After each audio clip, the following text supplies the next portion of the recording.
being surprised at the vile furs worn by the rich, and the folly of the poor in not adopting the sheepskin with the wool inside and the leather well-tanned which keeps the peasant warm and comfortable between Croatia and Afghanistan. FN number 494, Arab. Tajir Alfi, which may mean 1,000 dinars, £500, or 1,000 purses, equals £5,000. Alfi is not an uncommon PN, meaning that the bearer, Pasha or pauper, had been bought for 1,000 left indefinite. FN number 495, Tigris Euphrates. FN number 496, possibly the quarter of Baghdad, so called and mentioned in the Nights more than once. FN number 497, for this fiery sea, signed revisited I. 19. FN number 498, Arab. Al-Ghaib, which may also mean in the future, unknown to man. FN number 499, Arab. Jibal, here a mountainous island, see volume I. 140. FN number 500, that is, ye shall be spared this day's miseries. See my pilgrimage volume I. 314, and the delight with which we glided into Macedamka. FN number 501, Arab. Sawan equals syenite, granite, also used for flint and other hard stones. See volume I. 238. FN number 502, Quran 24. Male children are to the Arab as much prized an object of possession as riches, since without them wealth is of no value to him. Muhammad, therefore, couples wealth with children as the two things wherewith one wards off the ills of this world, though they are powerless against those of the world to come. FN number 503, an exclamation derived from the Surat Nasr, cx. 1, one of the most affecting in the Quran. It gave Muhammad warning of his death and caused Al-Abbas to shed tears. The Prophet sings a song of victory in the 6th year of the Hijrah. He died on the XTH, and implores the pardon of his Lord. FN number 504, Arab. Da'ira, a basin surrounded by hills. The words which follow may mean an hour's journey or more in breadth. FN number 505, these petrified folk have occurred in the Eldest Lady's Tale, volume I. 165, where they are of black stone. FN number 506, Arab. Taj Khosro'i, such as was worn by the Chosroes kings. See volume I. 75. FN number 507, the familiar and far-famed Napoleonic pose, with the arms crossed over the breast, is throughout the East the attitude assumed by slave and servant in presence of his master. Those who send statues to Anglo-India should remember this. FN number 508, Arab. Talik equals hanging lamps, often in lantern shape with coloured glass and profuse ornamentation, the Moroccan and now familiar to England. FN number 509, Arab. Skidra, lit. Equals a pot, kettle, it can hardly mean an interval. FN number 510, the wicket or small doorway, especially by the side of a gate or portal, is called the eye of the needle and explains Mat. 19, 24, and Quran 7, 38. In the rabbinic form of the proverb, the camel becomes an elephant.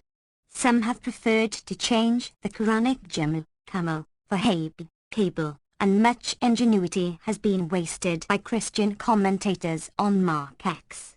25, and Luke 18, 25. FN number 511, that is Akan's enchanted treasury, usually hidden underground but opened by a counterspell and transferred to Earth's face. The reader will note the gorgeousness of the picture. FN number 512, Oriental writers, Indian and Persian, as well as Arab, lay great stress upon the extreme delicacy of the skin of the fair ones celebrated in their works, constantly attributing to their heroine's body so sensitive as to brook with difficulty the contact of the finest shift. Several instances of this will be found in the present collection, and we may fairly assume that the skin of an Eastern beauty, under the influence of constant seclusion and the unremitting use of cosmetics and the bath, would in time attain a pitch of delicacy and sensitiveness such as would in some measure justify the seemingly extravagant statements of their poetical admirers, of which the following anecdote, quoted by Ibn Khaldun from the historian At-Tabari, is a fair specimen.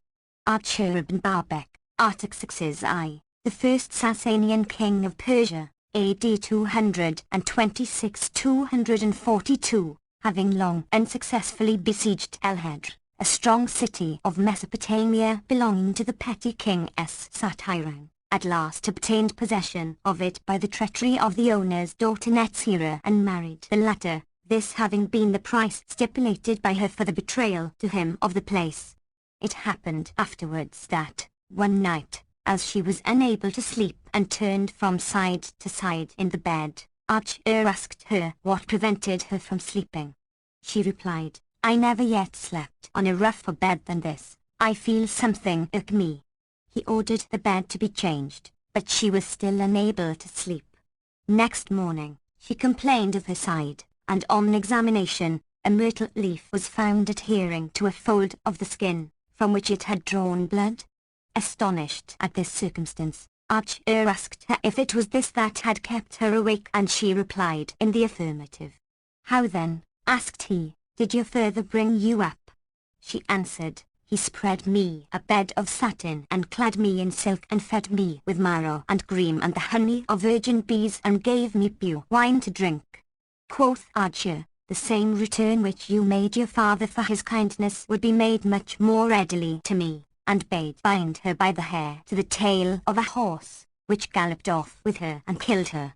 It will be remembered that the true princess, in the well-known German popular tale, is discovered by a similar incident to that of the myrtle leaf. I quote this excellent note from Mr. Payne, 9/148, only regretting that annotation did not enter into his plan of producing the knights. Amongst Hindu storytellers, a phenomenal softness of the skin is a Lukuman, see Vikram and the Vampire, p. 285, of the marvelous delicacy of their queens, and the tale of the Sybarite might be referred to in the lines given above.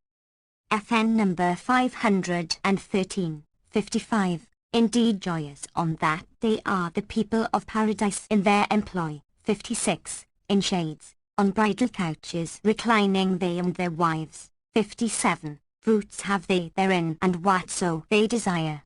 58, peace shall be a word from a compassionating Lord. Quran 36.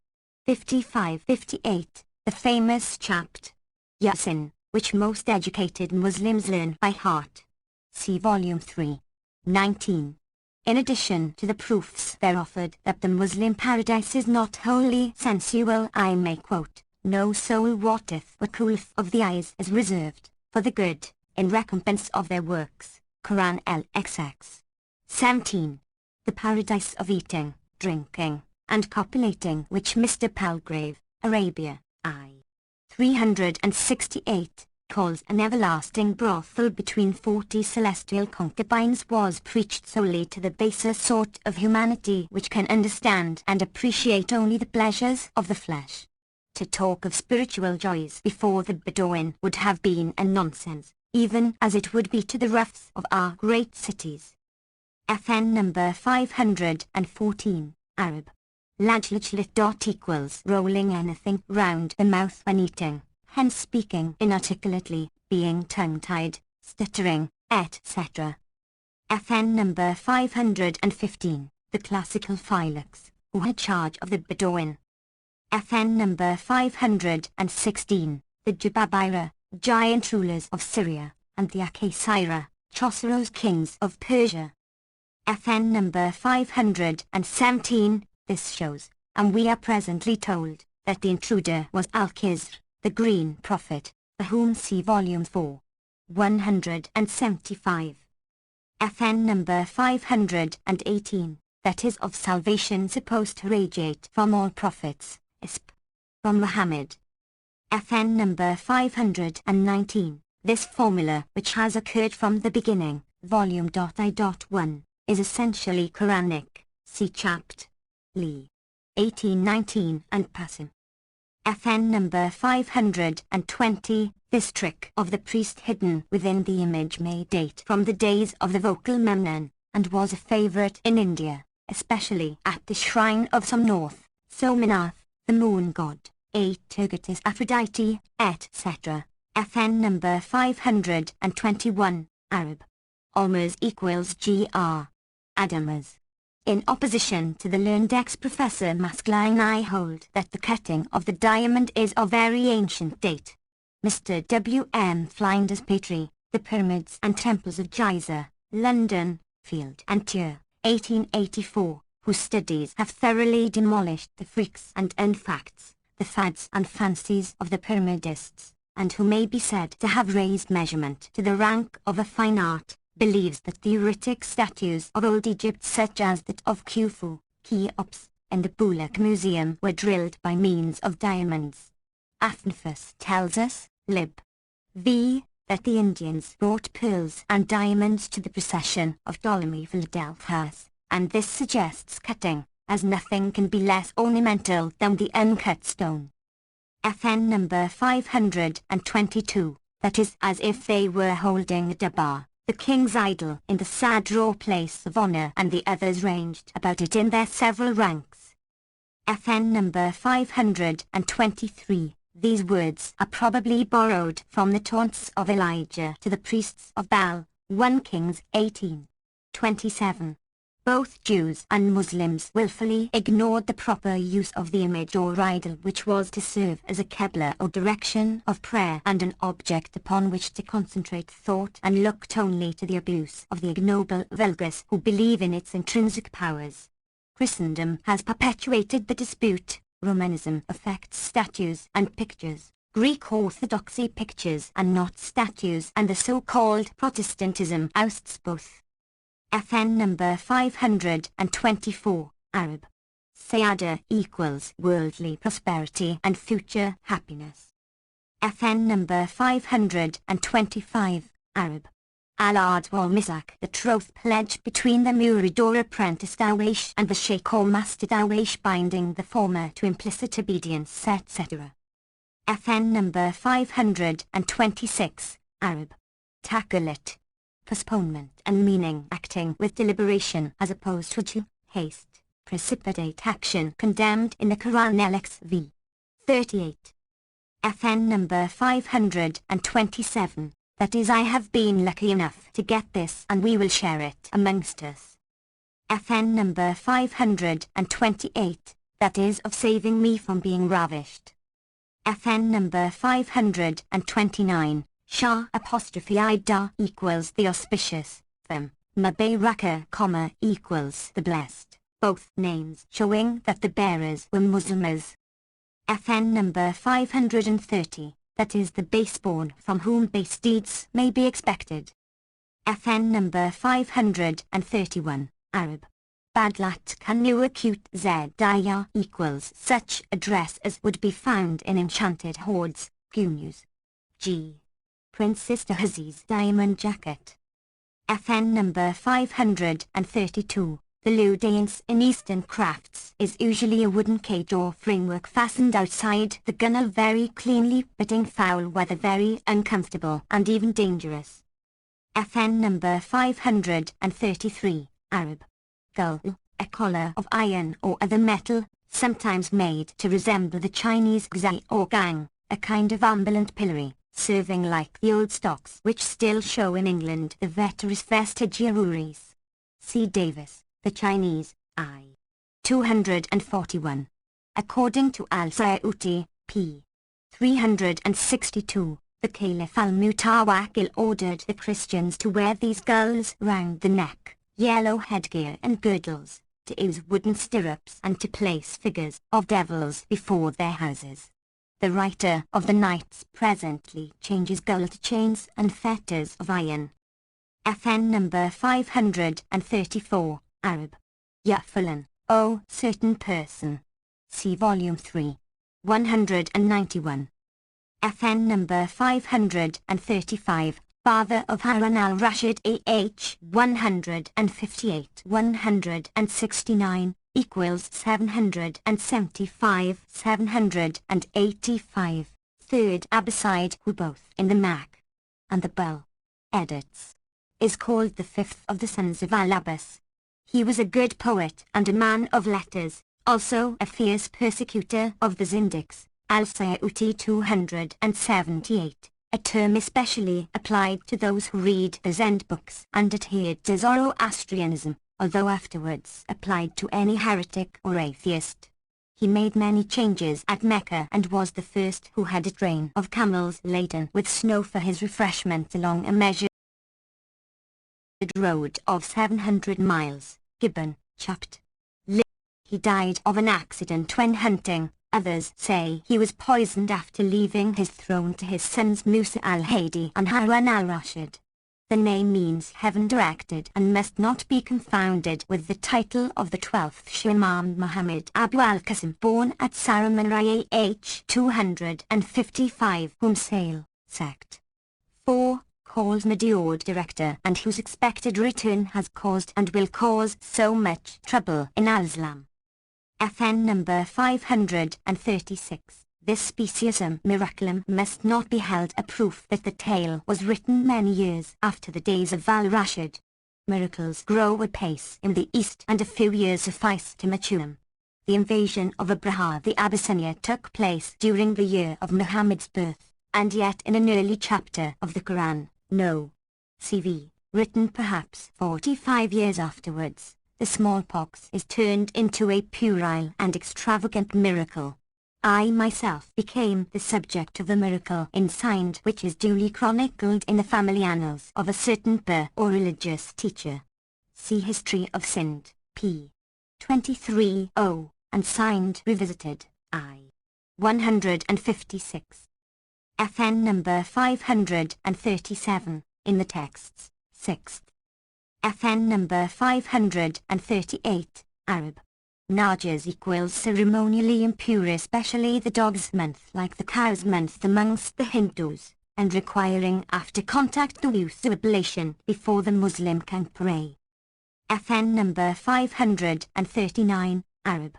Aklal Hashama, Hashama equals retinue, Hishma equals reverence, bashfulness, which may also mean decorously and respectfully, according to the vowel points. FN number 540, that is, as the Viceregent of Allah and Vicar of the Prophet. FN number 541, for the superiority of mankind to the Jinsi volume 8. 5:44.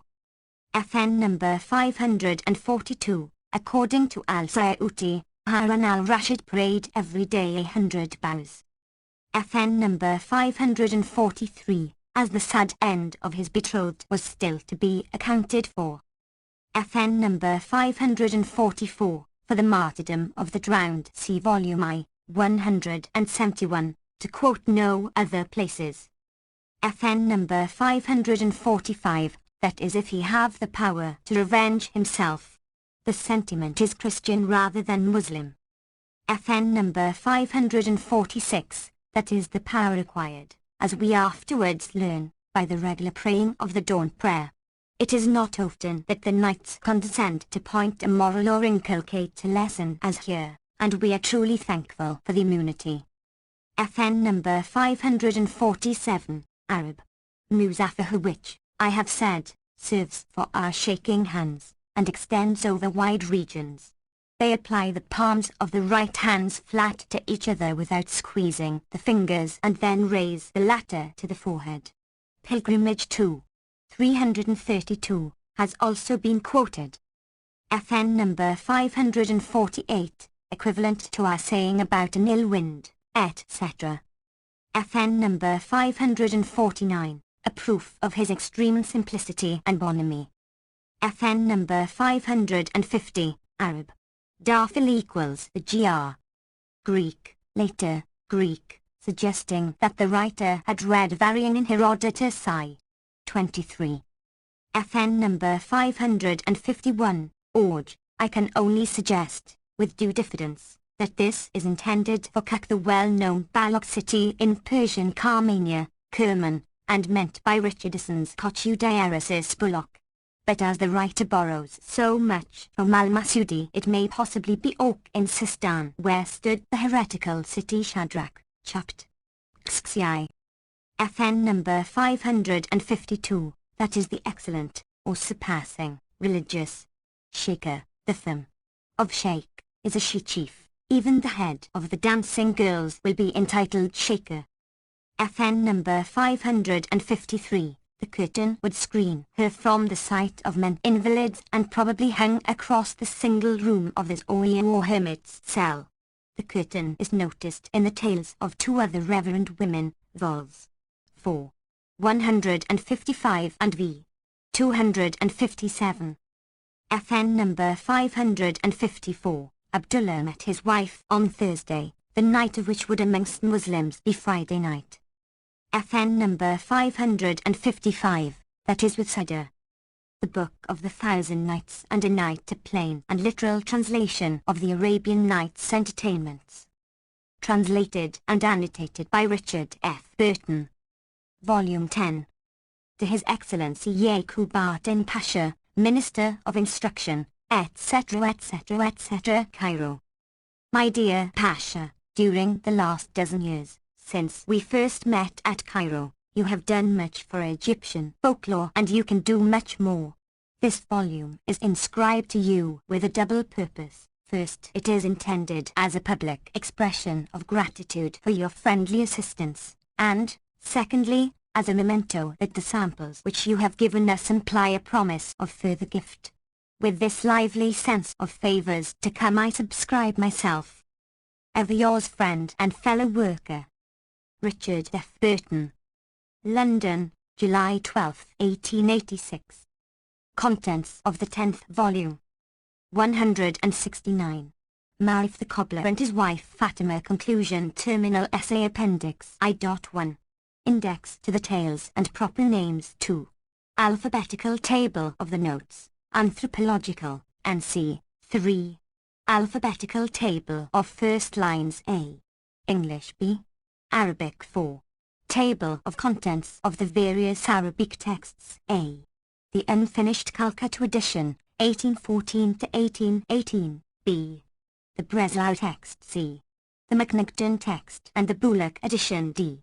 The same with Mr. Lane's and my version. Appendix 2. Contributions to the Bibliography of the 1001 Nights and Their Imitations, by W. F. Kirby. The Book of the 1000 Nights and a Night.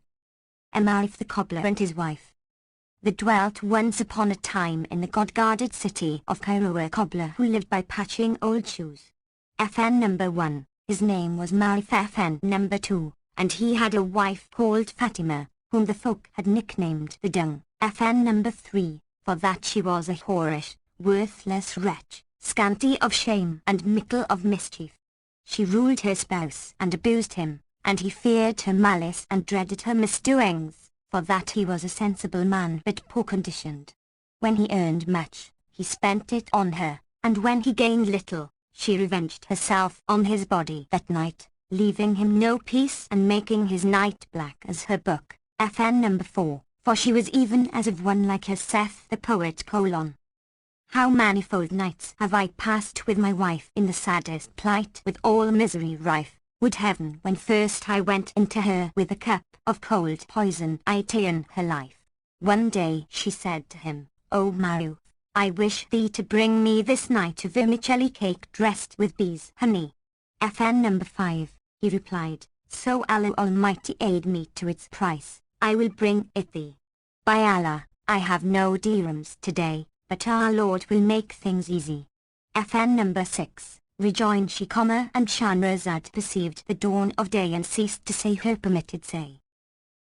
When it was the 990th night, she resumed, It hath reached me, O auspicious king, that Maruf the cobbler said to his spouse, By Allah, I have no dirhams today, but our Lord will make things easy to me. She rejoined, I wot naught of these words, look thou come not to me save with the vermicelli and bees' honey. else will I make thy night black as thy fortune when as thou fellest into my hand. Quoth he, Allah is bountiful. And going out with grief scattering itself from his body, prayed the dawn prayer and opened his shop. After which he sat till noon, but no work came to him and his fear of his wife redoubled. Then he arose and went out perplexed as to how he should do in the matter of the vermicelli cake, seeing he had not even the wherewithal to buy bread.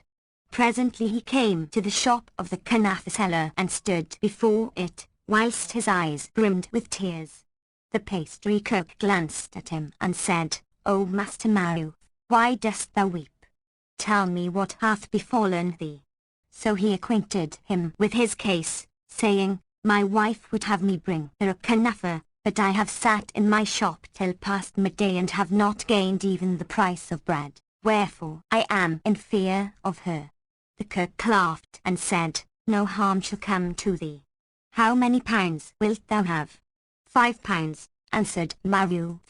So the man weighed him out 5 pounds of vermicelli cake and said to him, I have clarified butter, but no bees' honey. Here is drip honey, FN number 7, however, which is better than bees' honey, and what harm will there be, if it be with drip honey? Maruf was ashamed to object, because the pastry cook was to have patience with him for the price, and said, Give it me with drip honey. So he fried a vermicelli cake for him with butter and drenched it with drip honey, till it was fit to present to kings. Then he asked him, Dost thou want bread FN number 8, and cheese?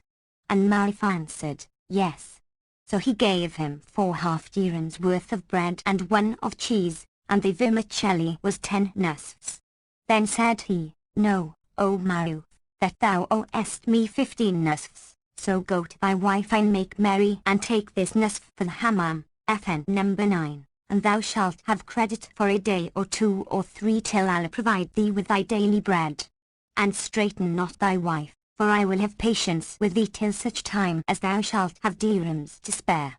So Maruf took the vermicelli cake and bread and cheese and went away, with a heart at ease, blessing the pastry cook and saying, Extolled be thy perfection, O my lord! How bountiful art thou! When he came home, his wife inquired of him, Hast thou brought the vermicelli cake? And, replying yes, he set it before her. She looked at it and seeing that it was dressed with cane honey, FN number 10, said to him, Did I not bid thee bring it with bees' honey? Wilt thou contrary my wish and have it dressed with cane honey?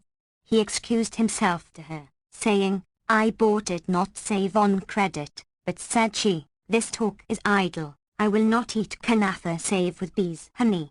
And she was wroth with it and threw it in his face, saying, Begone, thou pimp, and bring me other than this. Then she dealt him a buffet on the cheek and knocked out one of his teeth. The blood ran down upon his breast and for stress of anger he smote her on the head a single blow and a slight, whereupon she clutched his beard and fell to shouting out and saying, Help, O Muslims! So the neighbors came in and freed his beard from her grip. Then they reproved and reproached her, saying, We are all content to eat kanafa with cane honey. Why, then, wilt thou oppress this poor man thus? Verily, this is disgraceful in thee.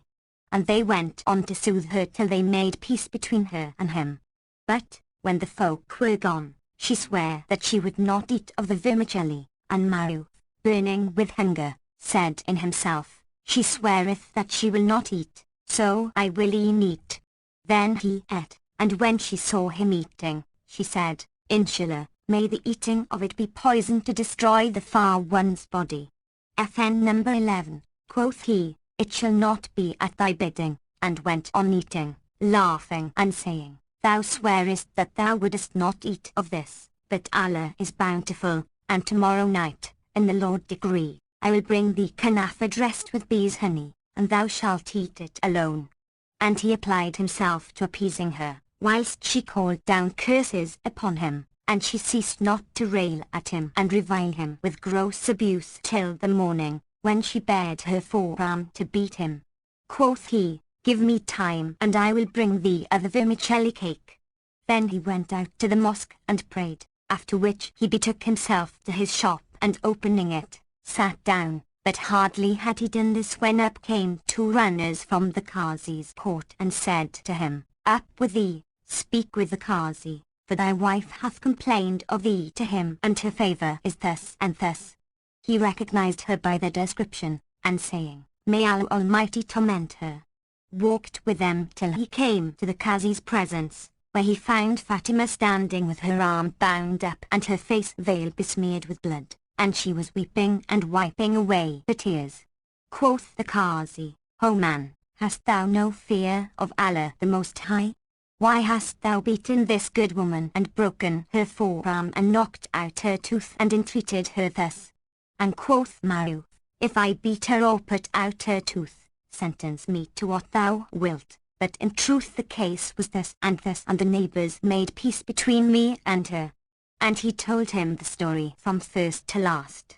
Now this Qazi was a benevolent man, so he brought out to him a quarter dinar, saying, O man, take this and get her kanafa with bees' honey, and do ye make peace, thou and she. Quoth Maruf, Give it to her. So she took it, and the Qazi made peace between them, saying, O wife, obey thy husband, and thou, O man, deal kindly with her. FN number 12. Then they left the court, reconciled at the Qazi's hands, and the woman went one way, whilst her husband returned by another way to his shop, and sat there, when, behold, the runners came up to him and said, Give us our fee. Quoth he, The Qazi took not of me aught, on the contrary, he gave me a quarter dinar. But quoth they, 'Tis no concern of ours whether the Qazi took of thee or gave to thee, and if thou give us not our fee, we will exact it in despite of thee. And they fell to dragging him about the market, so he sold his tools and gave them half a dinar, whereupon they let him go and went away, whilst he put his hand to his cheek and sat sorrowful, for that he had no tools wherewith to work. Presently, up came two ill-favoured fellows and said to him, Come, O man, and speak with the Qazi, for thy wife hath complained of thee to him. Said he made peace between us just now.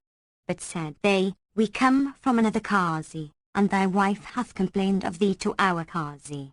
So he arose and went with them to the Qazi, calling on Allah for aid against her, and when he saw her, he said to her, Did we not make peace, good woman? Whereupon she cried, There abideth no peace between me and thee. Accordingly he came forward and told the Qazi his story, adding, And indeed the Qazi such an one made peace between us this very hour. Whereupon the Qazi said to her, O strumpet, since ye two have made peace with each other, why comest thou to me complaining? Quoth she, He beat me after that. But quoth the Qazi, Make peace each with other, and beat her not again, and she will cross thee no more. So they made peace, and the Qazi said to Maruf, Give the runners their fee. So he gave them their fee, and going back to his shop, opened it and sat down, as he were a drunken man for excess of the chagrin which befell him. Presently, while he was still sitting, behold, a man came up to him and said, O Maruf, rise and hide thyself, for thy wife hath complained of thee to the High Court. FN number 13, and Abu Tabak FN number 14, is after thee. So he shut his shop and fled towards the gate of victory. FN number 15, he had 5 nisfs of silver left of the price of the last sand gear, and therewith he bought 4 worth of bread and 1 of cheese, as he fled from her. Now it was the winter season and the hour of mid-afternoon prayer, so, when he came out among the rubbish mounds, the rain descended upon him, like water from the mouths of waterskins, and his clothes were drenched. He therefore entered the Adilia, FN number 16, where he saw a ruined place and therein a deserted cell without a door, and in it he took refuge and found shelter from the rain. The tears streamed from his eyelids, and he fell to complaining of what had betided him, and saying, Whither shall I flee from this whore?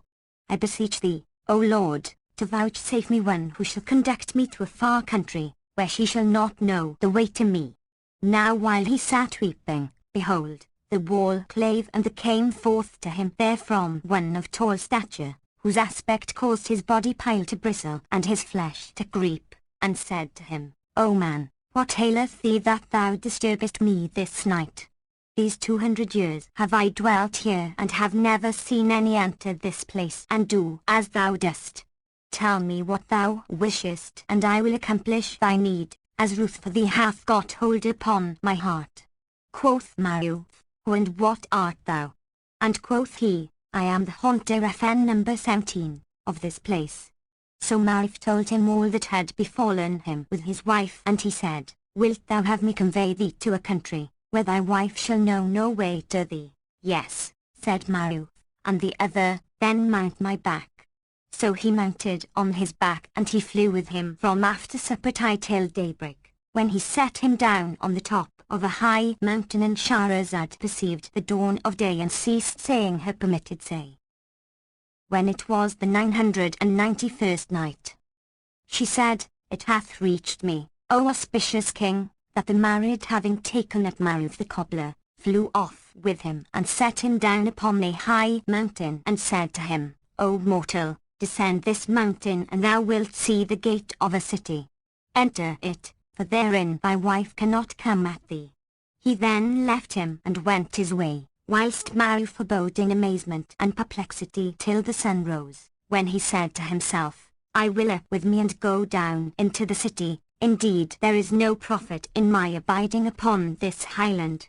So he descended to the mountain foot and saw a city girt by towering walls, full of lofty palaces and gold-adorned buildings, which was a delight to beholders.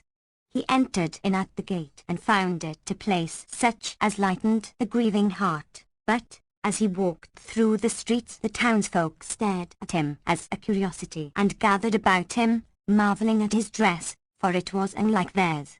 Presently, one of them said to him, O man, art thou a stranger? Yes. What countryman art thou? I am from the city of Cairo the auspicious. And when didst thou leave Cairo? I left it yesterday, at the hour of afternoon prayer. Whereupon the man laughed at him and cried out, saying, Come look, O folk, at this man and hear what he saith. Quoth they, What doeth he say? And quoth the townsman, He pretendeth that he cometh from Cairo and left it yesterday at the hour of afternoon prayer. At this they all laughed, and gathering round Maruf, said to him, O man, art thou mad to talk thus? How canst thou pretend that thou leftest Cairo at mid-afternoon yesterday and foundst thyself this morning here, when the truth is that between our city and Cairo layeth a full year's journey? Quoth he, None is mad but you. As for me, I speak sooth, for here is bread which I brought with me from Cairo, and see, 'tis yet new. Then he showed them the bread, and they stared at it, for it was unlike their country bread. So the crowd increased about him, and they said to one another, This is Cairo bread, look at it. And he became a gazing stock in the city, and some believed him, whilst others gave him the lie and made mock of him. Whilst this was going on, behold, up came a merchant riding on a she-mule, and followed by 2 black slaves, and brake a way through the people, saying, O folk, are ye not ashamed to mob this stranger and make mock of him and scoff at him? And he went on to rate them, till he drave them away from Maruf, and none could make him any answer. Then he said to the stranger, Come, O my brother, no harm shall betide thee from these folk. Verily they have no shame. FN number 18. So he took him, and carrying him to a spacious and richly adorned house, seated him in a speak-room fit for a king, whilst he gave an order to his slaves, who opened a chest and brought out to him a dress such as might be worn by a merchant worth 1,000. FN number 19. He clad him therewith, and Maruf, being a seemly man, became as he were consul of the merchants. Then his host called for food, and they set before them a tray of all manner exquisite viands. The twain ate and drank, and the merchant said to Maruf, O my brother, what is thy name? My name is Maruf, and I am a cobbler by trade and patch old shoes. What countryman art thou? I am from Cairo. What quarter? Dost thou know Cairo? I am of its children. FN number 20. I come from the Red Street. FN number 21, and whom dost thou know in the Red Street? I know such an one and such an one, answered Marif, and named several people to him. Quoth the other, knowest thou Sheikh Ahmed the druggist? FN number 22, he was my next neighbour, Walter Wall. Is he well? Yes. How many sons hath he? 3, Mustafa, Muhammad and Ali. And what hath Allah done with them? As for Mustafa, he is well and he is a learned man, a professor. FN number 23, Muhammad is a druggist and opened him a shop beside that of his father, after he had married, and his wife hath borne him a son named Hassan. Allah gladden thee with good news, said the merchant, and Marif continued, as for Ali, he was my friend, when we were boys, and we always played together, I and he. We used to go in the guise of the children of the Nazarenes and enter the church and steal the books of the Christians and sell them and buy food with a price. It chanced once that the Nazarenes caught us with a book, whereupon they complained of us to our folk and said to Ali's father: "And thou hinder not thy son from troubling us, we will complain of thee to the king." So he appeased them and gave Ali a thrashing, wherefore he ran away, none knew whither, and he hath now been absent 20 years, and no man hath brought news of him. Quoth the host, I am that very Ali, son of Sheikh Ahmed the druggist, and thou art my playmate Marif. FN number 24, so they saluted each other, and after the salam Ali said, Tell me why, O Maruf, thou camest from Cairo to this city. Then he told him all that had befallen him of ill-doing with his wife Fatima the Dung, and said, So, when her annoy waxed on me, I fled from her towards the gate of victory and went forth the city. Presently, the rain fell heavy on me, so I entered a ruined cell in the Adilia and sat there, weeping, whereupon there came forth to me the haunter of the place, which was an Ifrit of the Jinn, and questioned me. I acquainted him with my case, and he took me on his back and flew with me all night between heaven and earth, till he set me down on yonder mountain and gave me to know of this city. So I came down from the mountain and entered the city, when people crowded about me and questioned me. I told them that I had left Cairo yesterday, but they believed me not, and presently thou camest up, and driving the folk away from me, carriedst me this house. Such, then, is the cause of my quitting Cairo. And thou, what object brought thee hither? Quoth Ali, the giddiness. FN number 25, of folly turned my head when I was 7 years old, from which time I wandered from land to land and city to city, till I came to this city, the name whereof is Ibdian al-Katan. FN number 26, I found its people an hospitable folk and a kindly, compassionate for the poor man, and selling to him on credit and believing all he said. So quoth I to them: I am a merchant and have preceded my packs, and I need a place wherein to bestow my baggage. And they believed me and assigned me a lodging. Then quoth I to them: Is there any of you will lend me 1,000 dinars, till my loads arrive, when I will repay it to him, for I am in want of certain things before my goods come. They gave me what I asked, and I went to the merchant's bazaar, where, seeing goods, I bought them and sold them next day at a profit of 50 gold pieces, and bought others. FN number 27, and I consorted with the folk and entreated them liberally, so that they loved me, and I continued to sell and buy, till I grew rich. Know, O my brother, that the proverb saith, the world is show and trickery, and the land where none wotteth thee, the do whatso liketh thee. Thou too, and thou say to all who ask thee, I'm a cobbler by trade and poor withal, and I fled from my wife and left Cairo yesterday. They will not believe thee, and thou wilt be a laughing-stock among them as long as thou abidest in the city, whilst, and thou tell them, an Ifrit brought me hither, they will take fright at thee, and none will come near thee, for they will say, This man is possessed of an Ifrit, and harm will betide whoso approacheth him. And such public report will be dishonouring both to thee and to me, because they cannot come from Cairo. Marif asked, How then shall I do? And Ali answered, I will tell thee how thou shalt do, Inshallah. Tomorrow I will give thee 1,000 dinars and a she-mule to ride and a black slave, who shall walk before thee and guide thee to the gate of the merchants' bazaar, and do thou go into them. I will be the sitting amongst them, and when I see thee, I will rise to thee and salute thee with a salam and kiss thy hand and make a great man of thee. Whenever I ask thee of any kind of stuff, saying, Hast thou brought with thee aught of such a kind? Do thou answer, Plenty. FN number 28, and if they question me of thee, I will praise thee and magnify thee in their eyes and say to them, Get him a storehouse and a shop. I also will give thee out for a man of great wealth and generosity, and if a beggar come to thee, bestow upon him what thou mayst, so will they put faith in what I say and believe in thy greatness and generosity and love thee. Then will I invite thee to my house and invite all the merchants on thy account and bring together thee and them, so that all may know thee and thou know them. And Shahrazad perceived the dawn of day and ceased to say her permitted say. When it was the 992nd night, she continued, It hath reached me, O auspicious king, that the merchant Ali said to Maruf, I will invite thee to my house and invite all the merchants on thy account and bring together thee and them, so that all may know thee and thou know them, whereby thou shalt sell and buy and take and give with them, nor will it be long ere thou become a man of money.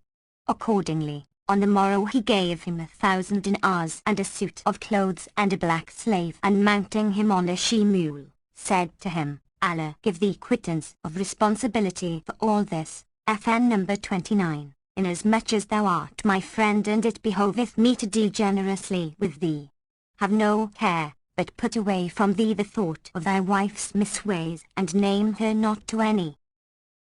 Allah requite thee with good, replied Marif and rode on, preceded by his blackamoor till the slave brought him to the gate of the merchants' bazaar, where they were all seated, and amongst them Ali, who when he saw him, rose and threw himself upon him, crying, A blessed day, O merchant Maruf, O man of good works and kindness. FN number 30.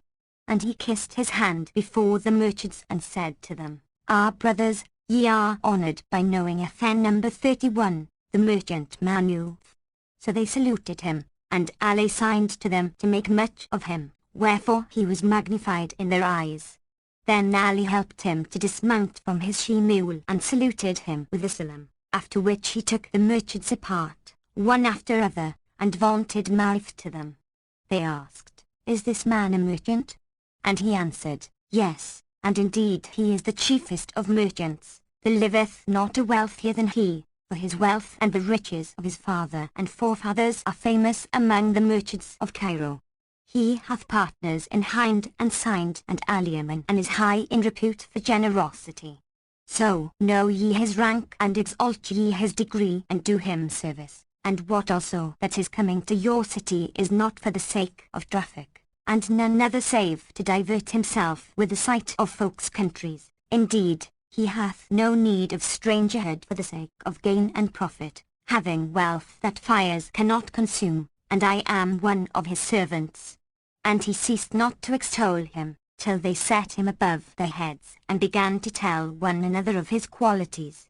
Then they gathered round him and offered him junkets. FN number 32, and sherbets, and even the consul of the merchants came to him and saluted him, whilst Ali proceeded to ask him, in the presence of the traders, O my lord, haply thou hast brought with thee somewhat of such and such a stuff. And Marif answered, Plenty. Now Ali had that day shown him various kinds of costly clothes and had taught him the names of the different stuffs, dear and cheap. Then said one of the merchants, O my lord, hast thou brought with thee yellow broadcloth? And Marif said, Plenty. Quoth another, and gazelle's blood red. FN number 33. And quoth the cobbler, Plenty, and as often as he asked him of aught, he made him the same answer. So the other said, O merchant Ali, had thy countryman a mind to transport 1,000 loads of costly stuffs, he could do so. And Ali said, he would take them from a single one of his storehouses, and miss naught thereof. Now whilst they were sitting, behold, up came a beggar and went the round of the merchants. One gave him a half-dirham and another a copper, FN number 34, but most of them gave him nothing, till he came to Marif, who pulled out a handful of gold and gave it to him, whereupon he blessed him and went his ways. The merchants marvelled at this and said, "Verily, this is a king's bestowal, for he gave the beggar gold without count, and were he not a man of vast wealth and many without end, he had not given a beggar a handful of gold." After a while, there came to him a poor woman, and he gave her a handful of gold, whereupon she went away, blessing him, and told the other beggars, who came to him, one after other, and he gave them each a handful of gold, till he disbursed 1,000 dinars. Then he struck hand upon hand and said, "Allah is our sufficient aid, and excellent is the agent." Quoth the consul, "What aileth thee, O merchant Manu?" And quoth he, "It seemeth that the most part of the people of this city are poor and needy. Had I known their misery, I would have brought with me a large sum of money in my saddle bags, and given largesse thereof to the poor. I fear me I may be long abroad, FN number 35, and 'tis not in my nature to balk a beggar, and I have no gold left, so, if a pauper come to me, what shall I say to him?" Quoth the consul, "Say, Allah will send thee thy daily bread, FN number 36. But Maruf replied, "That is not my practice, and I am care-ridden because of this. Would I had other 1,000 dinars, wherewith to give alms till my baggage come." "Have no care for that," quoth the consul, and sending one of his dependents for 1,000 dinars, handed them to Maruf, who went on giving them to every beggar who passed till the call to noon prayer. Then they entered the cathedral mosque and prayed the noon prayers, and what was left him of the 1,000 gold pieces he scattered on the heads of the worshippers. This drew the people's attention to him, and they blessed him, whilst the merchants marvelled at the abundance of his generosity and open-handedness. Then he turned to another trader, and borrowing of him other 1,000 ducats, gave these also away, whilst merchant Ali looked on at what he did, but could not speak. He ceased not to do thus till the call to mid-afternoon prayer, when he entered the mosque and prayed and distributed the rest of the money. On this wise, by the time they locked the doors of the bazaar, FN number 37, he had borrowed 5,000 sequins and given them away, saying to every one of whom he took aught, "Wait till my baggage come, when, if thou desire gold, I will give thee gold, and if thou desire stuffs, thou shalt have stuffs, for I have no end of them." At eventide merchant Ali invited Marif and the rest of the traders to an entertainment, and seated him in the upper end, the place of honour, where he talked of nothing but cloths and jewels, and whenever they made mention to him of aught, he said, "I have plenty of it." Next day, he again repaired to the market street, where he showed a friendly bias towards the merchants and borrowed of them more money, which he distributed to the poor, nor did he leave doing thus 20 days, till he had borrowed 3,000 dinars, and still there came no baggage, no, nor a burning plague. FN number 38, at last folk began to clamour for their money, and say, "The merchant Maruf's baggage cometh not. How long will he take people's monies and give them to the poor?" And quoth one of them, "My rede is that we speak to merchant Ali." So they went to him and said, "O merchant Ali, merchant Maruf's baggage cometh not." Said he, "Have patience, it cannot fail to come soon." Then he took Maruf aside and said to him, "O Maruf, what fashion is this? Did I bid thee brown FN number 39, the bread, or burn it? The merchants clamour for their coin, and tell me that thou owest them 60,000 dinars, which thou hast borrowed and given away to the poor. How wilt thou satisfy the folk, seeing that thou neither sellest nor buyest?" Said Maruf, "What matters it FN number 40, and what are 3,000 dinars? When my baggage shall come, I will pay them in stuffs or in gold and silver, as they will." Quoth merchant Ali, "Allah is most great. Hast thou, then, any baggage?" And he said, "Plenty." Cried the other, "Allah and the Hallows FN number 41, requite thee thine impudence. Did I teach thee this saying, that thou shouldst repeat it to me? But I will acquaint the folk with thee. Marif rejoined, Begone and prate no more. Am I a poor man? I have endless wealth in my baggage, and as soon as it cometh, they shall have their monies worth 2 for 1. I have no need of them. At this merchant Ali waxed wroth and said, Unmannerly wight that thou art, I will teach thee to lie to me and be not ashamed. Said Maruf, E'en work the worst thy hand can do. They must wait till my baggage come, when they shall have their due and more.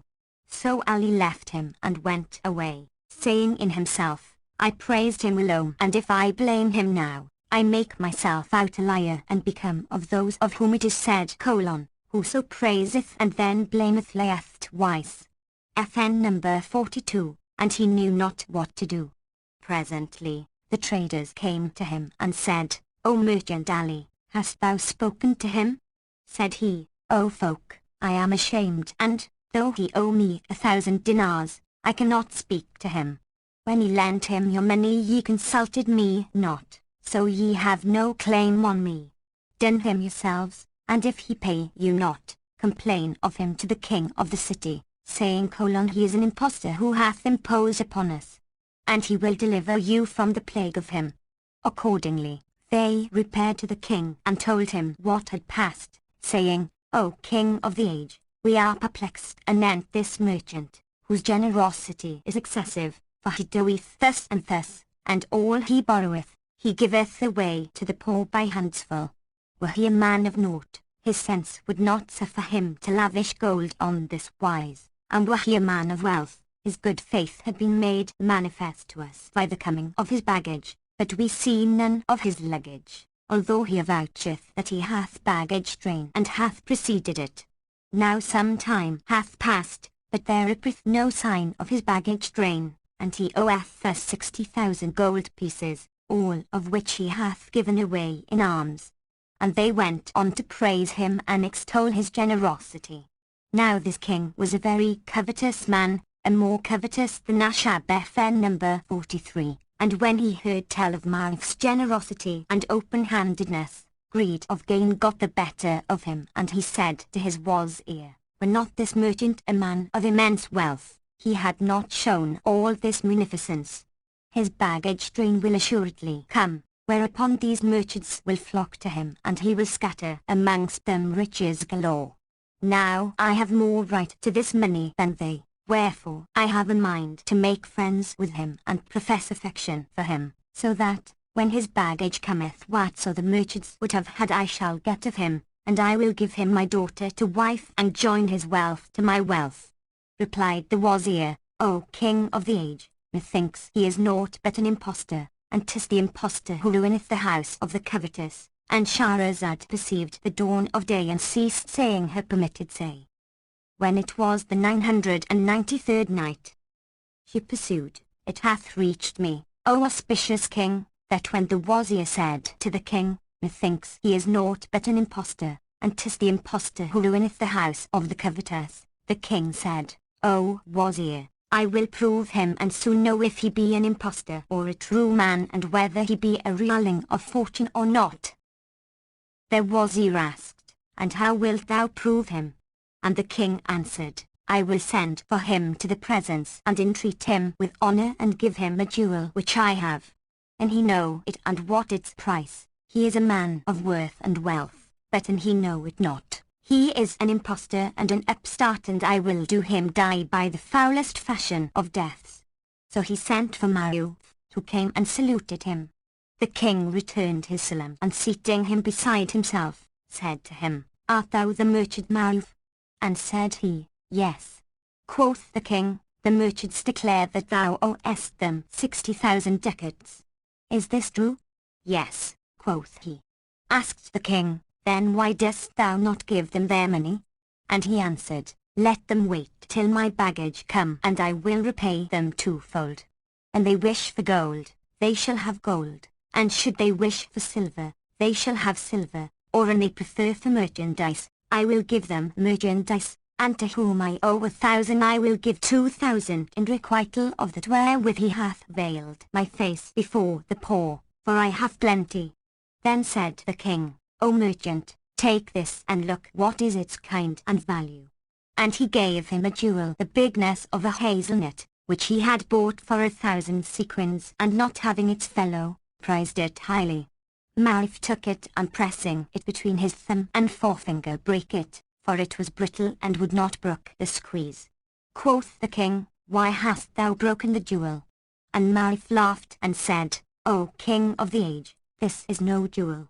This is but a bittock of mineral worth 1,000 dinars. Why dost thou style it a jewel? A jewel I call such as is worth 10,000 gold pieces, and this is called but a piece of stone. A jewel that is not of the bigness of a walnut hath no worth in my eyes, and I take no account thereof. How cometh it, then, that thou, who art king, stylest this thing a jewel, when 'tis but a bit of mineral worth 1,000 dinars? But ye are excusable, for that ye are poor folk, and have not in your possession things of price." The king asked, "O merchant, hast thou jewels such as those whereof thou speakest?" And he answered, "Plenty." Whereupon avarice overcame the king, and he said, "Wilt thou give me real jewels?" Said Maruf, "When my baggage train shall come, I will give thee no end of jewels, and all that thou canst desire I have in plenty, and will give thee without price." At this the king rejoiced, and said to the traders, "Wend your ways, and have patience with him, till his baggage arrive, when do ye come to me and receive your monies from me." So they fared forth, and the king turned to his wazir and said to him, "Pay court to merchant Maruf, and take and give with him in talk, and bespeak him of my daughter, Princess Dunya, that he may wed her, and so we gain these riches he hath." Said the wazir, "O king of the age, this man's fashion misliketh me, and methinks he is an impostor and a liar, so leave this whereof thou speakest, lest thou lose thy daughter for naught." Now this minister had sued the king aforetime to give him his daughter to wife, and he was willing to do so, but when she heard of it she consented not to marry him. Accordingly, the king said to him, "O traitor, thou desirest no good for me, because in past time thou soughtest my daughter in wedlock, but she would none of thee. So now thou wouldest cut off the way of her marriage, and wouldst have the princess lie fallow, that thou mayst take her. But hear from me one word. Thou hast no concern in this matter. How can he be an impostor and a liar, seeing that he knew the price of the jewel, even that for which I bought it, and break it because it pleased him not? He hath jewels in plenty, and when he goeth into my daughter and seeth her to be beautiful, she will captivate his reason, and he will love her and give her jewels and things of price. But, as for thee, thou wouldst forbid my daughter and myself these good things." So the minister was silent, for fear of the king's anger, and said to himself, "Set the curs on the cattle." FN number 44. Then with show of friendly bias he betook himself to Marif and said to him, "His Highness the King loveth thee, and hath a daughter, a winsome lady and a lovesome, to whom he is minded to marry thee. What sayest thou?" Said he, "No harm in that, but let him wait till my baggage come, for marriage settlements on king's daughters are large, and their rank demandeth that they be not endowed save with a dowry befitting their degree. At this present I have no money with me till the coming of my baggage, for I have wealth in plenty, and needs must I make a marriage potion 5,000 purses. Then I shall need 1,000 purses to distribute amongst the poor and needy on my wedding night, another 1,000 to give to those who walk in the bridal procession, and yet other 1,000 wherewith to provide provaunt for the troops and others." FN number 45. "And I shall want 100 jewels to give to the princess on the wedding morning." FN number 46. "And other 100 gems to distribute among the slave girls and eunuchs, for I must give each of them a jewel in honor of the bride, and I need wherewithal to clothe 1,000 naked paupers, and alms too needs must be given. All this cannot be done till my baggage come, but I have plenty, and, once it is here, I shall make no account of all this outlay." The wazir returned to the king and told him what Maruf said, whereupon quoth he, "Since this is his wish, how canst thou style him impostor and liar?" Replied the minister, and I cease not to say this. But the king chid him angrily and threatened him, saying, By the life of my head, and thou cease not this talk, I will slay thee. Go back to him and fetch him to me, and I will manage matters with him myself. So he returned to Martha and said to him, Come and speak with the king. I hear and I obey, said Martha, and went into the king, who said to him, Thou shalt not put me off with these excuses, for my treasury is full. So take the keys and spend all thou needest, and give what thou wilt, and clothe the poor, and do thy desire, and have no care for the girl and the handmaids. When the baggage shall come, do what thou wilt with thy wife, by way of generosity, and we will have patience with thee anent the marriage portion till then, for there is no manner of difference betwixt me and thee, none at all. Then he sent for the Sheikh al-Islam FN number 47, and bade him write out the marriage contract between his daughter and merchant Maruf, and he did so, after which the king gave the signal for beginning the wedding festivities and bade decorate the city. The kettle drums beat and the tables were spread with meats of all kinds, and the came performers who paraded their tricks. Merchant Maruf sat upon the throne in the parlor, and the players and gymnasts and effeminates FN number 48, and dancing men of wondrous movements and posture makers of marvelous cunning came before him, whilst he called out to the treasurer and said to him, Bring gold and silver. So he brought gold and silver, and Maruf went round among the spectators and largest each performer by the handful, and he gave alms to the poor and needy and clothes to the naked, and it was a clamorous festival and a right merry. The treasurer could not bring money fast enough from the treasury, and the wazir's heart was like to burst for rage, but he dared not say a word, whilst merchant Ali marvelled at this waste of wealth, and said to merchant Maruf, Allah and the Hallows visit this upon on thy head asides FN number 49. Doth it not suffice thee to squander the trader's money, but thou must squander that of the king to boot? Replied Maruf, 'Tis none of thy concern. Whenas my baggage shall come, I will requite the king manifold. And he went on lavishing money, and saying in himself, A burning plague. What will happen, and there is no flying from that which is foreordained. The festivities ceased not for the space of 40 days, and on the 41st day, they made the bride's cortege, and all the emirs and troops walked before her. When they brought her in before Maruf, he began scattering gold on the people's heads, and they made her a mighty fine procession, whilst Maruf expended in her honour vast sums of money. Then they brought him into Princess Dunya, and he sat down on the high divan, after which they let fall the curtains and shut the doors and withdrew, leaving him alone with his bride, whereupon he smote hand upon hand and sat a while sorrowful and saying, There is no majesty and there is no might save in Allah, the glorious, the great. Quoth the princess, O my lord, Allah preserve thee. What aileth thee that thou art troubled? Quoth he, And how should I be other than troubled, seeing that thy father hath embarrassed me and done with me a deed which is like the burning of green corn? She asked, And what hath my father done with thee? Tell me. And he answered, He hath brought me into thee before the coming of my baggage, and I want at very least 100 jewels to distribute among thy handmaids, to each a jewel, so she might rejoice therein and say, My lord gave me a jewel on the night of his going into my lady. This good deed would I have done in honour of thy station and for the increase of thy dignity, and I have no need to stint myself in lavishing jewels, for I have of them great plenty. Rejoined she, Be not concerned for that. As for me, trouble not thyself about me, for I will have patience with thee till thy baggage shall come, and as for my women, have no care for them. Rise, doff thy clothes and take thy pleasure, and when the baggage cometh we shall get the jewels and the rest. So he arose, and putting off his clothes, sat down on the bed and sought Lovelace, and they fell to toying with each other. He laid his hands on her knee, and she sat down in his lap, and thrust her lip like a titbit of meat into his mouth, and that hour was such as maketh a man to forget his father and his mother. So he clasped her in his arms, and strained her fast to his breast, and sucked her lip, till the honeydew ran out into his mouth, and he laid his hand under her left armpit, whereupon his vitals and her vitals yearned for coition.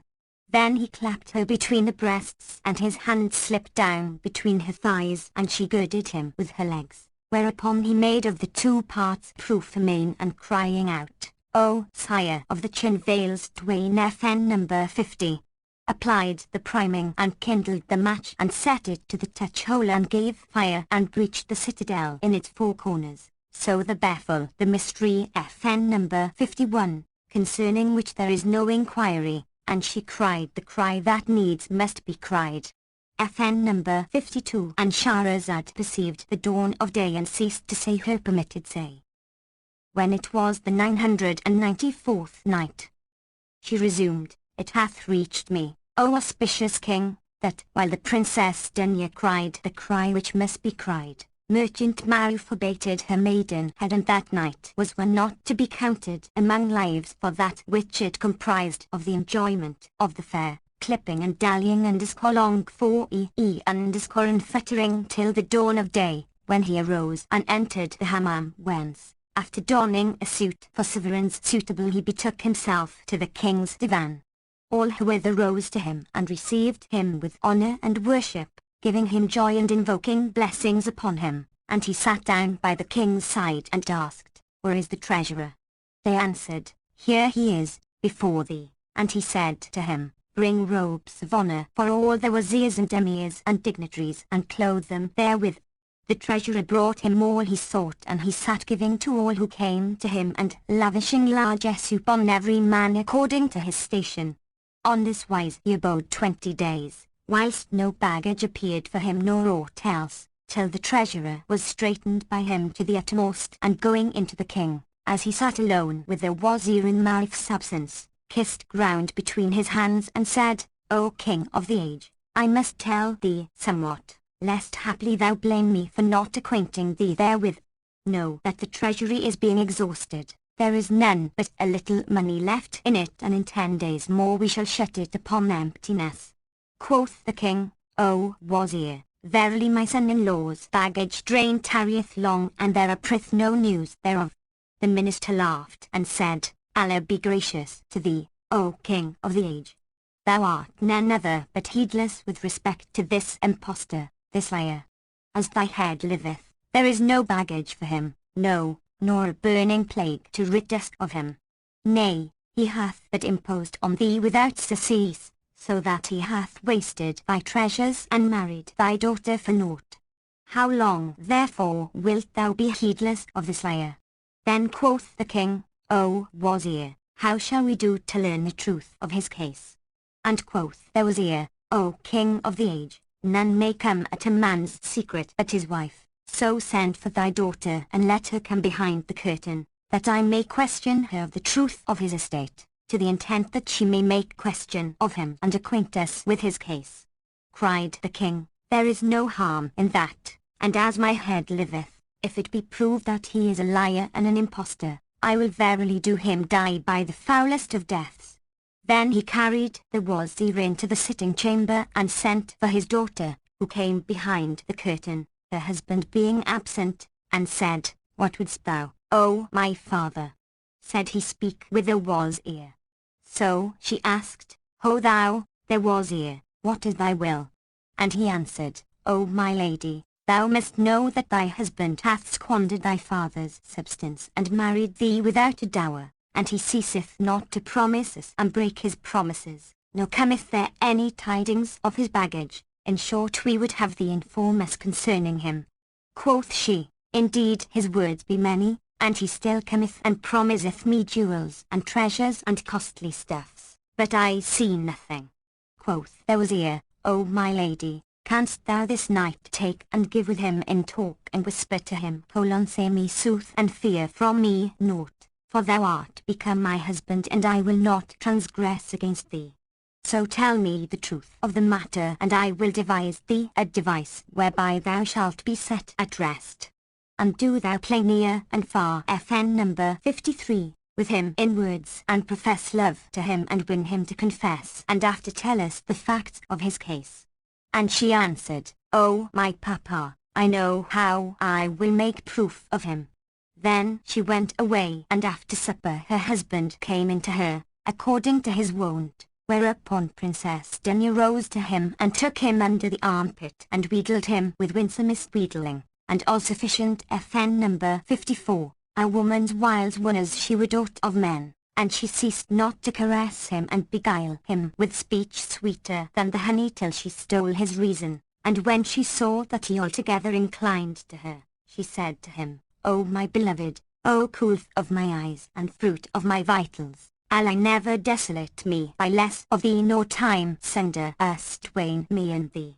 Indeed, the love of thee hath homed in my heart and the fire of passion hath consumed my liver, nor will I ever forsake thee or transgress against thee. But I would have thee tell me the truth, for that the sleights of falsehood profit not, nor do they secure credit at all seasons. How long wilt thou impose upon my father and lie to him? I fear lest thine affair be discovered to him, ere we can devise some device and he lay violent hands upon thee. So acquaint me with the facts of the case, for naught shall befall thee save that which shall begladden thee, and, when thou shalt have spoken sooth, fear not harm shall betide thee. How often wilt thou declare that thou art a merchant and a man of money and hast a luggage train? This long while past thou sayest, my baggage. My baggage. But there appeareth no sign of thy baggage, and visible in thy face is anxiety on this account. So, and there be no worth in thy words, tell me and I will contrive thee a contrivance whereby thou shalt come off safe, Inshallah. He replied, I will tell thee the truth, and then do thou whatso thou wilt. Rejoined she, speak and look thou speak soothly, for sooth is the ark of safety, and beware of lying, for it dishonoureth the liar and God-gifted is he who said : Where the truth thou speak, Albsooth when said shall cause thee in threatened fire to fall, and seek Allah's approof, for most foolish he who shall anger his Lord to make friends with thrall. He said, No, then, O my lady, that I am no merchant and have no baggage, no, nor a burning plague, nay, I was but a cobbler in my own country and had a wife called Fatima the Dung, with whom the befell me this and that. And he told her his story from beginning to end, whereat she laughed and said, Verily, thou art clever in the practice of lying and imposture. Whereto he answered, O my lady, may Allah Almighty preserve thee to veil sins and countervail chagrins. Rejoined she, No, that thou imposedst upon my sire and deceivedst him by dint of thy deluding vaunts, so that of his greed for gain he married me to thee. Then thou squanderedst his wealth, and there was he beareth thee a grudge for this. How many a time hath he spoken against thee to my father, saying, Indeed, he is an impostor, a liar. But my sire hearkened not to his say, for that he had sought me in wedlock, and I consented not that he be barren and I femme. However, the time grew longsome upon my sire, and he became straitened and said to me, Make him confess. So I have made thee confess, and that which was covered is discovered. Now my father purposeth thee a mischief because of this, but thou art become my husband, and I will never transgress against thee. And I told my father what I have learnt from thee, he would be certified of thy falsehood and imposture, and that thou imposest upon kings' daughters and squanderest royal wealth, so would thine offence find with him no pardon, and he would slay thee sans a doubt. Wherefore it would be bruited among the folk that I married a man who was a liar, an impostor, and this would smirch mine honour. Furthermore, an he kill thee, most like he will require me to wed another, and to such thing I will never consent, no, not though I die. FN number 55. So rise now and don a Mameluke's dress and take these 50,000 dinars of my monies, and mount a swift steed and get thee to a land whither the rule of my father doth not reach. Then make thee a merchant and send me a letter by a courier who shall bring it privily to me, that I may know in what land thou art, so I may send thee all my hand can attain. Thus shall thy wealth wax great, and if my father die, I will send for thee, and thou shalt return in respect and honour, and if we die, thou or I and go to the mercy of God the most great, the resurrection shall unite us. This, then, is the rede that is right, and while we both abide alive and well, I will not cease to send thee letters and monies. Arise ere the day wax bright, and thou be in perplexed plight, and perdition upon thy head alight. Quoth he, O my lady, I beseech thee of thy favour to bid me farewell with thine embracement. And quoth she, no harm in that. FN number 56. So he embraced her and knew her carnally, after which he made the ghusl ablution. Then, donning the dress of a white slave, he bade the sissies saddle him a thoroughbred steed. Accordingly, they saddled him a courser, and he mounted, and farewelling his wife, rode forth the city at the last of the night, whilst all who saw him deemed him one of the Mamelukes of the Sultan going abroad on some business. Next morning, the king and his wazir repaired to the sitting chamber and sent for Princess Dunya, who came behind the curtain, and her father said to her, O my daughter, what sayst thou? Said she, I say, Allah blacken thy wazir's face, because he would have blackened my face in my husband's eyes. Asked the king, how so? And she answered, he came in to me yesterday, but, before I could name the matter to him, behold, in walked Faraj the chief eunuch, letter in hand, and said, 10 white slaves stand under the palace window and have this letter, saying, kiss for us the hands of our lord, merchant Maruf, and give him this letter, for we are of his Mamelukes with the baggage, and it hath reached us that he hath wedded the king's daughter. So we are come to acquaint him with that which befell us by the way. Accordingly I took the letter and read as follows, from the 500 Mamelukes to His Highness our Lord Merchant Manuf. But further, we give thee to know that, after thou quittest us, the Arabs FN number 57, came out upon us and attacked us. They were 2,000 horse and we 500 mounted slaves, and there befell a mighty sore fight between us and them. They hindered us from the road 30 days doing battle with them, and this is the cause of our tarrying from thee. And Shahrazad perceived the dawn of day and ceased saying her permitted say. When it was the 995th night, she said, it hath reached me, O auspicious king, that Princess Dunya said to her sire, my husband received a letter from his dependents sending with the Arabs hindered us from the road 30 days, which is the cause of our being behind time. They also took from us of the luggage 200 loads of cloth and slew of us 50 Mamelukes. When the news reached my husband, he cried, Allah disappoint them. What ailed them to wage war with the Arabs for the sake of 200 loads of merchandise? What are 200 loads? It behoved them not to tarry on that account, for verily the value of the 200 loads is only some 7,000 dinars. But needs must I go to them and hasten them. As for that which the Arabs have taken, 'twill not be missed from the baggage, nor doth it weigh with me a whit, for I reckon it as if I had given it to them by way of an alms. Then he went down from me, laughing and taking no concern for the wastage of his wealth nor the slaughter of his slaves. As soon as he was gone, I looked out from the lattice and saw the 10 Mamelukes who had brought him the letter, as they were moons, each clad in a suit of clothes worth 2,000 dinars. There is not with my father a chattel to match one of them. He went forth with them to bring up his baggage, and hallowed be Allah who hindered me from saying to him aught of that thou badest me, for he would have made mock of me and thee, and haply he would have eyed me with the eye of disparagement and hated me. But the fault is all with thy wazir, FN number 58, who speaketh against my husband words that besit him not. Replied the king, O my daughter, thy husband's wealth is indeed endless, and he recketh not of it, for, from the day he entered our city, he hath done naught but give alms to the poor. Inshallah, he will speedily return with the baggage, and good in plenty shall betide us from him. And he went on to appease her and menace their wazir, being duped by her device.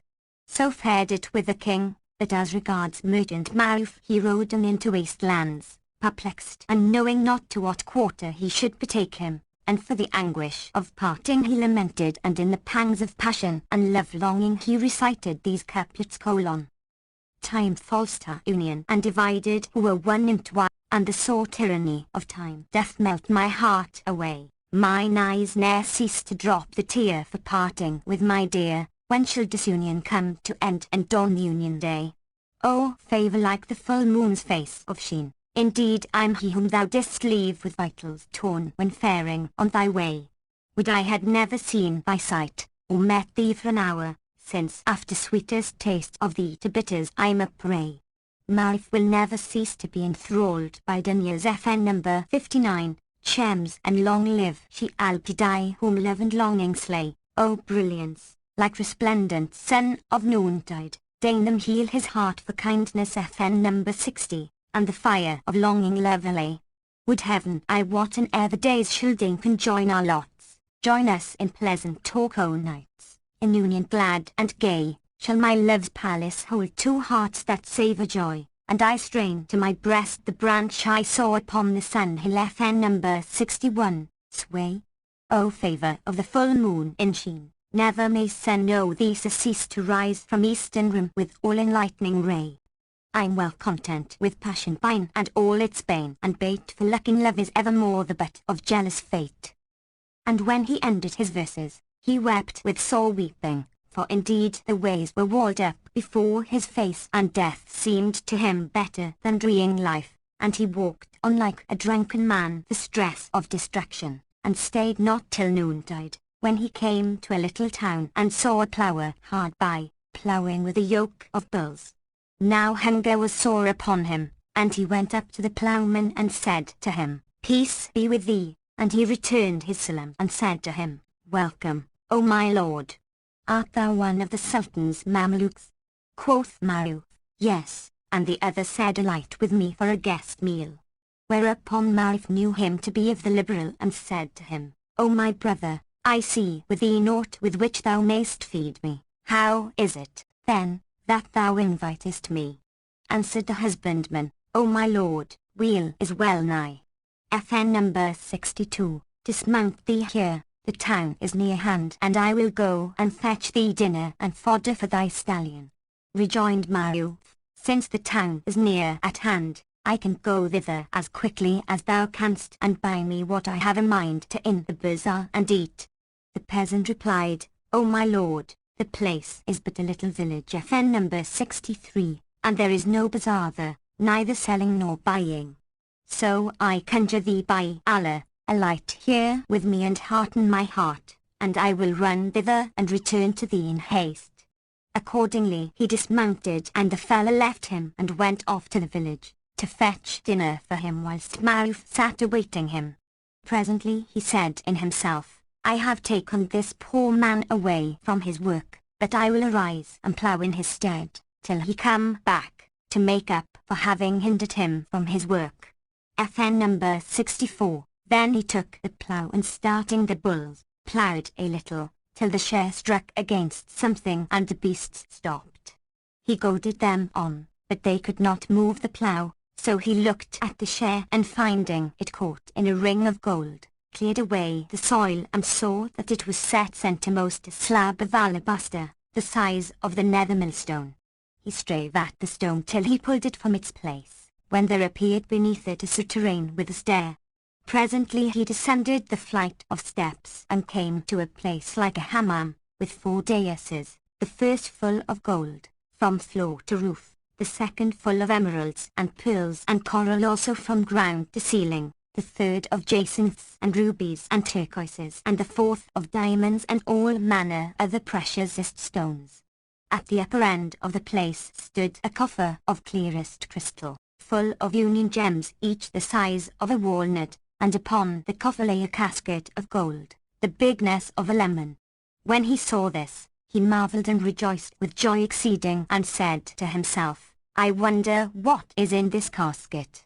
So he opened it and found therein a seal ring of gold, whereon were graven names and talismans, as they were the tracks of creeping ants.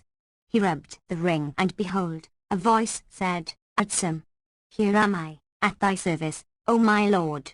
Ask and it shall be given unto thee. Wilt thou raise a city or ruin a capital or kill a king or dig river channel or aught of the kind? Whatso thou seekest, it shall come to pass, by leave of the King of all might, Creator of day and night.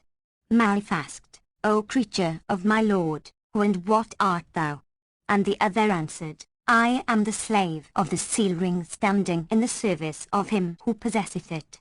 Whatsoever he seeketh, that I accomplish for him, and I have no excuse in neglecting that he biddeth me do, because I am Sultan over 270 tribes of the Jinn, each 270,000 in number, every one of which 1,000 ruleth over 1,000 marids, each marid over 1,000 ifrits, each ifrit over 1,000 satans, and each satan over 1,000 Jinn, and they are all under command of me and may not gainsay me.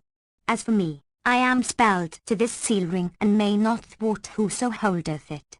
Lo, thou hast gotten hold of it and I am become thy slave, so ask what thou wilt, for I hearken to thy word and obey thy bidding, and if thou have need of me at any time, by land or by sea rub the signet ring and thou wilt find me with thee. But beware of rubbing it twice in succession, or thou wilt consume me with the fire of the names graven thereon, and thus wouldst thou lose me and after regret me. Now I have acquainted thee with my case and the peace. And Shahrazad perceived the dawn of day and ceased to say her permitted say. When it was the 996th night, she continued, it hath reached me, O auspicious king, that when the slave of the signet ring acquainted Marif with his case, the merchant asked him, What is thy name? And the Jinni answered, My name is Abu al-Sayyid at FN number 65. Quoth Maruf, O Abu al-Sayyid at, what is this place and who enchanted thee in this casket? And quoth he, O my lord, this in a treasure called the hoard of Shaddad son of Ad, him who the base of many columned drama laid, the like of which in the lands was never made. FN number 66, I was his slave in his lifetime and this is his seal ring, which he laid up in his treasure, but it hath fallen to thy lot. Maruf inquired, Canst thou transport that which is in this hoard to the surface of the earth? And the Jinni replied, Yes. Nothing were easier. Said Maruf, Bring it forth and leave naught. So the Jinni signed with his hand to the ground, which clave asunder, and he sank and was absent a little while. Presently, there came forth young boys full of grace, and fair of face, bearing golden baskets filled with gold which they emptied out and going away, returned with more, nor did they cease to transport the gold and jewels, till ere an hour had sped they said, Naught is left in the hoard.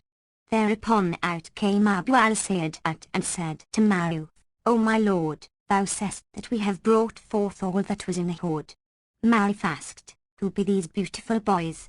And the Jinni answered, They are my sons. This matter merited not that I should muster for it the marids, wherefore my sons have done thy desire and are honoured by such service. So ask what thou wilt beside this. Quoth Maruf, Canst thou bring me he-mules and chests and fill the chests with the treasure and load them on the mules? Quoth Abu al-Sayyid at, Nothing easier, and cried a great cry, whereupon his sons presented themselves before him, to the number of 800, and he said to them, Let some of you take the semblance of he-mules and others of muleteers and handsome Mamelukes, the like of the least of whom is not found with any of the kings, and others of you be transmuted to muleteers, and the rest to menials. So 700 of them changed themselves into bat mules and other 100 took the shape of slaves. Then Abu al-Sayyidat called upon his marids, who presented themselves between his hands, and he commanded some of them to assume the aspect of horses saddled with saddles of gold crusted with jewels. And when Maruf saw them do as he bade, he cried, Where be the chests? They brought them before him, and he said, Pack the gold and the stones, each sort by itself. So they packed them and loaded 300 he-mules with them. Then asked Maruf, O Abu al-Sayyidat, Canst thou bring me some loads of costly stuffs? And the Jinni answered, Wilt thou have Egyptian stuffs or Syrian or Persian or Indian or Greek? Maruf said, Bring me 100 loads of each kind, on 500 mules. And Abu al-Sayyidat "O my lord, accord me delay that I may dispose my marrieds for this, and send a company of them to each country to fetch 100 loads of its stuffs, and then take the form of he mules and return, carrying the stuffs." Maruf inquired, "What time dost thou want?" And Abu al-Sayyid replied, "The time of the blackness of the night, and they shall not dawn ere thou have all thou desirest." Said Maruf, "I grant thee this time," and bade them pitch him a pavilion. So they pitched it, and he sat down therein, and they brought him a table of food. Then said Abu al-Sayyid to him, "O my lord, tarry thou in this tent, and these my sons shall guard thee, so fear thou nothing, for I go to muster my marrieds and dispatch them to do thy desire." So saying, he departed, leaving Maruf seated in the pavilion, with a table before him and the Jinn's sons attending upon him, in the guise of slaves and servants and suite. And while he sat in this state, behold, up came the husbandman, with a great porringer of lentils FN number 67, and a nose bag full of barley, and seeing the pavilion pitched and the Mamelukes standing, hands upon breasts, thought that the Sultan was come and had halted on that stead. So he stood open-mouthed and said in himself, "Would I had killed a couple of chickens and fried them red with clarified cow butter for the Sultan." And he would have turned back to kill the chickens as a regale for the Sultan, but Maruf saw him and cried out to him and said to the Mamelukes, "Bring him hither." So they brought him and his porringer of lentils before Maruf, who said to him, "What is this?" Said the peasant, "This is thy dinner and thy horse's fodder. Excuse me, for I thought not that the Sultan would come hither, and, had I known that, I would have killed a couple of chickens and entertained him in goodly guise." Quoth Maruf, "The Sultan is not come. I am his son-in-law, and I was vexed with him. However, he hath sent his officers to make his peace with me, and now I am minded to return to city. But thou hast made me this assessed meal without knowing me, and I accept it from thee, lentils though it be, and will not eat save of thy cheer." Accordingly he bade him set the porringer Amadal morsed the table and ate of it his sufficiency, whilst the fellow filled his belly with those rich meats.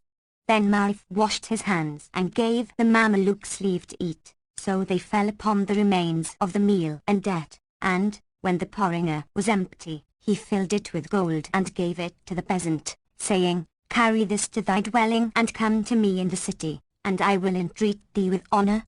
Thereupon the peasant took the porringer full of gold and returned to the village, driving the bulls before him and deeming himself akin to the king.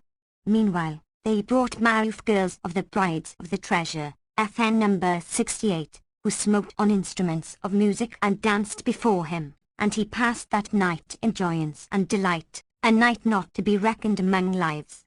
Hardly had dawned the day when there arose a great cloud of dust, which presently lifting, discovered 700 mules laden with stuffs and attended by muleteers and baggage tenders and cresset bearers. With them came Abu al-Sayyid riding on a she-mule, in the guise of a caravan leader, and before him was a travelling litter, with 4 corner terminals FN number 69, of glittering red gold, set with gems. When Abu al-Sayyid came up to the tent, he dismounted and kissing the earth, said to Maruf, "O my lord, thy desire hath been done to the uttermost, and in the litter is a treasure suit which hath not its match among kings' raiment, so don it and mount the litter and bid us do what thou wilt." Quoth Maruf, "O Abu al-Sayyid, I wish thee to go to the city of Iktian al-Qatan and present thyself to my father-in-law the king, and go thou not into him but in the guise of a mortal courier." And quoth he, "To hear is to obey." So Maruf wrote a letter to the Sultan and sealed it, and Abu al-Sayyid took it and set out with it, and when he arrived, he found the king saying, "O Wazir, indeed my heart is concerned for my son-in-law, and I fear lest the Arabs slay him. Would heaven I wot whither he was bound, that I might have followed him with the troops. Would he had told me his destination." Said the Wazir, "Allah be merciful to thee for this thy heedlessness. As thy head liveth, the white saw that we were awake to him and feared dishonour and fled, for he is nothing but an impostor, a liar. And behold, At this moment in came the courier and kissing ground before the king, wished him permanent glory and prosperity and length of life. Asked the king, "Who art thou and what is thy business?" "I am a courier," answered the Jinni, "and thy son-in-law who is come with the baggage sendeth me to thee with a letter, and here it is." So he took the letter and read therein these words, "After salutations galore to our uncle FN number 70, the glorious king. Know that I am at hand with a baggage train, so come thou forth to meet me with the troops." Cried the king, "Allah blacken thy brow, O Wazir. How often wilt thou defame my son-in-law's name and call him a liar and impostor? Behold, he is come with the baggage train and thou art naught but a traitor." The minister hung his head groundwards in shame and confusion and replied, "O king of the age, I said not this save because of the long delay of the baggage and because I feared the loss of the wealth he hath wasted." The king exclaimed, "O traitor, what are my riches? Now that his baggage is come he will give me great plenty in his stead." Then he bade decorate the city and going into his daughter, said to her, "Good news for thee. Thy husband will be here anon with his baggage, for he hath sent me a letter to that effect and here am I now going forth to meet him." The Princess Dunya marvelled at this and said in herself, "This is a wondrous thing. Was he laughing at me or making mock of me, or had he a mind to try me, when he told me that he was a pauper? But Alhamdulillah, glory to God, for that I failed not of my duty to him." On this wise fared it in the palace, but as regards Merchant Ali, the Cain, when he saw the decoration of the city and asked the cause thereof, they said to him, "The baggage train of Merchant Maruf, the king's son-in-law, is come." Said he, "Allah is almighty. What a calamity is this man!" FN number 71, he came to me, fleeing from his wife, and he was a poor man. Whence then should he get a baggage train? But haply this is a device which the king's daughter hath contrived for him, fearing his disgrace, and kings are not unable to do anything. May Allah the Most High veil his fame and not bring him to public shame. And Shahrazad perceived the dawn of day and ceased saying her permitted say. When it was the 997th night, she pursued, "It hath reached me, O auspicious king, that when Merchant Ali asked the cause of the decorations, they told him the truth of the case, so he blessed Merchant Maruf and cried, May Allah Almighty veil his fame and not bring him to public shame." And all the merchants rejoiced and were glad for that they would get their monies. Then the king assembled his troops and rode forth, whilst Abu al-Sayyid returned to Maruf and acquainted him with the delivering of the letter. Quoth Maruf, "Bind on the loads," and when they had done so, he donned the treasure suit and mounting the litter became 1,000 times greater and more majestic than the king. Then he set forward, but, when he had gone halfway, behold, the king met him with the troops, and seeing him riding in the Takdrawan and clad in the dress aforesaid, threw himself upon him and saluted him, and giving him joy of his safety, greeted him with the greeting of peace. Then all the lords of the land saluted him and it was made manifest that he had spoken the truth and that in him there was no lie. Presently he entered the city in such state procession as would have caused the gall bladder of the lion to burst. FN number 72, for envy, and the traders pressed up to him and kissed his hands, whilst Merchant Ali said to him, "Thou hast played off this trick and it hath prospered to thy hand, O Sheikh of impostors. But thou deservest it, and may Allah the Most High increase thee of his bounty." Whereupon Maruf laughed. Then he entered the palace and sitting down on the throne said, "Carry the loads of gold into the treasury of my uncle the king and bring me the bales of cloth." So they brought them to him and opened them before him, bale after bale, till they had unpacked the 700 loads, whereof he chose out the best and said, "Bear these to Princess Dunya that she may distribute them among her slave girls, and carry her also this coffer of jewels, that she may divide them among her handmaids and eunuchs." Then he proceeded to make over to the merchants in whose debt he was stuffs by way of payment for their arrears, giving him whose due was 1,000, stuffs worth 2,000 or more, after which he fell to distributing to the poor and needy, whilst the king looked on with greedy eyes and could not hinder him, nor did he cease largesse till he had made an end of the 700 loads, when he turned to the troops and proceeded to apportion amongst them emeralds and rubies and pearls and coral and other jewels by handsful, without count, till the king said to him, Enough of this giving, O my son. There is but little left of the baggage. But he said, I have plenty. Then, indeed, his good faith was become manifest, and none could give him the lie, and he had come to reck not of giving, for that the slave of the seal ring brought him whatsoever he sought. Presently, the treasurer came into the king, and said, O king of the age, the treasury is full indeed, and will not hold the rest of the loads. Where shall we lay that which is left of the gold and jewels? And he assigned to him another place.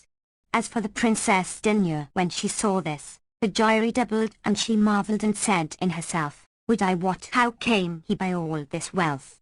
In like manner the traders rejoiced in that which he had given them and blessed him, whilst merchant Ali marvelled and said to himself, I wonder how he hath lied and swindled, that he hath gotten him all these treasures. FN number 73.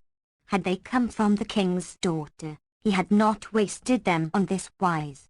But how excellent is his saying, who said, When the king's king giveth, in reverence pause, and venture not to inquire the cause, Allah gives his gifts unto whom he will, so respect and abide by his holy laws.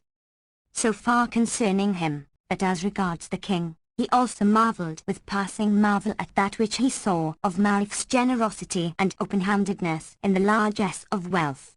Then the merchant went in to his wife, who met him, smiling and laughing-lipped, and kissed his hand, saying, Didst thou mock me, or hadst thou a mind to prove me with thy saying, I am a poor man and a fugitive from my wife? Praise be Allah for that I failed not of my duty to thee. For thou art my beloved, and there is none dearer to me than thou, whether thou be rich or poor. But I would have thee tell me what didst thou design by these words. Said Maruf, I wished to prove thee and see whether thy love was sincere or for the sake of wealth and the greed of worldly good. But now 'tis become manifest to me that thine affection is sincere, and as thou art a true woman, so welcome to thee. I know thy worth. Then he went apart into a place by himself and rubbed the seal ring, whereupon Abu al-Sayyidat presented himself and said to him, Adsum, at thy service. Ask what thou wilt. Quoth Maruf, I want a treasure suit and treasure trinkets for my wife, including a necklace of 40 unique jewels. Quoth the genie, to hear is to obey, and brought him what he sought. Whereupon Maruf dismissed him, and carrying the dress and ornaments into his wife, laid them before her and said, Take these and put them on and welcome.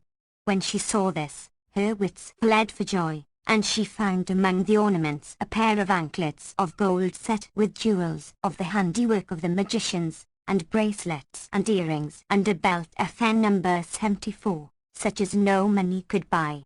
So she donned the dress and ornaments and said to Maruf, O my lord, I will treasure these up for holidays and festivals.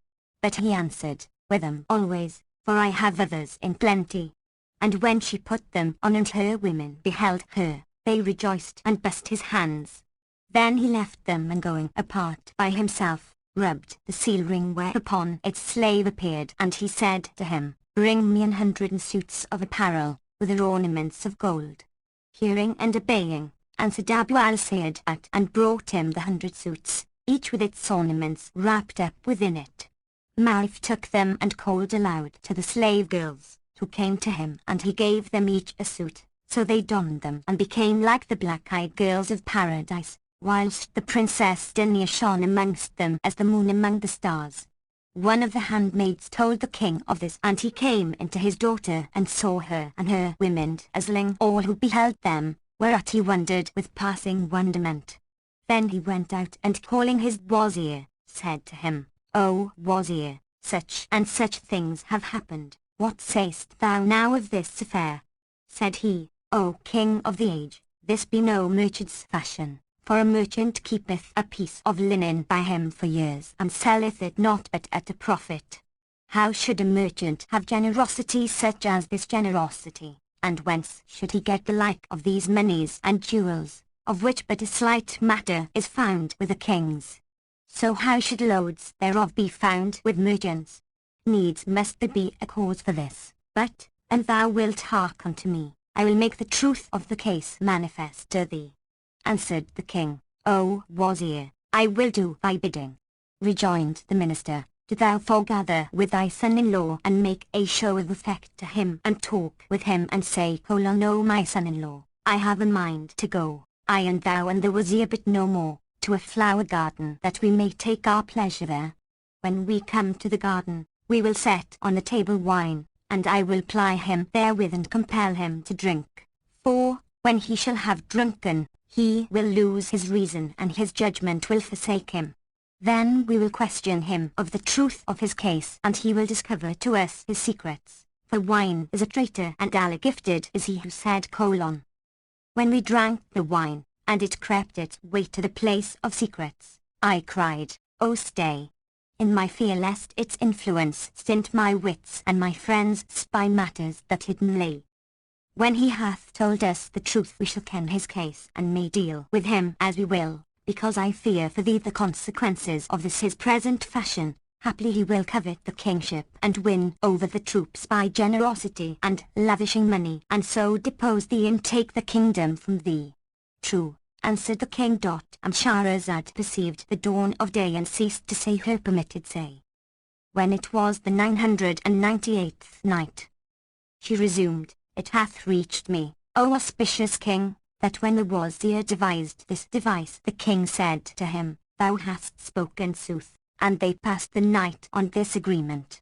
And when morning morrowed the king went forth and sat in the guest chamber, when lo, and behold, the grooms and serving men came into him in dismay. Quoth he, What hath befallen you? And quoth they, O king of the age, the sissies carried the horses and foddered them and the he-mules which brought the baggage, but, when we arose in the morning, we found that thy son-in-law's Mamelukes had stolen the horses and mules. We searched the stables, but found neither horse nor mule, so we entered the lodging of the Mamelukes and found none there, nor know we how they fled. The king marvelled at this, and knowing that the horses and Mamelukes were all Ifrits, the subjects of the slave of the spell, and asked the grooms, O accursed, how could 1,000 beasts and 500 slaves and servants flee without your knowledge? Answered they, We know not how it happened, and he cried, Go, and when your lord cometh forth of the harem, tell him the case.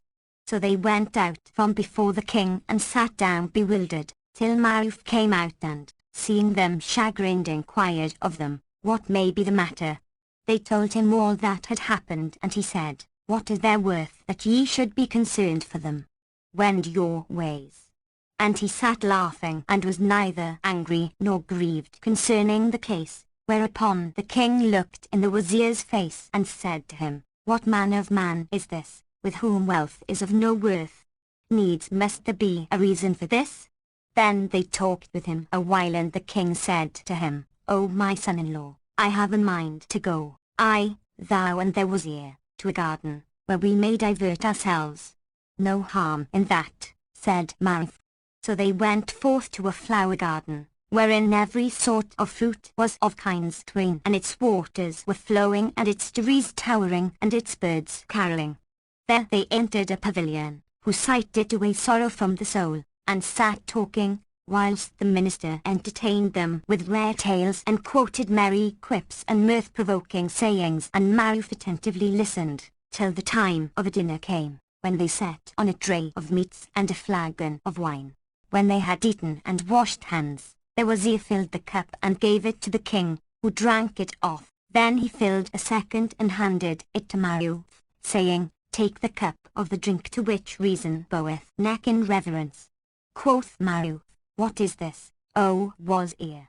And quoth he, This is the grizzled FN number 75, virgin and the old maid long kept at home, FN number 76, the giver of joy to hearts, whereof saith the poet : The feet of sturdy miscreants FN number 77, when trampling heavy dread, and she hath ta'en a vengeance dire on every Arab's head. A Kafir youth like fullest moon in darkness hands her round, whose e'en our strongest cause of sin by him inspirited. And Allah gifted is he who said: 'Tis as if wine, and he who bears the bowl, rising to show her charms for man to see. FN number 78, were dancing and in sun, whose face the moon of night adorned with stars of Gemini. So subtle is her essence, it would seem through every limb like course of soul runs she. And how excellent is the saying of the poet: Slept in mine arms full moon of brightest blee, nor did that sun eclipse in goblet see. I nighted spying fire where to bow down Magians, which bowed from yours lip to me. And that of another: It runs through every joint of them as runs the surge of health returning to the sick. And yet another: I marvel at its presses, how they died and left us aqua vitae, lymph of life. And yet goodlier is the saying of Abu Nawas: Cease then to blame me, for thy blame doth anger bring, and with a draught that maddened me come medicining. A yellow girl FN number 79, whose court cures every carking care, did a stone touch it would with joy and glee upspring. She riseth in her hue during darkest night, the house with brightest, sheeniest light illumining, and going round of youths to whom the world inclines. FN number 80, ne'er, save in whatso way they please, their hearts shall ring. From hand of cointed. FN number 81, lass begarbed like yarded lad. FN number 82, wencher and the tribe of lot alike enamoring, she comes, and say to him who dares claim a law of love: something hast learnt, but still there's many another thing. But best of all is the saying of Ibn al-Muttaz. FN number 83, On the shady woody island. FN number 84, his showers Aladdin shed and convent height done. FN number 85, drop and drip of railing rain, oft the breezes of the morning have awakened me therein when the dawn shows her blaze. FN number 86, ere the bird of flight was fain, and the voices of the monks that with chants awoke the war's black-frocked shavellings ever wont the cup amen to drain. FN number 87, mid the throng how many fair with languid cold eyes. FN number 88, and lids enfolding lovely orbs where black on white was lain, in secret came to see me by shirt of night disguised in terror and in caution hurrying amain. Then I rose and spread my cheek like a carpet on his path in homage, and with skirts wiped his trail from off the plain. But threatening disgrace rose the crescent in the sky like the paring of a nail, yet the light would never wane. Then happened what so happened, I disdain to kiss and tell, so deem of us thy best, and with queries never mell. And gifted of God is he who saith: In the moon I am richest of men, and in joy at good news I start up, for I look on the liquid gold. FN number 89, and I measure it out by the cup. And how goodly is the saying of the poet: By Allah, this is only alchemy, all said of other science false we see. Carat of wine on hundredweight of woe transmuteth gloomiest grief to joy and glee. And that of another: The glasses are heavy when empty, brought till we charge them all with unmixed wine. Then so light are they that to fly their fame as bodies lightened by soul divine. And yet another: Wine cup and ruby wine high worship claim, dishonoured where to see thereon a waste. Bury me, when I'm dead, by side of vine whose veins shall moisten bones and claim is placed, nor bury me in wold and wild, for I dread only after death no wine to taste. FN number 90. And he ceased not to egg him unto the drink, naming to him such of the virtues of wine as he thought well, and reciting to him what occurred to him of poetry and pleasantries on the subject, till Maruf addressed himself to sucking the cup lips and cared no longer for aught else. The wazir ceased not to fill for him and he to drink and enjoy himself and make merry, till his wits wandered and he could not distinguish right from wrong. When the minister saw that drunkenness had attained in him to utterest and the bounds transgressed, he said to him, By Allah, O merchant Maruf, I admire whence thou gottest these jewels whose like a kings of the Chosroes possess not. In all our lives never saw we a merchant that had heaped up riches like unto thine, nor more generous than thou, for thy doings are the doings of kings and not merchants' doings. Wherefore, Allah upon thee, do thou acquaint me with this, that I may know thy rank and condition. And he went on to test him with questions and cajole him, till Maruf, being reft of reason, said to him, I'm neither merchant nor king, and told him his whole story from first to last. Then said the Wazir, I conjure thee by Allah, O my lord Maruf, show us the ring, that we may see its make. So, in his drunkenness, he pulled off the ring and said, Take it and look upon it. The minister took it and turning it over, said, If I rub it, will its slave appear? Replied Maruf, Yes. Rub it and he will appear to thee, and do thou divert thyself with the sight of him. Thereupon the Wazir rubbed the ring, and behold forthright appeared the genie, and said, Adsum, at thy service, O my lord. Ask and it shall be given to thee. Wilt thou ruin a city, or raise a capital, or kill a king? Whatso thou seekest, I will do for thee, sans fail. The Wazir pointed to Maruf and said, Take up yonder wretch and cast him down in the most desolate of desert lands, where he shall find nothing to eat nor drink, so he may die of hunger and perish miserably, and none know of him. Accordingly, the genie snatched him up and flew with him betwixt heaven and earth, which when Maruf saw, he made sure of destruction and wept and said, O Abu al-Sayyid, whither goest thou with me?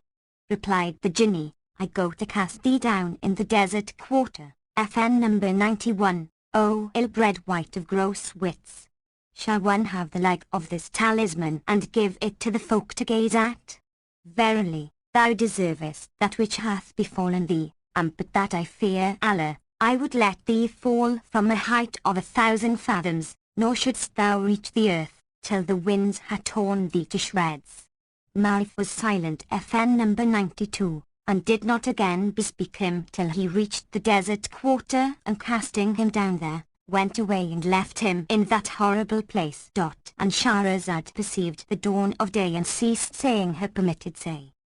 When it was the 999th night, she said, It hath reached me, O auspicious king, that the slave of the seal ring took up Maruf and cast him down in the desert quarter, where he left him and went his ways. So much concerning him, but returning to the Wazir, who was now in possession of the talisman, he said to the king, How deemest thou now? Did I not tell thee that this fellow was a liar, an impostor, but thou wouldest not credit me? Replied the king, Thou wast in the right, O my Wazir, Allah grant thee weal. But give me the ring, that I may solace myself with the sight. The minister looked at him angrily and spat in his face, saying, O lackwits, how shall I give it to thee and abide thy servant, after I am become thy master? But I will spare thee no more on life. Then he rubbed the seal ring and said to the slave, Take up this Silmanachil and cast him down by his son-in-law the swindler man. So the genie took him up and flew off with him, whereupon quoth the king to him, O creature of my lord, what is my crime? Abu al-Sayyid replied, That wot I not, but my master hath commanded me, and I cannot cross whoso hath compassed the enchanted ring. Then he flew on with him, till he came to the desert quarter, and, casting him down where he had cast Maruf, left him and returned.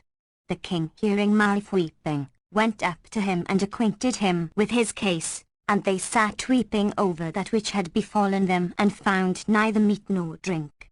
Meanwhile the minister, after driving father-in-law and son-in-law from the country, went forth from the garden, and summoning all the troops held a divan, and told them what he had done with the king and Maruf, and acquainted them with the affair of the talisman, adding, Unless ye make me sultan over you, I will bid the slave of the seal ring take you up one and all, and cast you down in the desert quarter, where you shall die of hunger and thirst.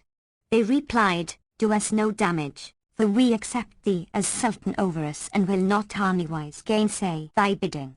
So they agreed, in their own despite, to his being sultan over them, and he bestowed on them robes of honor, seeking all he had a mind with Abu al-Sayyid who brought it to him forthwith.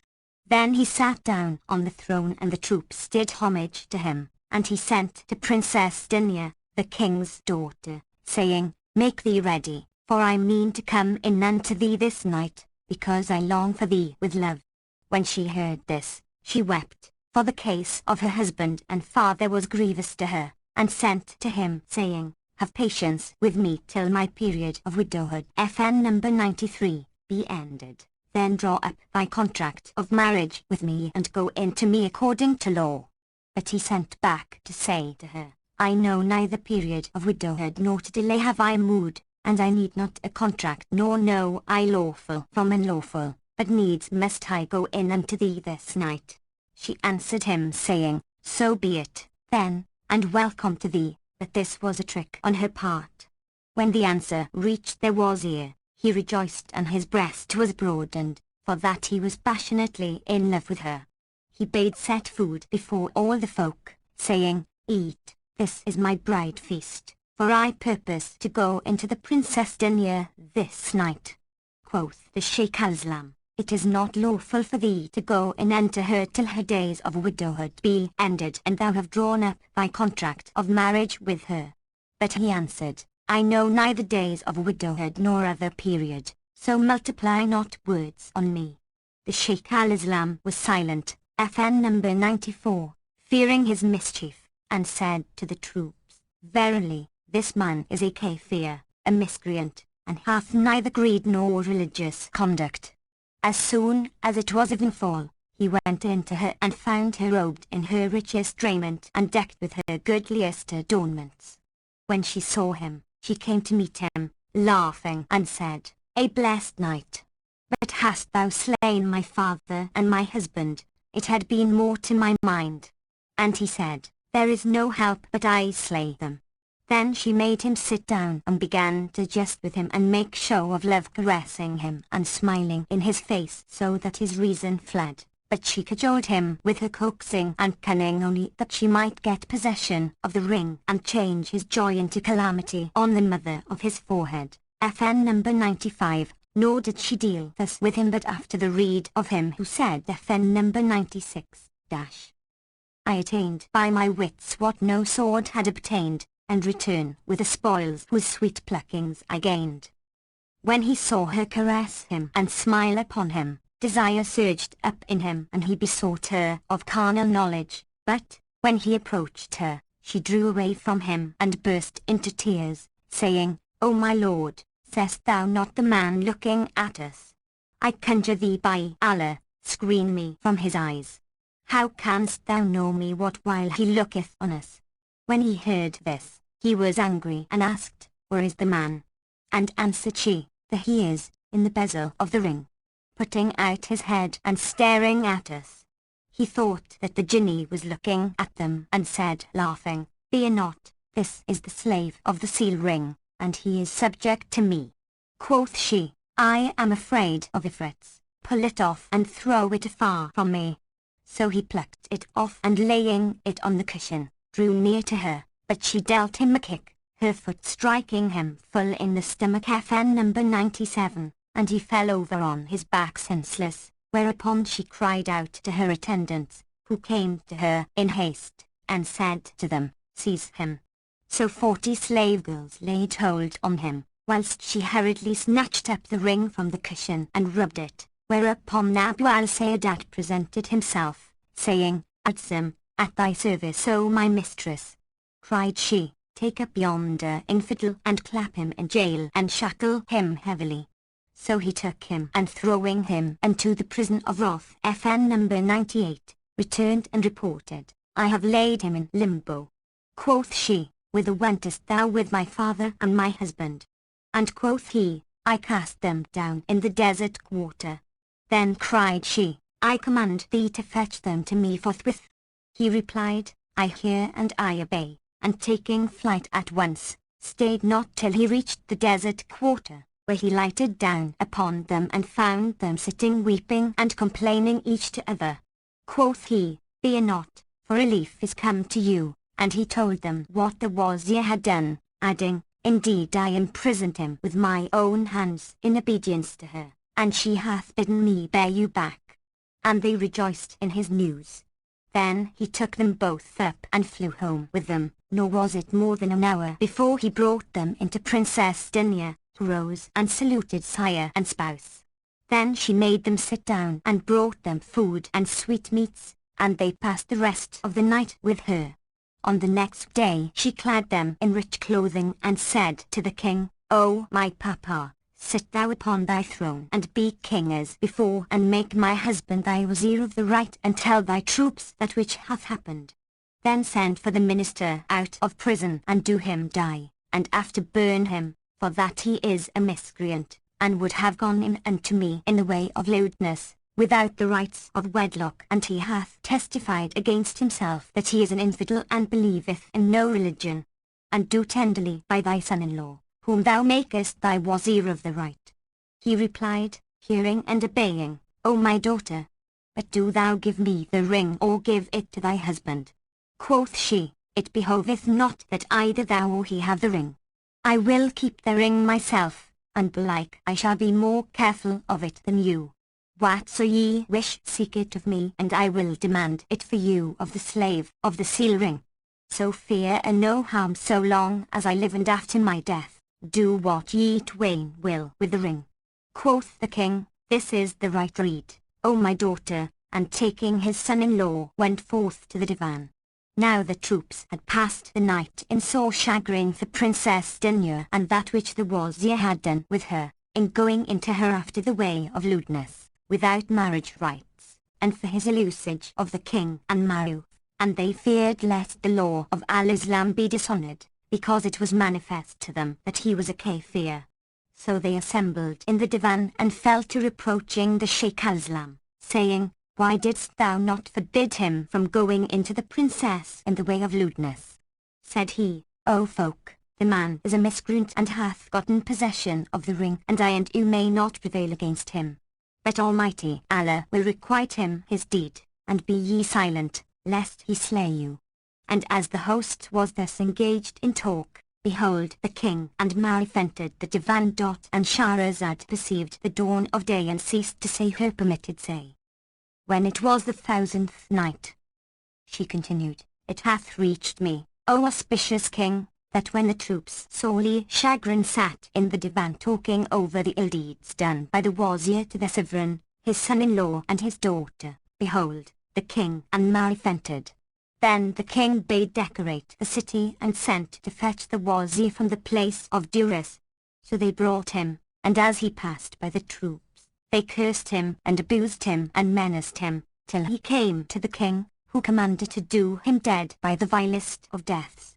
Accordingly, they slew him and after burned his body, and he went to hell after the foulest of plights, and right well quoth one of him: "The compassionate show no ruth to the tomb where his bones shall lie in Munker and Iknagir." FN number 99.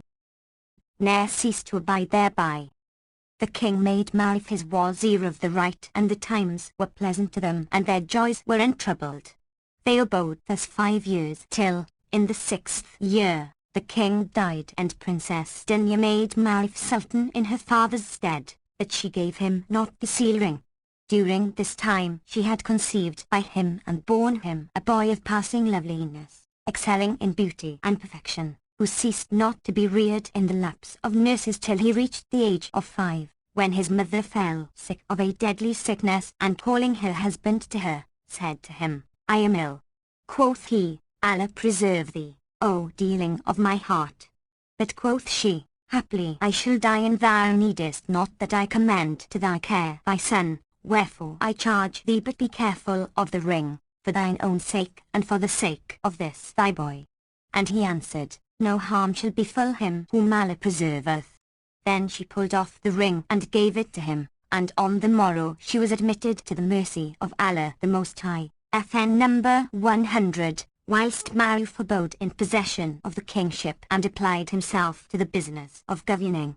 Now it chanced that one day, as he shook the handkerchief FN number 101, and the troops withdrew to their places, that he betook himself to the sitting chamber, where he sat till the day departed and the night advanced with Merksedight.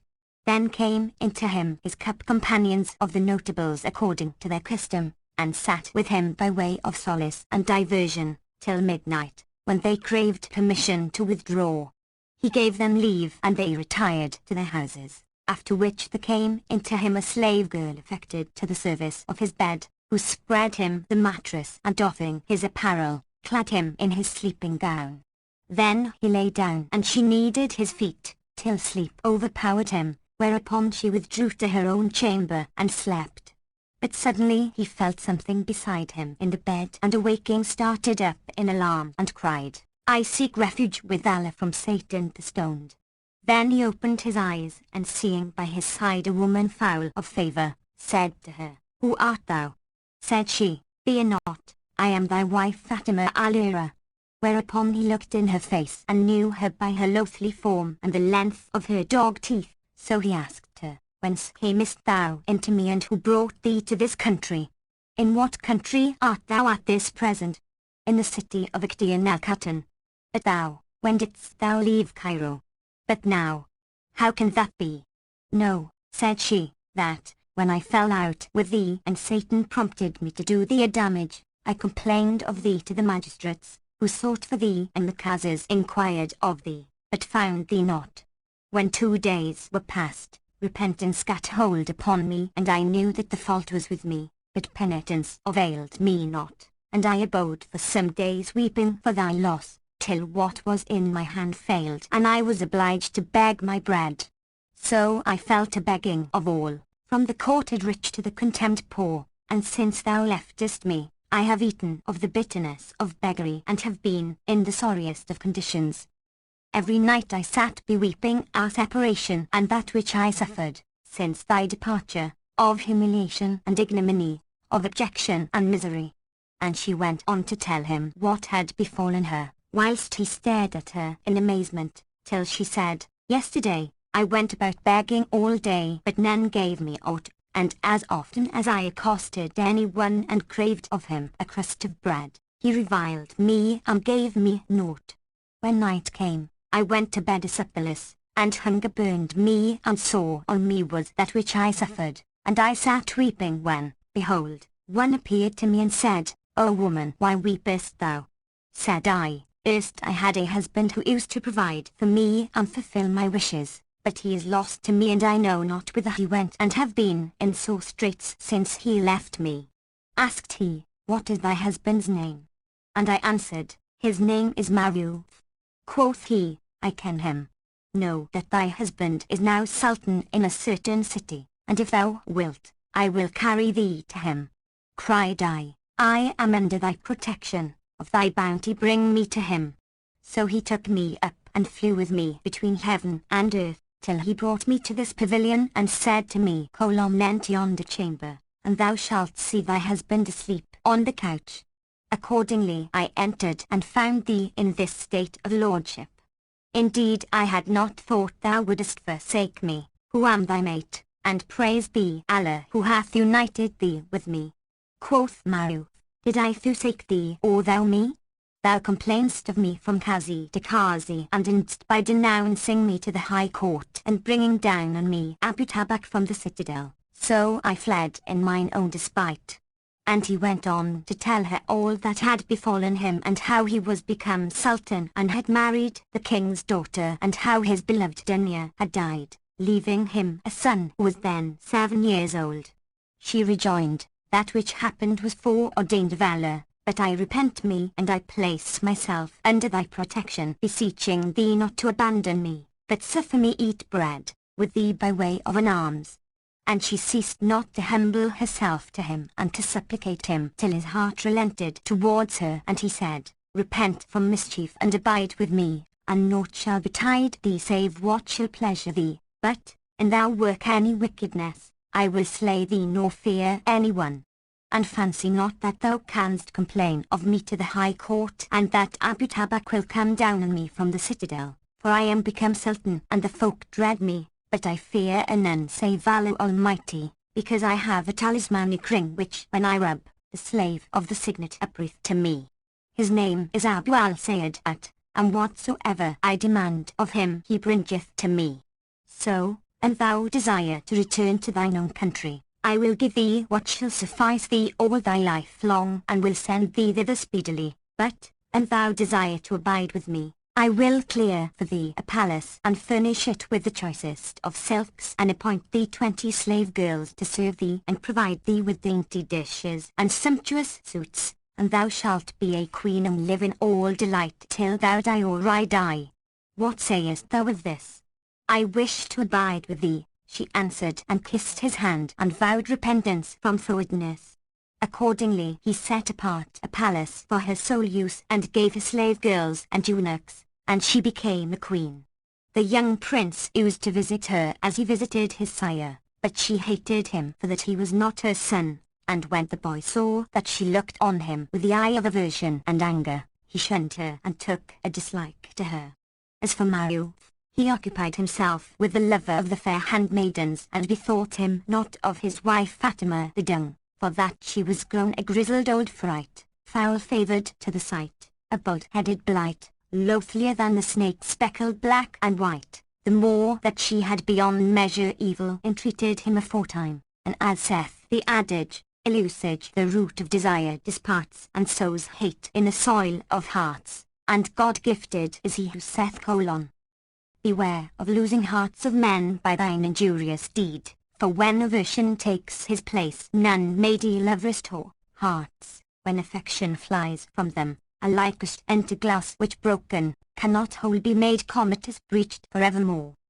And indeed Marif had not given her shelter by reason of any praiseworthy quality in her, but he dealt with her thus generously only of desire for the approval of Allah Almighty. Shahrazad interrupted her sister Shahrazad, saying, How winsome are these words of thine which win hold of the heart more forcibly than enchanters e'en, and how beautiful are these wondrous books thou hast cited, and the marvellous and singular tales thou hast recited.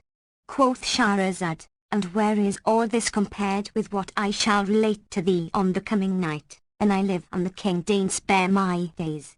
So when morning morrowed and the daybreak in its sheen and shone, the king arose from his couch with breast broadened and in high expectation for the rest of the tale, and saying, By Allah, I will not slay her till I hear the last of her story, repaired to his dubar while the wazir, as was his wont, presented himself at the palace, shroud under arm. Shahryar hurried abroad all that day, bidding and forbidding between man and man, after which he returned to his harem and, according to his custom, went in to his wife Shahrazad. FN number 102. When it was the 1001st night, Dunyazad said to her sister, Do thou finish for us the history of Maruf? She replied, With love and goodly gree, and my lord deign permit me recount it. Quoth the king, I permit thee, for that I am fain of hearing it. So she said, It hath reached me, O auspicious king, that Maruf would have naught to do with his wife by way of conjugal duty. Now when she saw that he held aloof from her bed and occupied himself with other women, she hated him, and jealousy gat the mastery of her, and a blip prompted her to take the seal ring from him and slay him and make herself queen in his stead. So she went forth one night from her pavilion, intending for that in which was her husband King Maruf, and it chanced by decree of the decreer and his written destiny, that Maruf lay that night with one of his concubines, a damsel endowed with beauty and loveliness, symmetry and a stature all grace. And it was his wont, of the excellence of his piety, that, when he was minded to have to lie with a woman, he would doff the enchanted seal ring from his finger, in reverence to the holy names graven thereon, and lay it on the pillow, nor would he don it again till he had purified himself by the ghusl ablution. Moreover, when he had lain with a woman, he was used to order her go forth from him before daybreak, of his fear for the seal ring, and when he went to the hammam he locked the door of the pavilion till his return, when he put on the ring, and after this, all were free to enter according to custom. His wife Fatima the Dung knew of all this, and went not forth from her place till she had certified herself of the case. So she sallied out, when the night was dark, purposing to go into him, whilst he was drowned in sleep, and steal the ring, unseen of him. Now it chanced at this time that the king's son had gone out, without light, to the chapel of ease for an occasion, and sat down over the marble slab FN number 103, of the jakes in the dark, leaving the door open. Presently, he saw Fatima come forth of her pavilion and make stealthily for that of his father, and said in himself, "What aileth this witch to leave her lodging in the dead of the night and make for my father's pavilion? Needs must there be some reason for this." So he went out after her and followed in her steps unseen of her. Now he had a short sword of watered steel, which he held so dear that he went not to his father's divan, except he were girt therewith, and his father used to laugh at him and exclaim, "Wahala! FN number 104, this is a mighty fine sword of thine, O my son, that thou hast not gone down with it to battle nor cut off a head therewith." Whereupon the boy would reply, "I will not fail to cut off with it some head which deserveth FN number 105, cutting." And Marif would laugh at his words. Now when treading in her track, he drew the sword from its sheath, and he followed her till she came to his father's pavilion and entered, whilst he stood and watched her from the door. He saw her searching about and heard her say to herself, "Where hath he laid the seal ring?" Whereby he knew that she was looking for the ring, and he waited till she found it and said, "Here it is." Then she picked it up and turned to go out, but he hid behind the door. As she came forth, she looked at the ring and turned it about in her grasp.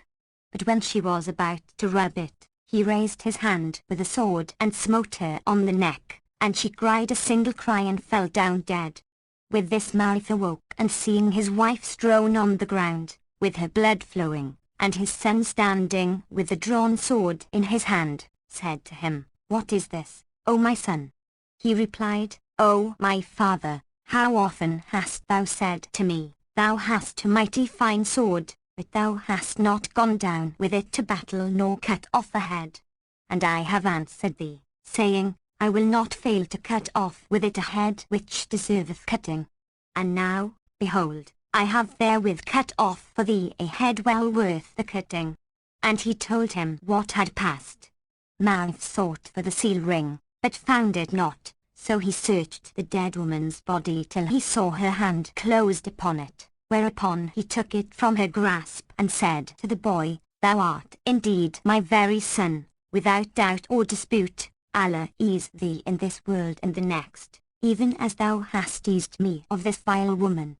Her attempt led only to her own destruction, and Allah gifted is he who said: When forwards Allah's aid a man's intent, his wish in every case shall find consent, but in that aid of Allah be refused, his first attempt shall do him damagement.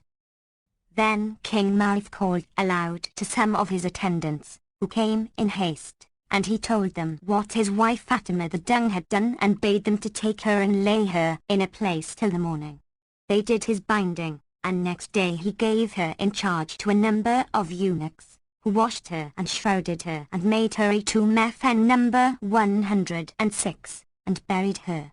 Thus her coming from Cairo was but to her grave, and Allah gifted is he who said FN number 107 We trod the steps appointed for us, and he whose steps are appointed must tread them. He whose death is decreed to take place in our land shall not die in any land but that. And how excellent is the saying of the poet: I wot not, when as to a land I fare, good luck pursuing, what my lot shall be, whether the fortune I perforce pursue or the misfortune which pursueth me. After this, King Maruf sent from the husbandman, whose guest he had been, when he was a fugitive, and made him his wazir of the right and his chief counsellor. FN number 108. Then, learning that he had a daughter of passing beauty and loveliness, of qualities nature ennobled at birth and exalted of worth, he took her to wife, and in due time he married his son. So they abode a while in all solace of life and its delight, and their days were serene and their joys untroubled, till there came to them the destroyer of delights and the sunderer of societies, the depopulator of populous places and the orphaner of sons and daughters. And glory be to the living who dieth not and in whose hand are the keys of the seen and the unseen. Conclusion. Now, during this time, Shahrazad had borne the king 3 boy children, so, when she had made an end of the story of Maruf, she rose to her feet and kissing ground before him, said, O King of the time and unique one, FN number 109, of the age and the tide, I am thine handmaid, and these 1,000 nights and a night have I entertained thee with stories of folk gone before and admonitory instances of the men of yore. May I then make bold to crave a boon of thy highness? He replied, Ask, O Shahrazad, and it shall be granted to thee. FN number 110, whereupon she cried out to the nurses and the eunuchs, saying, Bring me my children. So they brought them to her in haste, and they were 3 boy children, one walking, one crawling and one sucking. She took them and setting them before the king, again kissed the ground and said, O King of the age, these are thy children, and I crave that thou release me from the doom of death, as a dole to these infants. For, an thou kill me, they will become motherless and will find none among women to rear them as they should be reared. When the king heard this, he wept and straining the boys to his bosom, said, By Allah, O Shahrazad, I pardoned thee before the coming of these children, for that I found thee chaste, pure, ingenuous and pious. Allah bless thee in thy father and thy mother and thy root and thy branch. I take the Almighty to witness against me that I exempt thee from aught that can harm thee. So she kissed his hands and feet and rejoiced with exceeding joy, saying, The Lord make thy life long and increase thee in dignity and majesty. FN number 111. Presently adding, Thou marveledst at that which befell thee on the part of women, yet the bitter did the kings of the Chosroes before thee greater mishaps and more grievous than that which hath befallen thee, and indeed I have set forth unto thee that which happened to caliphs and kings and others with their women, but the relation is longsome and hearkening groweth tedious, and in this is all sufficient warning for the man of wits and admonishment for the wise. Then she ceased to speak, and when King Shahryar heard her speech and profited by that which she said, he summoned up his reasoning powers and cleansed his heart and caused his understanding revert and turned to Allah Almighty and said to himself, Since the befell the kings of the Chosroes more than that which hath befallen me, never, whilst I live, shall I cease to blame myself for the past. As for this Shahrazad, her like is not found in the lands, so praise be to him who appointed her a means for delivering his creatures from oppression and slaughter. Then he arose from his seance and kissed her head, whereat she rejoiced, she and her sister Dunlazad, with exceeding joy. When the morning morrowed, the king went forth and sitting down on the throne of the kingship, summoned the lords of his land, whereupon the chamberlains and nabobs and captains of the host went into him and kissed ground before him. He distinguished the Wazir, Shahrazad's sire, with special favour and bestowed on him a costly and splendid robe of honour and entreated him with the utmost kindness, and said to him, Allah protect thee for that thou gavest me to wife thy noble daughter, who hath been the means of my repentance from slaying the daughters of folk. Indeed I have found her pure and pious, chaste and ingenuous, and Allah hath vouchsafed me by her 3 boy children, wherefore praise be he for his passing favour. Then he bestowed robes of honour upon his wazirs, and emirs and chief officers, and he set forth to them briefly that which had betided him with Shahrazad, and how he had turned from his former ways and repented him of what he had done, and purposed to take the wazir's daughter, Shahrazad, to wife and let draw up the marriage contract with her. When those who were present heard this, they kissed the ground before him and blessed him and his betrothed. FN number 112, Shahrazad, and their wazir thanked her.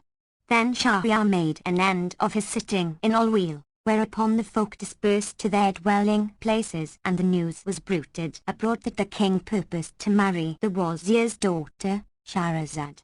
Then he proceeded to make ready the wedding gear, and presently he sent after his brother, King Shahzaman, who came, and King Shahryar went forth to meet him with the troops.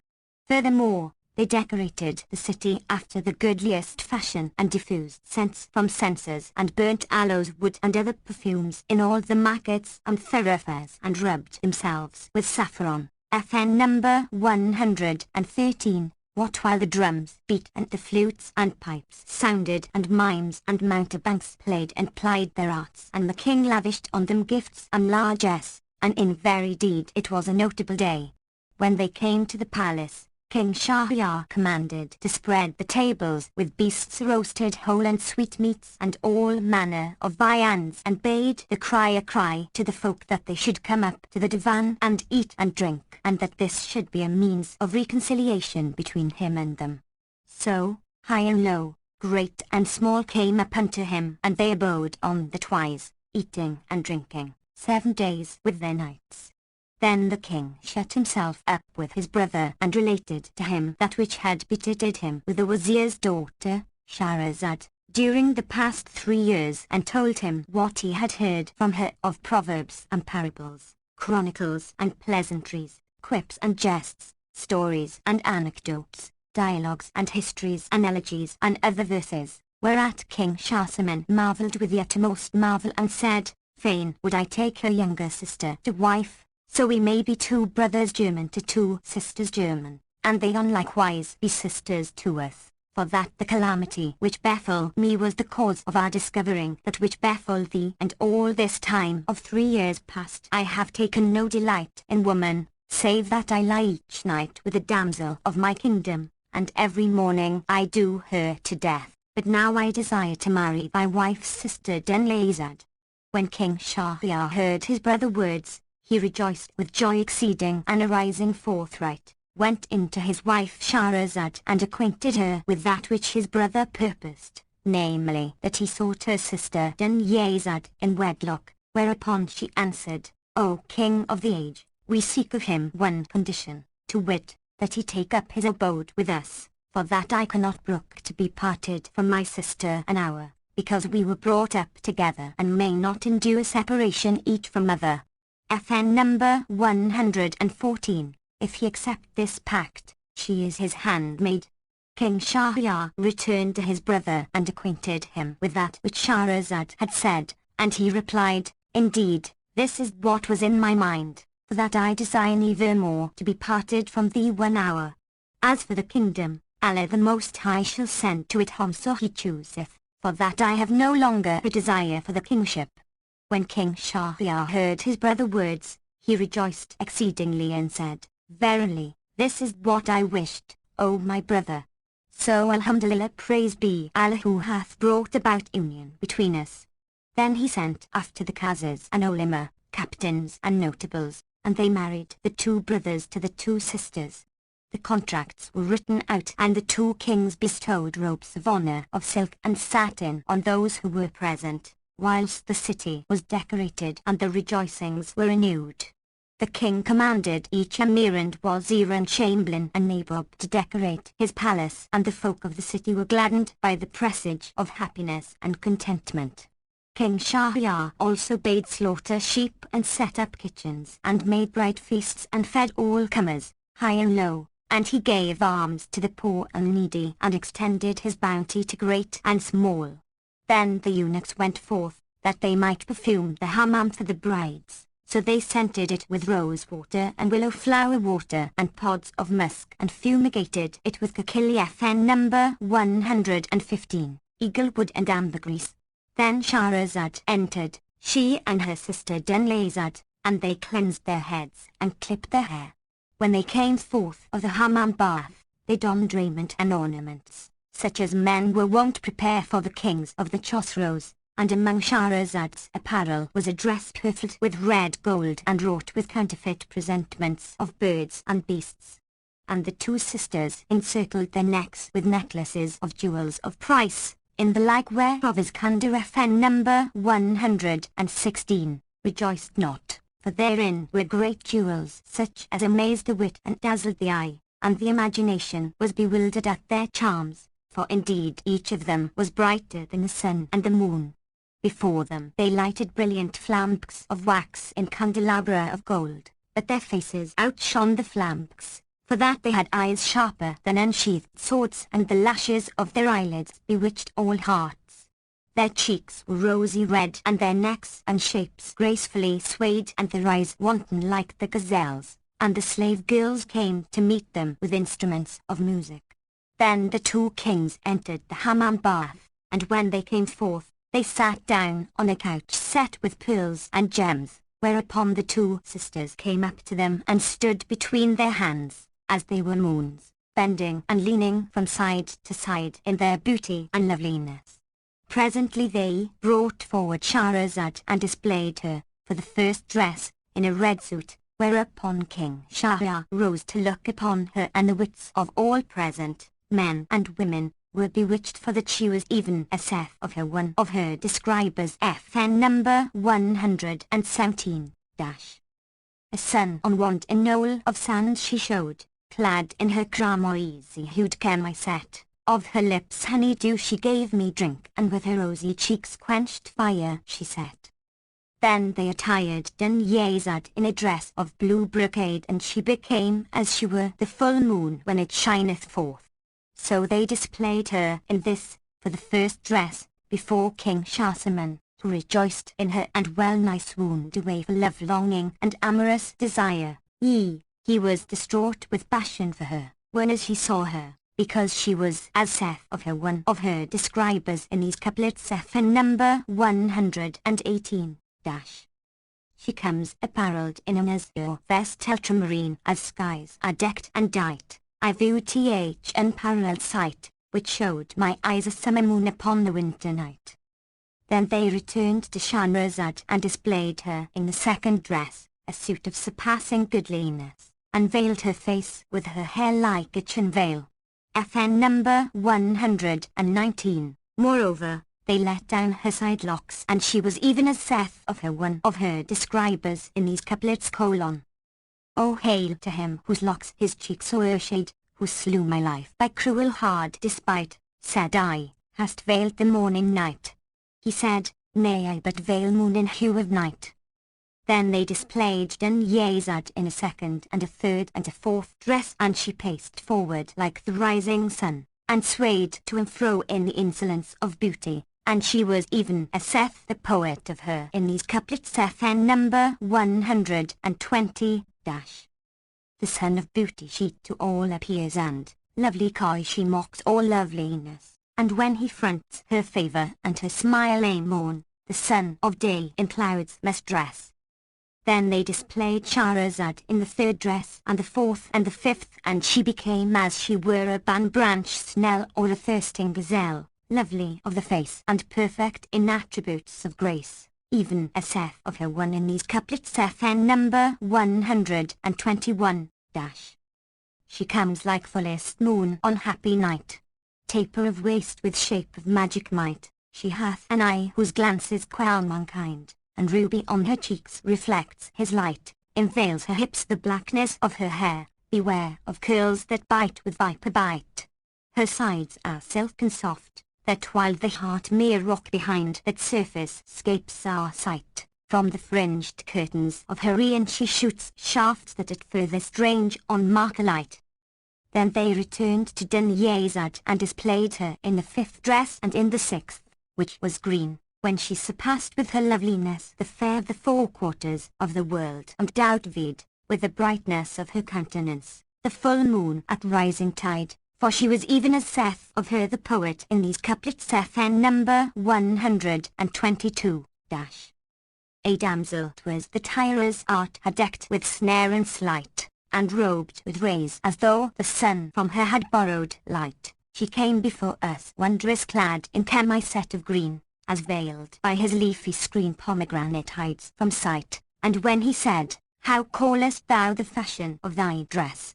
She answered us in pleasant way with double meaning dight. We call this garment grieve cur, and rightly is it hight, for many a heart with this we break and harried many a sprite. Then they displayed Shahrazad in the sixth and seventh dresses and clad her in youth's clothing, whereupon she came forward swaying from side to side and coquettishly moving, and indeed she ravished wits and hearts and ensorcelled all eyes with her glances.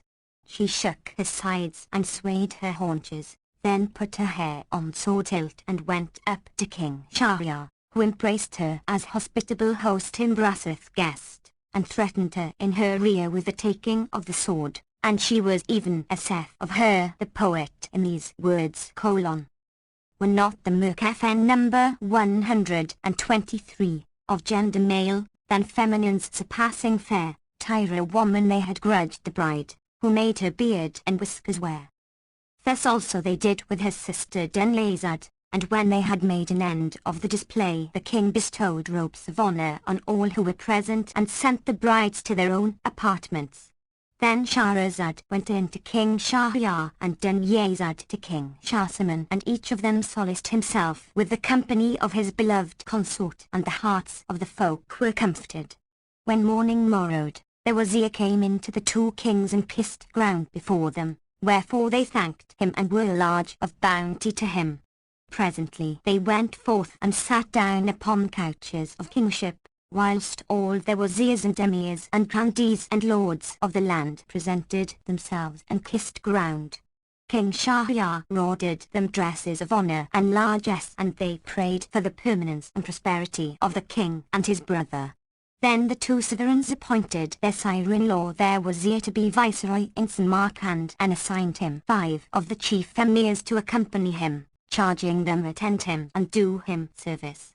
The minister kissed the ground and prayed that they might be vouchsafed length of life. Then he went into his daughters, whilst the eunuchs and ushers walked before him, and saluted them and farewelled them. They kissed his hands and gave him joy of the kingship and bestowed on him immense treasures, after which he took leave of them and setting out, fared days and nights, till he came near Samarkand, where the townspeople met him at a distance of 3 marches and rejoiced in him with exceeding joy. So he entered the city and they decorated the houses, and it was a notable day. He sat down on the throne of his kingship, and their wazirs did him homage, and the grandees and emirs of Samarkand, and all prayed that he might be vouchsafed justice and victory and length of continuance. So he bestowed on them robes of honor and entreated them with distinction, and they made him sultan over them. As soon as his father-in-law had departed for Samarkand, King Shahryar summoned the grandees of his realm and made them a stupendous banquet of all manner of delicious meats and exquisite sweetmeats. He also bestowed on them robes of honor and girded them, and divided the kingdoms between himself and his brother in their presence, whereat the folk rejoiced. Then the two kings abode, each ruling the day in turn, and they were ever in harmony each with other, while on similar wise their wives continued in the love of Allah Almighty and in thanksgiving to Him, and the peoples and the provinces were at peace, and the preachers prayed for them from the pulpits, and their report was bruited abroad, and the travellers bore tidings of them to all lands. In due time King Shahryar summoned chroniclers and copyists, and bade them write all that had betided him with his wife, first and last. So they wrote this and named it the Stories of the 1,000 Nights and a Night. The book came to 30 volumes, and these the king laid up in his treasury. And the two brothers abode with their wives in all pleasance and solace of life and its delights, for that indeed Allah the Most High had changed their annoy into joy, and on this wise they continued till there took them the destroyer of delights and the severer of societies, the desolator of dwelling places and garnerer of graveyards, and they were translated to the wrath of Almighty Allah. Their houses fell waste, and their palaces lay in ruins. FN number 124, and the kings inherited their riches. Then there reigned after them a wise ruler, who was just, keen-witted and accomplished, and loved tales and legends, especially those which chronicle the doings of sovereigns and sultans, and he found in the treasury these marvellous stories and wondrous histories, contained in the 30 volumes aforesaid. So he read in them a first book and a second and a third, and so on to the last of them, and each book astounded and delighted him more than that which preceded it, till he came to the end of them. Then he admired whatso he had read therein of description and discourse, and rare traits and anecdotes and moral instances and reminiscences, and bade the folk copy them and dispread them over all lands and climes. Wherefore the report was bruited abroad, and the people named them the marvels and wonders of the 1,000 nights and a night. This is all that hath come down to us of the origin of this book, and Allah is all-knowing. FN number 125. So glory be to him whom the shifts of time waste not away, nor doth thought of chance or change affect his sway, whom one case diverteth not from other case, and who is sole in the attributes of perfect grace. And prayer and peace be upon the Lord's Pontiff and chosen one among his creatures, our Lord Muhammad, the Prince of mankind, through whom we supplicate him for a goodly and a godly. Finis. Terminal Essay. Preliminary.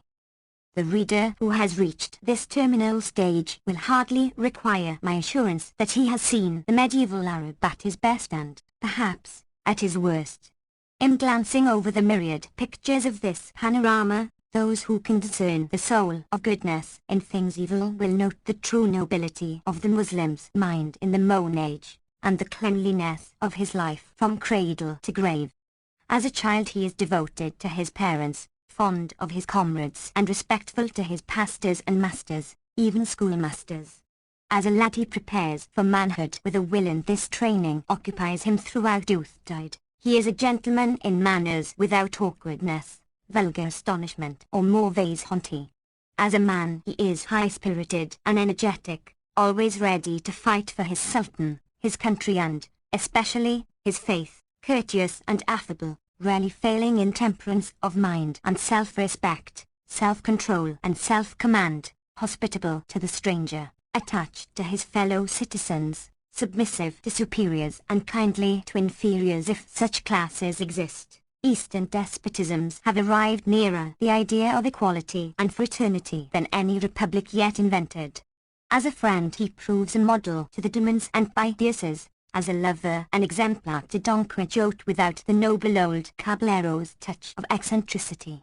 As a knight he is the mirror of chivalry, doing battle for the weak and debelling the strong, while ever defending the honor of women. As a husband his patriarchal position causes him to be loved and fondly loved by more than one wife. As a father affection for his children rules his life. He is domestic in the highest degree, and he finds few pleasures beyond the bosom of his family. Lastly, his death is simple, pathetic and edifying as the life which led to it. Considered in a higher phase, the medieval Muslim mind displays, like the ancient Egyptian, a most exalted moral idea, the deepest reverence for all things connected with his religion, and a sublime conception of the unity and omnipotence of the deity. Noteworthy too is a proud resignation to the decrees of fate and fortune, Kaza Wakada, of destiny and predestination, a feature which ennobles the low aspect of al-Islam even in these days of comparative degeneration and local decay. Hence his moderation in prosperity, his fortitude in adversity, his dignity, his perfect self-dominance and, lastly, his lofty quietism which sounds the true heroic ring. This again is softened and tempered by a simple faith in the supremacy of love over fear, an unbounded humanity and charity for the poor and helpless, an unconditional forgiveness of the direst injuries, which is the note of the noble, a generosity and liberality which at times seem impossible, and an enthusiasm for universal benevolence and beneficence which, exalting kindly deeds done to man above every form of holiness, constitute the root and base of oriental, nay, of all, courtesy. And the whole is crowned by pure trust and natural confidence in the progress and perfectibility of human nature, which he exalts instead of degrading. This he holds to be the foundation stone of society, and indeed the very purpose of its existence. His pessimism resembles far more the optimism which the so-called books of Moses borrowed from the ancient Copt than the mournful and melancholy creed of the true pessimist, as Solomon the Hebrew, the Indian Buddhist and the esoteric European imitators of Buddhism. He cannot but sigh when contemplating the sin and sorrow, the pathos and bathos of the world, and feel the pity of it, with its shifts and changes ending in nothingness, its scanty happiness and its copious misery. But his melancholy is expressed in a voice divinely sweet, a voice no less divinely sad. Nor does he mourn as they mourn who have no hope. He has an absolute conviction in future compensation, and, meanwhile, his lively poetic impulse, the poetry of ideas, not of formal verse, and his radiant innate idealism breathe a soul into the merest matter of squalid workaday life and awaken the sweetest harmonies of nature epitomized in humanity. Such was the Muslim at a time when the dark clouds of ignorance and superstition hung so thick on the intellectual horizon of Europe as to exclude every ray of learning that darted from the East, and when all that was polite or elegant in literature was classed among the Studia Arabum, FN number 126, nor is the shady side of the picture less notable. Our Arab at his worst is a mere barbarian who has not forgotten the savage. He is a model mixture of childishness and astuteness, of simplicity and cunning, concealing levity of mind and a solemnity of aspect. His stolid, instinctive conservatism grovels before the tyrant rule of routine, despite that turbulent, unlicentious independence which ever suggests revolt against the ruler. His mental torpidity, founded upon physical indolence, renders immediate action and all manner of exertion distasteful. His conscious weakness shows itself in overweening arrogance and intolerance. His crass and self-satisfied ignorance makes him glorify the most ignoble superstitions, while acts of revolting savagery are the natural results of a malignant fanaticism and a furious hatred of every creed beyond the pale of Al-Islam. It must be confessed that these contrasts make a curious and interesting tout ensemble. Section I. The origin of the Knights. A. The birthplace. Here occur the questions, where and when was written, and to whom do we owe a prose poem which, like the dramatic epos of Herodotus, has no equal. I proceed to lay before the reader a precise verbal of the sundry pleadings already in court, as concisely as is compatible with intelligibility, furnishing him with references to original authorities and warning him that a fully detailed account would fill a volume. Even my own reasons for decidedly taking one side and rejecting the other must be stated briefly. And before entering upon this subject I would distribute the prose matter of our recueil of folklore under three heads. 1. The apologue or beast fable proper, a theme which may be of any age, as it is found in the hieroglyphs and in the cuneiforms. 2. The fairy tale, as for brevity we may term the stories based upon supernatural agency. This was a favourite with olden Persia, and Muhammad, most austere and puritanical of the prophets, strongly objected to it because preferred by the more sensible of his converts to the dry legends of the Talmud and the Quran, quite as fabulous without the halo and glamour of fancy. 3. The histories and historical anecdotes, analects, and acromata, in which the names, when not used anachronistically by the editor or copier, give unerring data for the earliest date quo and which, by the mode of treatment, suggest the latest. Each of these constituents will require further notice when the subject matter of the book is discussed. The metrical portion of the Knights may also be divided into three categories, viz. 1. The oldest and classical poetry of the Arabs, for example the various quotations from the suspended poems. 2. The medieval, beginning with the laureates of Al-Rashid's court, such as Al-Asma'i and Abu Nawas, and ending with Al-Hariri AH 446 516 equals 1030 to 1100. 3. The modern quotations and the pieces de circonstance by the editors or copyists of the compilation. FN number 127. Upon the metrical portion also further notices must be offered at the end of this essay. In considering the uncle derivative of the Knights we must carefully separate subject matter from language manner. The neglect of such essential difference has caused the remark, It is not a little curious that the origin of a work which has been known to Europe and has been studied by many during nearly 2 centuries, should still be so mysterious, and that students have failed in all attempts to detect the secret.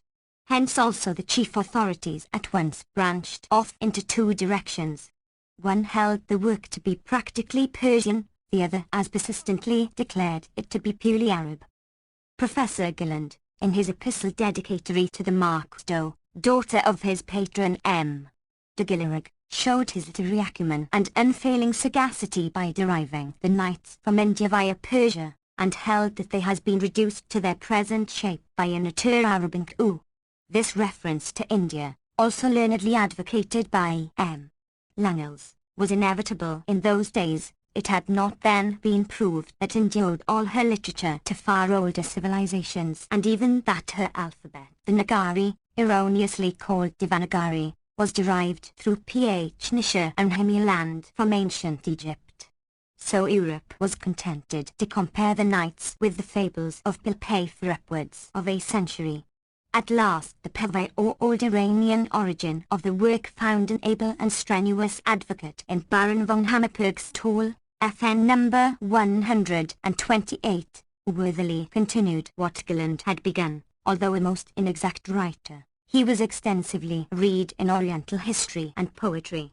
His contention was that the book is an Arabization of the Persian Hazarafsana or Thousand Tales, and he proved his point. Von Hammer began by summoning into court the Herodotus of the Arabs, Ali Abu al-Hasan al-Masudi, who, in AH 333, equals 944, about 1 generation before the founding of Cairo, published at Basora the first edition of his far-famed Muruj al-Dahab wa Madan al-Johar, Meads of Gold and Mines of Gems. The Styrian Orientalist FN number 129, quotes with sundry misprints FN number 130, an ample version of a passage in chapter 68, which is abbreviated in the French translation of M.C. Barbier de Maynard. FN number 131. And, indeed, many men well acquainted with their Arab histories FN number 132. Opine that the stories above mentioned and other trifles were strung together by men who commended themselves to the kings by relating them, and who found favour with their contemporaries by committing them to memory and by reciting them. Of such fashion FN number 133 is the fashion of the books which have come down to us translated from the Persian, Farisiya, the Indian, Hindiya, FN number 134, and the Greco-Roman, Rumiya, FN number 135. I have noted the judgment which should be passed upon compositions of this nature. Such is the book entitled Hazarafsana or the Thousand Tales, which word in Arabic signifies carafa, facility. It is known to the public under the name of Hebut of 1,000 Nights and a Night, Kitab al-Flayla wal-Layla. FN number 136. This is an history of a king and his wazir, the minister's daughter and a slave girl, Jariya, who were named Shudsad, line-born, and Anazad, ducat-born. FN number 137. Such also is the tale of Faza, FN number 138, Al-Hafiza, and Simas, containing details concerning the kings and wazirs of Hind. The Book of Al-Sindbad FN number 139, and others of a similar stamp. Von Hammer adds, quoting Chaps. XV. Of Al-Masudi that Al-Mansur, 2nd Abbasid AH 136, 158 equals 754 775, and grandfather of Al-Rashid, caused many translations of Greek and Latin, Syriac and Persian, Alvi, works to be made into Arabic, specifying the Kalila wa Damna, FN number 140, the fables of Bidpai, Pilpay, the logic of Aristotle, the geography of Ptolemy and the elements of Euclid. Hence he concludes l'original de Miletan wits silent out vraisemblance, et traduit au temps du calife Mansur, Ysca Ystadau Trenti Anza von Liren du Carlife Horain al Rasid, Ki, Palaswit, David Luimi Mjua Unsi Grand Roll Damsties Historias. He also notes that, about a century after al-Masudi had mentioned the Hazar Afsana, it was versified and probably remodeled by one Rasti, the Takalis or nom de plume of a bard at the court of Muhammad, the Ghaznavite Sultan who, after a reign of 33 years, Ob. AD 1030. FN number 141. Von Hammer some 12 years afterwards, June. Asiat August, 1839, brought forward, in his notice all origin Bursane de Millet and Wits, a second and an even more important witness. This was the famous Kitab al-Fihrist, FN number 142, or index list of Arabic works, written in AH 387 equals 987, by Muhammad bin Ishaq al-Nadim, Cup Companion or Equerry, popularly known as Abu Yaqub al-Warraq. FN number 143. The following is an extract, p. 304, from the 8th discourse which consists of 3 arts, Funan. FN number 144, the first section on the history of the confabulators nocturni, tellers of night tales, and the relators of fanciful adventures, together with the names of books treating upon such subjects. Muhammad ibn Ishaq Seth, the first who indicted themes of imagination and made books of them, consigning these works to the libraries, and who ordered some of them as though related by the tongues of brute beasts, were the Paleo-Persians, and the kings of the first dynasty. The Ashganian kings of the third dynasty appended others to them, and they were augmented and amplified in the days of the Sassanids, the fourth and last royal house. The Arabs also translated them into Arabic, and the eloquent polished and embellished them and wrote others resembling them.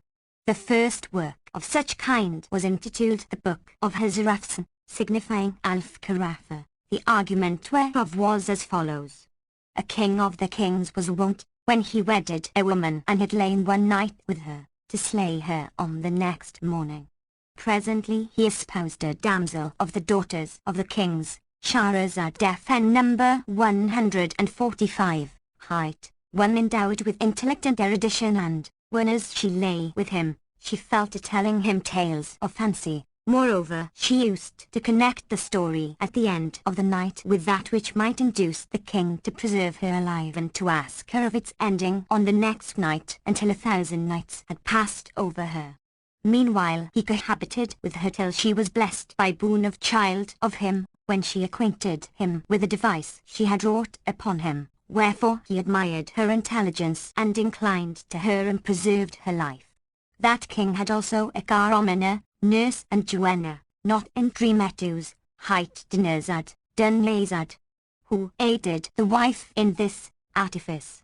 It is also said that this book was composed for, or by, Humai daughter of Baman FN number 146, and in it were included other matters.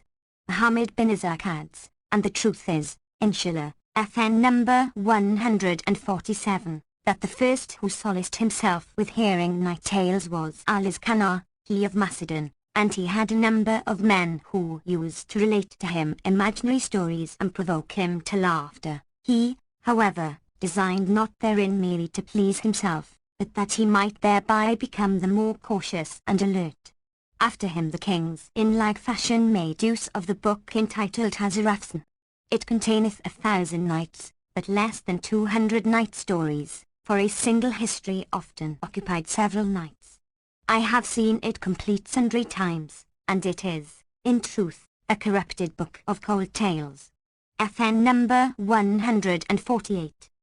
A writer in the Athnam, FN number 149, objecting to Lane's modern date for the nights, adduces evidence to prove the greater antiquity of the work. Abu al-Hasan, Ibn Said, bin Musa al-Gun at equals of Granada, born in AH 615 equals 1218 and Ob. Tuna CH 685 equals 1286, left his native city and arrived at Cairo in AH 639 equals 1241. This Spanish poet and historian wrote Al-Muhalla by al-Ashar, the adorned with verses, a topography of Egypt and Africa, which is apparently now lost. In this he quotes from Al-Qurtubi, the Cordovan, FN number 150, and he in his turn is quoted by the Arab historian of Spain, Abu al-Abbas Ahmad bin Muhammad al-Maykari, in the wind wafts of perfume from the branches of Andalusia the blooming, FN number 151, AD 1628-29. Mr. Payne, X. 301, thus translates from Dr. Dozy's published text.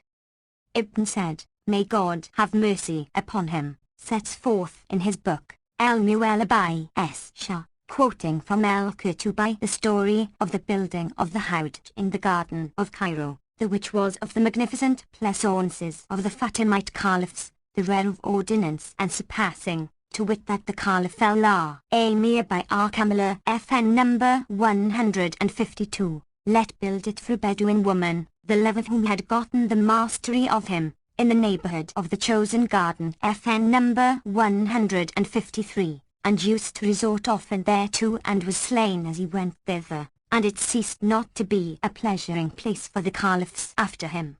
The folk abound in stories of the Bedouin girl and Ibn Ma'ir FN number 154, of the sons of her uncle, cousin, and what hangs thereby of the mention of Allah, Emir, so that the tales told of them on this account became like unto the story of El Betel FN number 155, and the 1,000 Nights and a Night and what resembleth them. The same passage from Ibn Sa'd, corresponding in 3 MSS, occurs in the famous Skatat FN number 156, attributed to Al-Mukrizi, Ob. AD 1444, and was thus translated from a miss in the British Museum by Mr. John Payne, 9. 303. The Caliph Allah, Emir by Kamala set apart, in the neighborhood of the chosen garden, a place for his beloved the Bedouin maid, Aliyah FN number 157, which he named El Howd. Quoth Ibn said, in the book Al-Mu'alla by al-Ashar, from the history of Al-Qurtubi, concerning the traditions of the folk of the story of the Bedouin maid and Ibn Ma'ir, of the sons of her uncle and what hangs thereby of the mention of the Caliph Allah, Emir by Kamala, so that their traditions, or tales, upon the garden became like unto El Betel FN number 158, and the 1,000 Nights and what resembleth them. This evidently means either that the nights existed in the days of Al-Amir, 6th cent, or that the author compared them with a work popular in his own age. Mr. Payne attaches much importance to the discrepancy of titles, which appears to me a minor detail. The change of names is easily explained. Amongst the Arabs, as amongst the wild Irish, there is divinity. The proverb says luck, in odd numbers, and consequently the others are inauspicious. Hence, as Sir William Astley says, Travels 2. 21, the number 1001 is a favourite in the East. Olivier, Voyages Vi. 385, Paris 1807, and quotes the system of the 1001 columns at Constantinople. Kempfer, Amen, Exot. p. 38. Notes of the Taqiyas or Dervishes convents and the Mazars or Santons tombs near Konya, Iconium, Multis Sedges Sepulchralium Caverum, ex somni evo doctissimum exuvias condent, millet unum recenset hoc delibrici inscribitur has ea wejec mezar, has a viec mezar, that is, millet unum morsili. A book, the Hazaro Yakrus, equals 1001 days, was composed in the mid-6th century by the famous Dervish Mukhlis, Chief Sufi of Isfahan. It was translated into French by Peters de la Croix, with a preface by Gazot, and was Englished by Ambrose Phillips. Lastly, in India and throughout Asia where Indian influence extends, the number of ciphers not followed by a significant number is indefinite. For instance, to determine hundreds, the Hindus affix the required figure to the end and for 100 write 101, for 1000, 1001. But the grand fact of the Hazar-Afsana is its being the archetype of the knights, unquestionably proving that the Arab work borrows from the Persian bodily its qada or framework, the principal characteristic, its exordium and its denouement, whilst the two heroines still bear the old Persic names. Baron Sylvester de Sacy, FN number 159. Claramet Venerable Nomen is the chief authority for the Arab provenance of the knights. Apparently founding his observations upon Gilland, FN number 160, he is of opinion that the work, as now known, was originally composed in Syriac, FN number 161, and written in the vulgar dialect, that it was never completed by the author, whether he was prevented by death or by other cause, and that imitators endeavoured to finish the work by inserting romances which were already known but which formed no part of the original recueil, such as the Travels of Sindbad the Seaman, the Book of the Seven Wazirs and others. He accepts the Persian scheme and qada of the work, but no more. He contends that no considerable body of pre-Muhammadan or non-Arabic fiction appears in the actual texts FN number 162, and that all the tales, even those dealing with events localized in Persia, India, China and other infidel lands undated from ante-Islamic ages, mostly with a naivist anachronism, confine themselves to depicting the people, manners and customs of Baghdad and Mosul, Damascus and Cairo, during the Abbasid epoch, and he makes a point of the whole being impregnated with the strongest and most zealous spirit of Mohammedanism. He points out that the language is the popular or vulgar dialect, differing widely from the classical and literary, that it contains many words in common modern use, and that generally it suggests the decadence of Arabian literature. Of one tale he remarks: the history of the loves of Kamar-al-Zaman and Bda, Princess of China, is no more Indian nor Persian than the others. The prince's father has Muslims for subjects, his mother is named Fatima, and when imprisoned he solaces himself with reading the Quran. The genii who interpose in these adventures are, again, those who had dealings with Solomon. In fine, all that we here find of the city of the Magians, as well as of the fire worshippers, suffices to show that one should not expect to discover in it anything save the production of a Muslim writer. All this, with due deference to so high an authority, is very superficial. Granted, which nobody denies, that the archetypal Hazar-Afsana was translated from Persic into Arabic nearly 1,000 years ago, it had ample time and verge enough to assume another and a foreign dress, the corpus however remaining untouched. Under the hands of a host of editors, scribes and copyists, who have no scruples in changing words, names and dates, abridging descriptions and attaching their own decorations, the florid and rhetorical Persian would readily be converted into the straightforward, business-like, matter of the fact Arabic. And what easier than to Islamize the old Zoroastrianism, to transform Ahriman into Abdul-Shaitan, Jan bin Jan into Father Adam, and the Difs and Piris of Qaymars and the olden Gbra kings into the Jinns and Jinnias of Sulayman. Volumes are spoken by the fact that the Arab adapter did not venture to change the Persic names of the two heroines and of the royal brothers, or to transfer them as any with from Khorasan or out of Persia, where the story has not been too much worked by the literatos. Then, for instance, the 10 Wazirs in the Bresl. Edit. Vi. I9 I343, which is the Gbra number. The names and incidents are old Iranian and with few exceptions distinctly Persian. And at times we can detect the process of transition, for example when the Mazan of Khorasan FN number 163, of the Wortley Montague Miss becomes the Hassan of Basora of the Turner Macon Miss, Mac. Edit. Evidently the learned Baron had not studied such works as the Tata Gahani or Parachat, which, notably translated by Nakshabi from the Sanskrit Sukasaptati, FN number 164, has now become as orthodoxically Muslim as the knights. The old Hindu Raja becomes Ahmad Sultan of Balkh, the prince is Maymun and his wife Qujista. Another instance of such a radical change as the later Syriac version of Kalalaya Wad Imna, FN number 165, old Bilpay converted to Christianity. We find precisely the same process in European folklore, for instance the Gesta Romanorum, in which, after 500 years, the life, manners and customs of the Romans lapse into the knightly and chivalrous, the Christian and ecclesiastical developments of medieval Europe. Here, therefore, I hold that the Austrian Arabist has proved his point whilst the Frenchman has failed. Mr. Lane, during his 3 years' labour of translation, first accepted von Hammer's view and then came round to that of de Sacy, differing, however, in minor details, especially in the native country of the knights.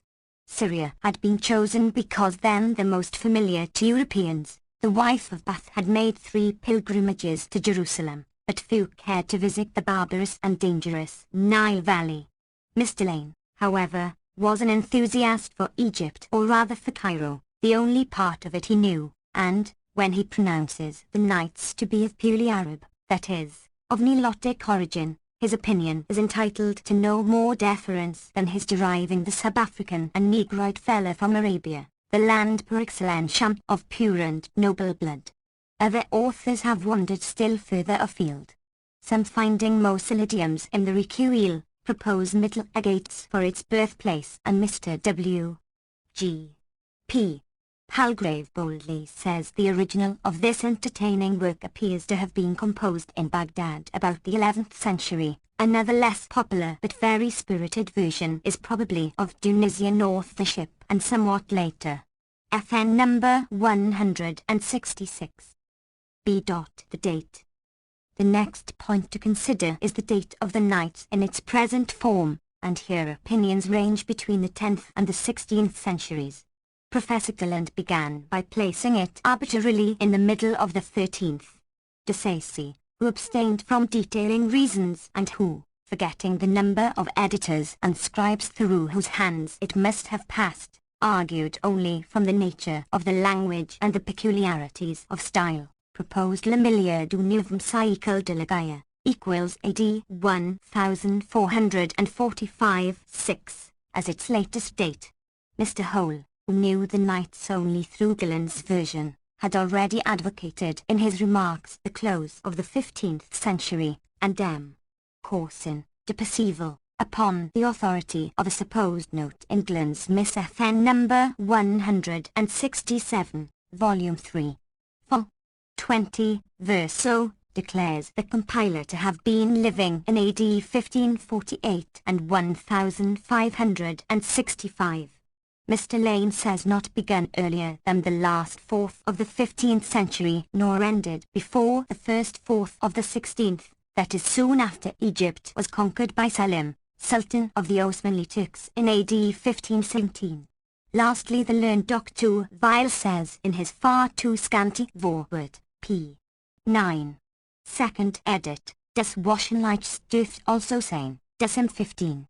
101 Egyptian Akkulten Vorbilder Ursulungen für 1001 Nachtflüsserdiktit, Flussnackmundlichen Sagen, oder für schriftlichen Aufzeichnungen, bearbeitet, das Labyrinth wurde sein Werk nicht vollendet, oder das Einfluss desselben verloren, so dass das Verlängerungen bis ins 16.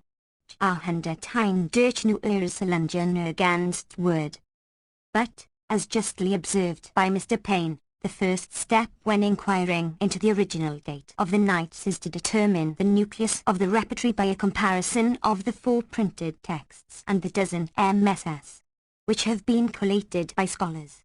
FN number 168. This process makes it evident that the tales common to all are the following 13: 1. The introduction, with a single incidental story, the bull and the ass. 2.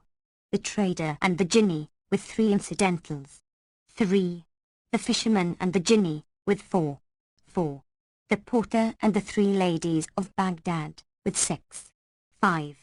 The Tale of the Three Apples. 6.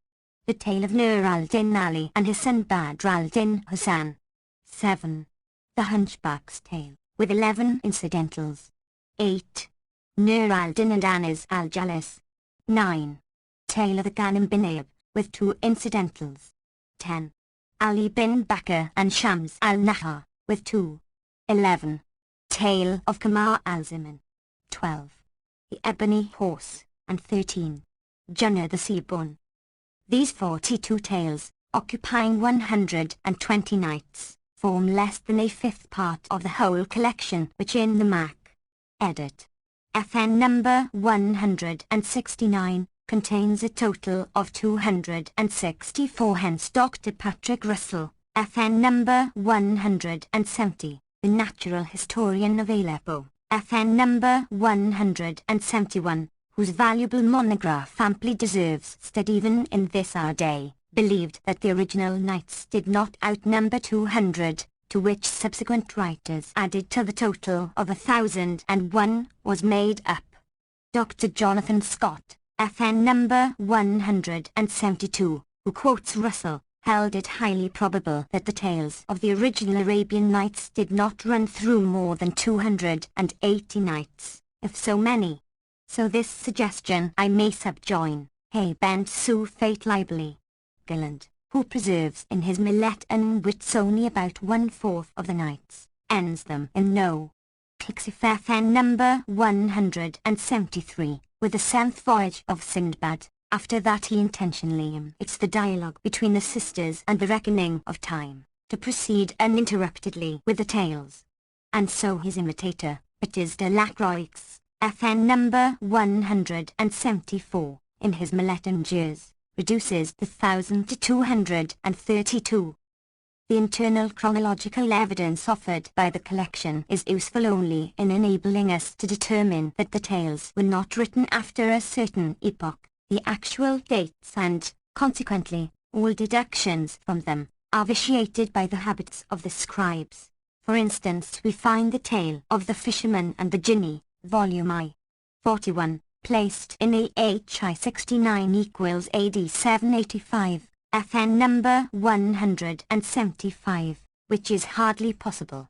The immortal barber in the Tailor's Tale, volume I. 304, places his adventure with the unfortunate lover on Safar 10, AH 653, equals March 25th, 1255, and 7,320 years of the era of Alexander. FN number 176. This is supported in his Tale of Himself, volume I. Pages 317 to 348, where he dates his banishment from Baghdad during the reign of the penultimate Abbasid, Al-Mustansir by Allah. FN number 177. AH 623-640 equals 1225 to 1242, and his return to Baghdad after the accession of another caliph who can be no other but Al-Muntasim by Allah. AH 640-656 equals AD 1242 to 1258. Again, at the end of the tale, volume I. 350, he is described as an ancient man, past his 90th year, and a very old man in the days of Al-Mustansir, volume I. 318, so that the Hunchback's adventure can hardly be placed earlier than AD 1265 or 7 years after the storming of Baghdad by Hulagu Khan, successor of Genghis Khan, a terrible catastrophe which resounded throughout the civilized world. Yet there is no allusion to this crucial epoch, and the total silence suffices to invalidate the date.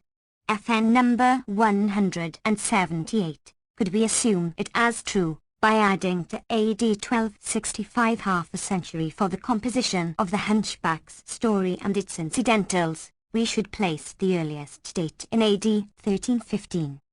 As little can we learn from inferences which have been drawn from the body of the book. At most they point to its several additions or reductions. In the Tale of the Ensorcelled Prince, volume I. 77. Mr. Lane, I. 135, conjectured that the four colours of the fishes were suggested by the sumptuary laws of the Mameluke Sultan, Muhammad ibn Qulwan, subsequently to the commencement of the 8th century of the flight, or 14th of our era.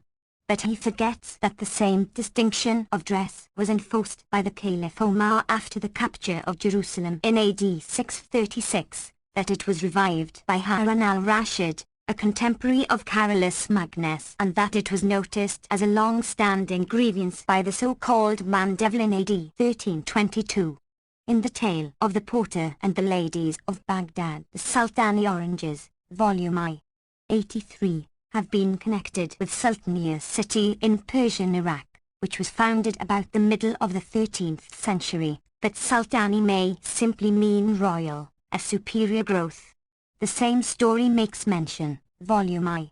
94, of Kalanos or religious mendicants, a term popularly corrupted, even in writing, to Corandel. FN number 179, here again Kalana may be due only to the scribes as the Bresl. Edit. Read Sayaluk equals asker, beggar. The Khan al-Masrur in the Nazarene Broker's story, I. 265, was ruined during the early 9th century AH equals AD 1420, but the Babzuwala, I. 269, dates from AD 1087. In the same tale occurs the Dab al-Mankari, or Manakari, which is probably the Dab al-Mankadi of al-Mkrizi's careful topography, the Qadat, 240. Here we learn that in his time, about AD 1430, the name had become obsolete, and the highway was known as Dab al-Amir Baktamir al-Ustana from one of two high officials who both died in the 14th century, circ. AD 1350. And lastly we have the Khan al-Juli built about AD 1320. In Badr al-Din Husayn, Volume I. 237, Sahib is given as a wazirial title and it dates only from the end of the 14th century. FN number 180, in Sindbad the Seaman, there is an allusion, Volume I. 67, to the great Hindu kingdom, Vijayanagar of the Narasimha. FN number 181, the great power of the Deccan, but this may be due to editors or scribes, as the despotism was founded only in the 14th century AD 1320. The Ebony Horse, Volume V.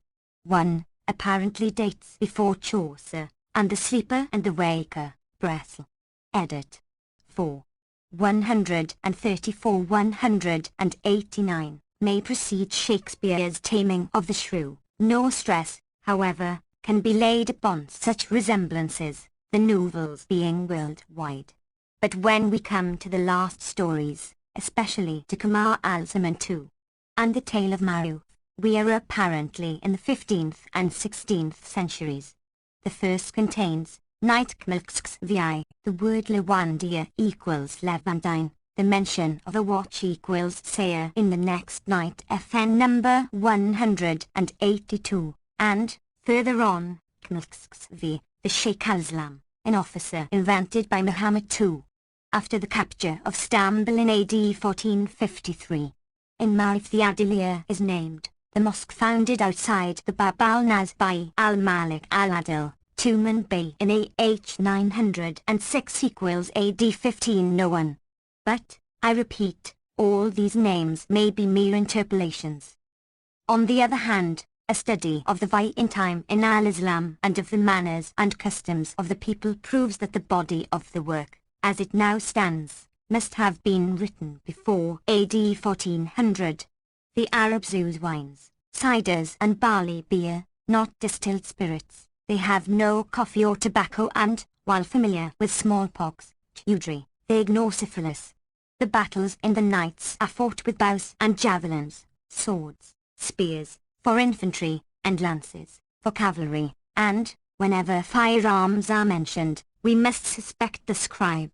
Such is the case with a madfar cannon by means of which Badr al-Din Hasan breaches the bullocks of the Lady of Beauty's virginity, I. 223. This consideration would determine the work to have been written before the 14th century.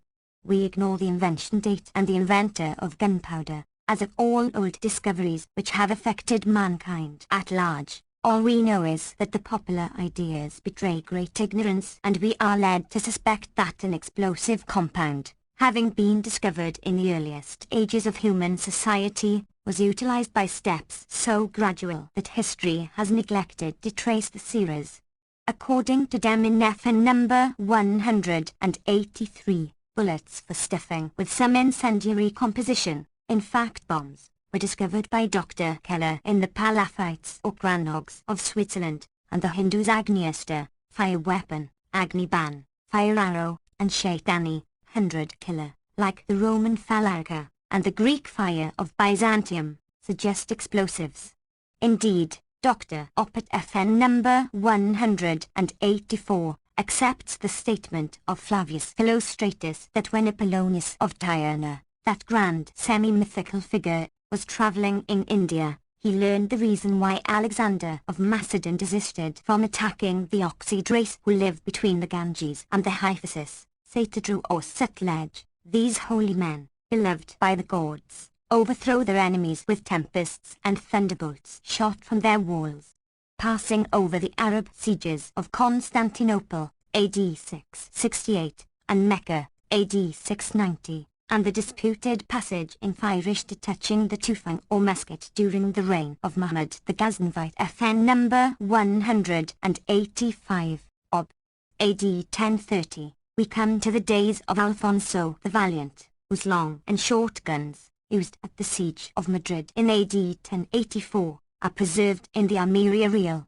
Viadet has noted that the African Arabs first employed cannon in AD 1200, and that the Maghribans defended Algeciras near Gibraltar with great guns in A.D. 1247, and utilized them to besiege Seville in A.D. 1342. This last feat of arms introduced the cannon into barbarous northern Europe, and it must have been known to civilized Asia for many a decade before that date. The mention of wine in the nights, especially the nabis or fermented infusion of raisins well known to the pre-Mohammedan Bedouins, perpetually recurs. As a rule, except only in the case of holy personages and mostly of the Caliph al-Rashid, the service of wine appears immediately after the hands are washed, and women, as well as men, drink, like true Orientals, for the honest purpose of getting drunk. La recherche de l'ideal, as the process has been called. Yet distillation became well known in the 14th century.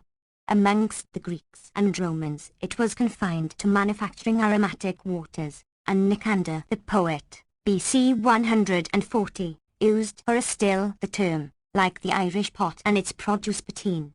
The simple art of converting salt water into fresh, by boiling the former and passing the steam through a cooled pipe into a recipient, would not have escaped the students of the philosopher's stone, and thus we find throughout Europe the Arabic modifications of Greek terms alchemy, alembic, chemistry and elixir, while alcohol, originally meaning extreme tenuity or impalpable state of pulverulent substances, clearly shows the origin of the article. Avicenna, who died in AH 428 equals 1036, nearly 200 years before we read of distillation in Europe, compared the human body with an alembic, the belly being the cucurbit and the head the capital colon. He forgot one important difference but nimporti. Spirits of wine were first noticed in the 6th century, when the Arabs had overrun the western Mediterranean, by Anodus de Villanova, who dubs the new invention a universal panacea, and his pupil, Raymond Lully, Nat. The Yorkie, AD 1236, declared this essence of wine to be a boon from the deity. Now the knights, even in the latest adjuncts, never allude to the white coffee of the respectable Muslim, the raki, raisin brandy, or mahayat, aquavite, of the modern maham. The drinkers confine themselves to wine like our contemporary Dalmatians, one of the healthiest and the most vigorous of seafaring races in Europe. Syphilis also, which at the end of the XVIIth century began to infect Europe, is ignored by the Knights. I do not say it actually began. Diseases do not begin except with the dawn of humanity, and their history, as far as we know, is simple enough. They are at first sporadic and comparatively non-lethal, at certain epochs which we can determine, and for reasons which as yet we cannot, they break out into epidemics raging with frightful violence. They then subside into the endemic state, and lastly they return to the milder sporadic form. For instance, English cholera was known of old. In 1831, October 26, the Asiatic type took its place, and now, after sundry violent epidemics, the disease is becoming endemic on the northern seaboard of the Mediterranean, notably in Spain and Italy. So smallpox, Al-Udri, Volume I.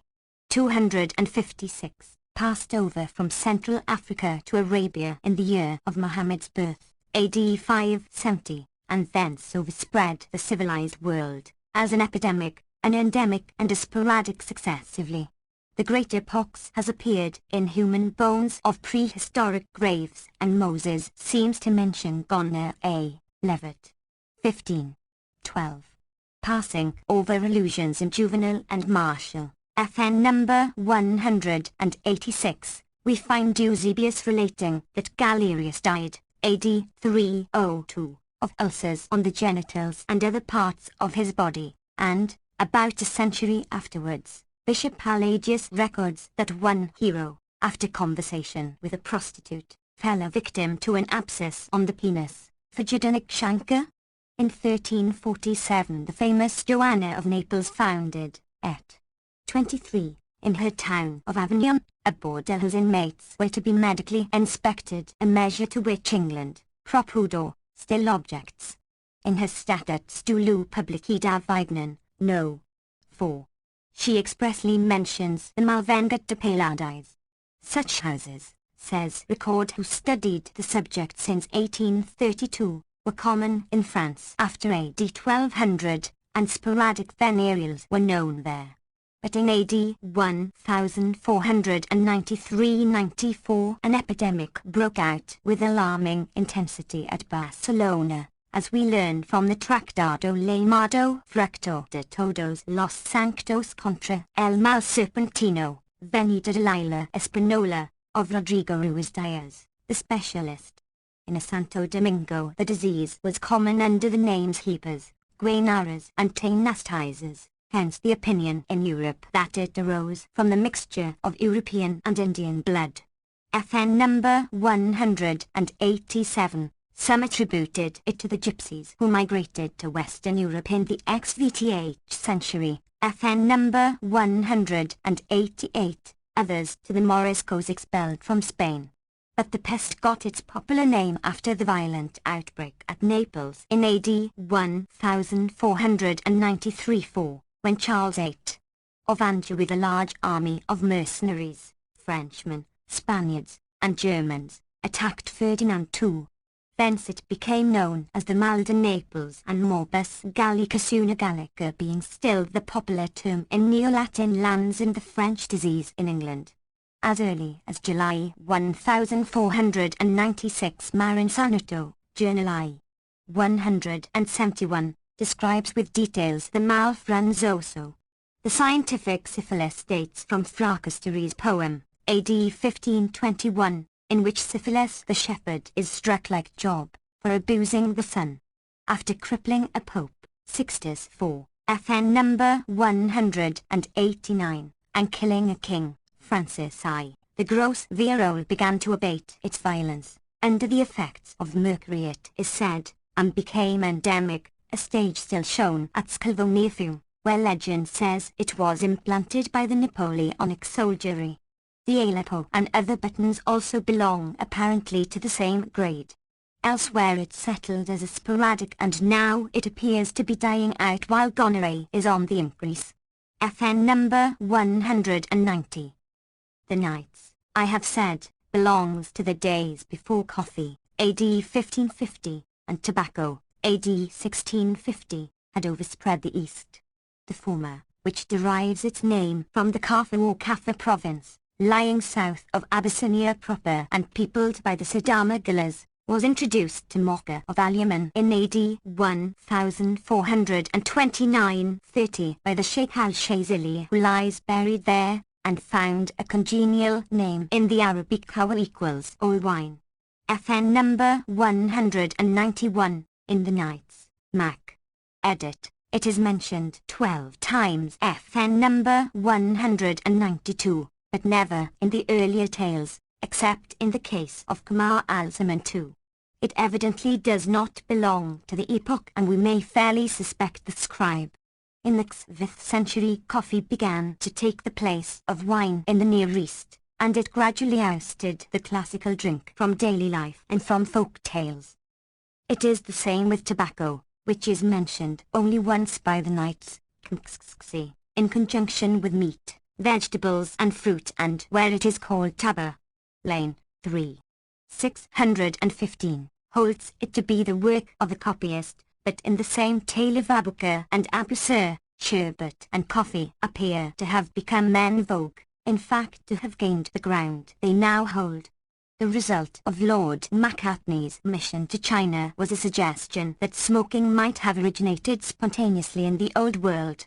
FN number 193. This is undoubtedly true.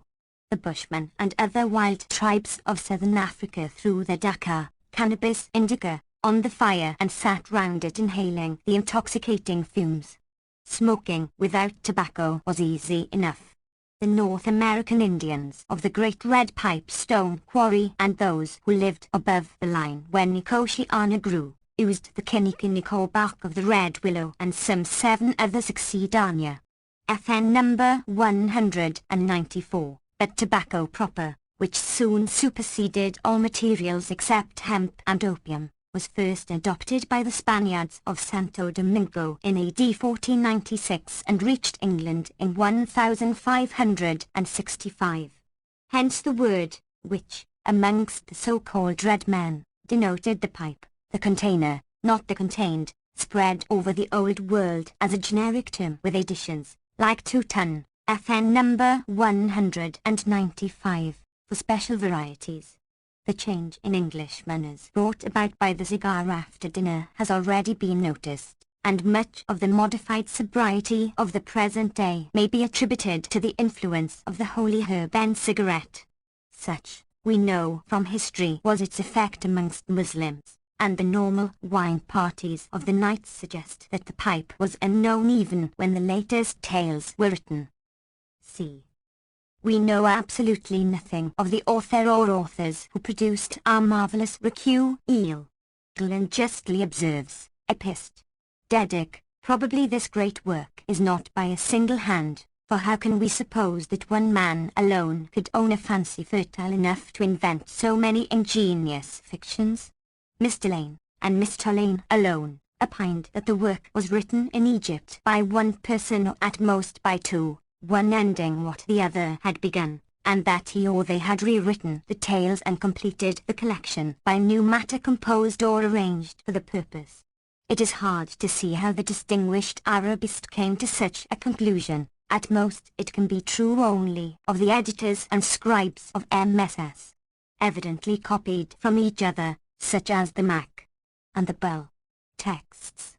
As the reviewer, Forbes Falconer, in the Asiatic Journal, Volume 30, 1839, says, every step we have taken in the collation of these agreeable fictions has confirmed us in the belief that the work called The Arabian Nights is rather a vehicle for stories, partly fixed and partly arbitrary, than a collection fairly deserving, from its constant identity with itself, the name of a distinct work, and the reputation of having wholly emanated from the same inventive mind. To say nothing of the improbability of supposing that one individual, with every license to build upon the foundation of popular stories, a work which had once received a definite form from a single writer, would have been multiplied by the copyist with some regard at least to his arrangement of words as well as matter. But the various copies we have seen bear about as much mutual resemblance as if they had passed through the famous process recommended for disguising a plagiarism. Translate your English author into French and again into English. Moreover, the style of the several tales, which will be considered in a future page. Section 3. So far from being homogeneous is heterogeneous in the extreme. Different nationalities show themselves. West Africa, Egypt and Syria are all represented, and, while some authors are intimately familiar with Baghdad, Damascus and Cairo, others are equally ignorant. All copies, written and printed, absolutely differ in the last tales, and a measure of the divergence can be obtained by comparing the Bressel edit with the Mac text. Indeed, it is my conviction that the MSS preserved in Europe would add sundry volumes full of tales to those hitherto translated, and here the Wortley Montague copy can be taken as a test. We may, I believe, safely compare the history of the knights with the so-called Homeric poems, the Iliad and the Odyssey, a collection of immortal ballads and old epic formulan verses traditionally handed down from rhapsode to rhapsode, incorporated in a slowly increasing body of poetry and finally welded together about the age of Pericles. To conclude, from the data above given I hold myself justified in drawing the following deductions: 1. The framework of the book is purely Persian perfunctorily Arabized, the archetype being the Hazar Afsana. FN number 196. 2. The oldest tales, such as Sindbad, the Seven Wazirs, and King Jilad, may date from the reign of Al-Mansur, 8th century AD. 3. The 13 tales mentioned above, p. 78, as the nucleus of the repertory, together with Ad-Dawla the Crafty, FN number 197, may be placed in a 10th century. 4. The latest tales, notably Kamar al-Zaman II and Marif the Cobbler, are as late as the 16th century. 5. The work assumed its present form in the 13th century. 6. The author is unknown from the best reason, there never was one. For information touching the editors and copyists we must await the fortunate discovery of some MSS. Section 2. The Knights in Europe. The history of the Knights in Europe is one of slow and gradual development. The process was begun, 1717, by Galland, a Frenchman, continued, 1823, by von Hammer, an Austro-German, and finished by Mr. John Payne, 1882-84, an Englishman. But we must not forget that it is wholly and solely to the genius of the Gaul that Europe owes the Arabian Nights entertainments over which Western childhood and youth have spent so many spelling hours. Antoine Galland was the first to discover the marvelous fund of material for the storyteller buried in the Oriental mine, and he had in a high degree that art of telling a tale which is far more captivating than culture or scholarship. Hence his delightful version, or perversion, became one of the world's classics and at once made Scheherazade and Dinarzade, Harun al-Rashid, the Calendars and a host of other personages as familiar to the home reader as Prospero, Robinson Crusoe, Lemuel Gulliver and Drive, Primrose. Without the name and fame won for the work by the brilliant paraphrase of the learned and single-minded Frenchman, Lane's curious hash and Latinized English, at once turgid and emasculated, would have found few readers. Mr. Payne's admirable version appeals to the Orientalist and the stylist, not to the many-headed, and mine to the anthropologist and student of Eastern manners and customs. Galland did it and alone he did it. His fine literary flair, his pleasing style, his polished taste and perfect tact at once made his work take high rank in the Republic of Letters, nor will the immortal fragment ever be superseded in the infallible judgment of childhood. As the Encyclopaedia Britannica has been pleased to ignore this excellent man and admirable Orientalist, numismatologist and literator, the reader may not be unwilling to see a short sketch of his biography. FN number 198. Antoine Galland was born in AD 1646 of peasant parents poor and honest at Roulette, a little bug in Picardy some 2 leagues from Montdidier. He was a 7th child and his mother, left a widow in early life and compelled to earn her livelihood, saw scant chance of educating him when the kindly assistance of a canon of the cathedral and president of the college Anoyan relieved the difficulties. In this establishment Gland studied Greek and Hebrew for 10 years, after which the straight thing at home apprenticed him to a trade. But he was made for letters, he hated manual labour, and he presently removed en cachette to Paris, where he knew only an ancient kinswoman. She introduced him to a priestly relative of the canon of Noyon, who in turn recommended him to the sous principal of the college Duplessis. Here he made such notable progress in Oriental studies that Petit Pied, a doctor of the Sorbonne, struck by his abilities, enabled him to study at the College Royal and eventually to catalogue the Eastern MSS in the Great Ecclesiastical Society. Thence he passed to the College Mazarin, where a Professor, M. Godwin, was making an experiment which might be revived to advantage in our present schools. He collected a class of boys, aged about 4, and proposed to teach them Latin speedily and easily by making them converse in the classical language as well as read and write it. FN number 199, Gilland, his assistant, had not time to register success or failure before he was appointed attaché secretary to M. de Nointel, named in 1660 ambassador to France for Constantinople. His special province was to study the dogmas and doctrines and to obtain official attestations concerning the articles of the Orthodox, or Greek, Christianity, which had then been a subject of lively discussion amongst certain Catholics, especially Arnauld, Antoine, and Claude the minister, and which even in our day occasionally crops up amongst Protestants.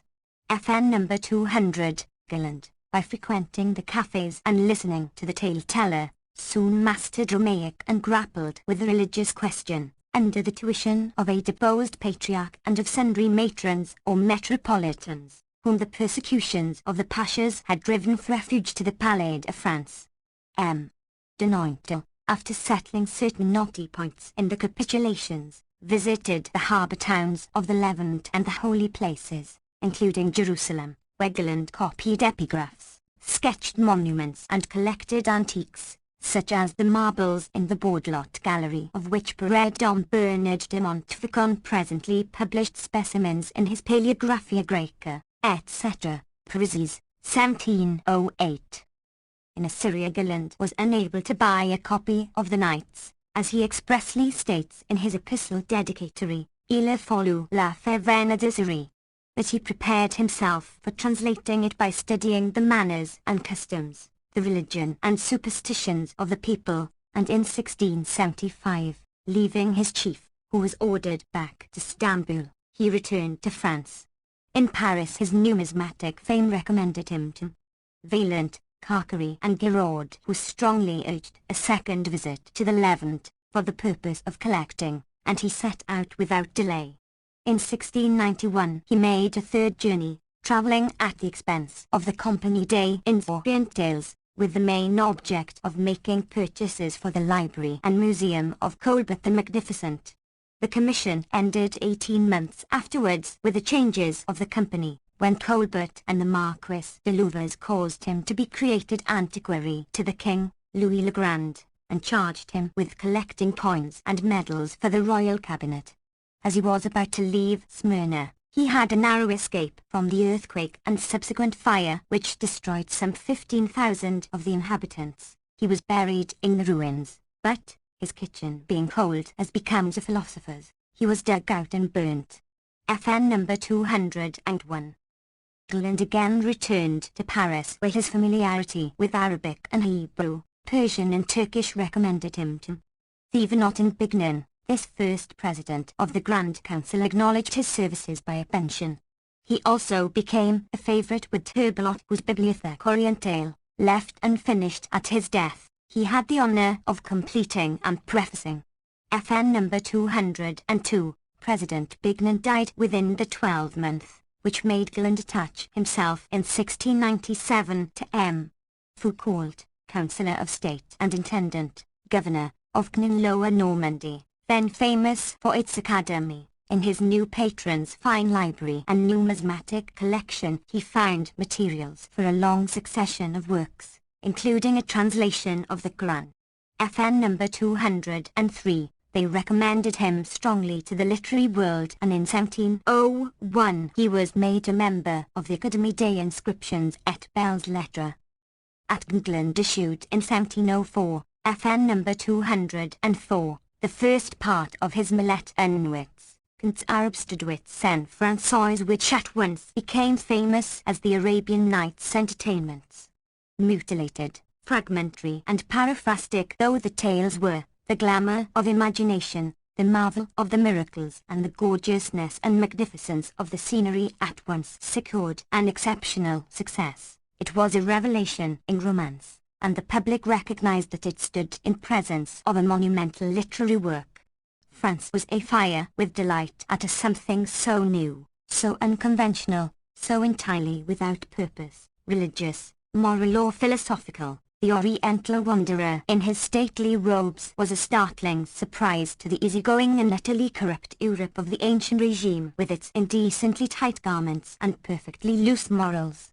"Els produits errant," said Charles Nodier, a genius in his way, dès le moment de publication, certified qui assure productions de l'esprit en vogue populaire, quoiqu'ils appartiennent santé en littérature becqueux en France, et qu'est genre de composition admit plus tot exagere des détails de mots, de caractère, de costume, et de localités absolument étranges et outs ladies établies dans nos contes et nos romans.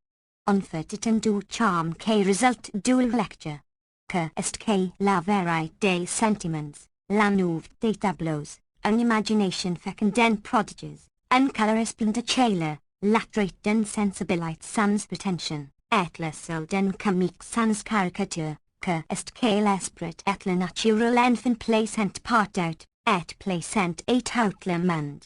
FN number 205. The Counts Arabs at once made Glenn's name, and a popular tale is told of them and him known to all reviewers who, however, mostly mangle it. In the Biographie Universelle of Michael FN number 206, we find dans les deux premiers volumes de ces contes l'exode étudieux, Martresseur, si vous n'y dormez pas, faites-nous un de ces contes que vous savez. Quelques Inuais de cette plate uniformite, alrenden nuit quil fais dres grand freud, frapper et la portée de l'auteur, qui court en chemise et sa fenêtre. Apes la voie faitement fondre quelques temps par diverses questions insignificants, elles termineront en luidescent, Monsieur Galland, si vous n'y dormez pas, faites-nous un de ces bocants que vous savez si bien. Galland profitait de l'allocan, et supprima dans les volumes suivants le primble qui lui avait été la plaisanterie.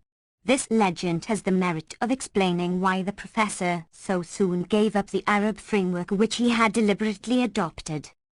The Nights was at once translated from the French FN number 207, though when, where and by whom no authority seems to know.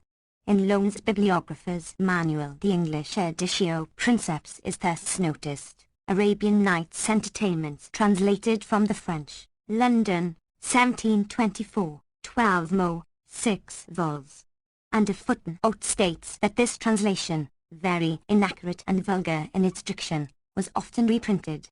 In 1712 Addison introduced into The Spectator, number 535, November 13th, the story of Al-Nashkar, equals Al-Nash Shah, the Sawyer, and says that his remarks on hope may serve as a moral to an Arabian tale which I find translated into French by Monsieur Galland. His version appears, from the tone and style, to have been made by himself, and yet in that year a second English edition had appeared. The nearest approach to the edit. Princeps in the British Museum FN number 208. Is a set of 6 volumes bound in 3 and corresponding with Galland's first half dozen. Tomes I and II are from the 4th edition of 1713, Nos. 3 and 4 are from the 2nd of 1712 and V are from the 3rd of 1715.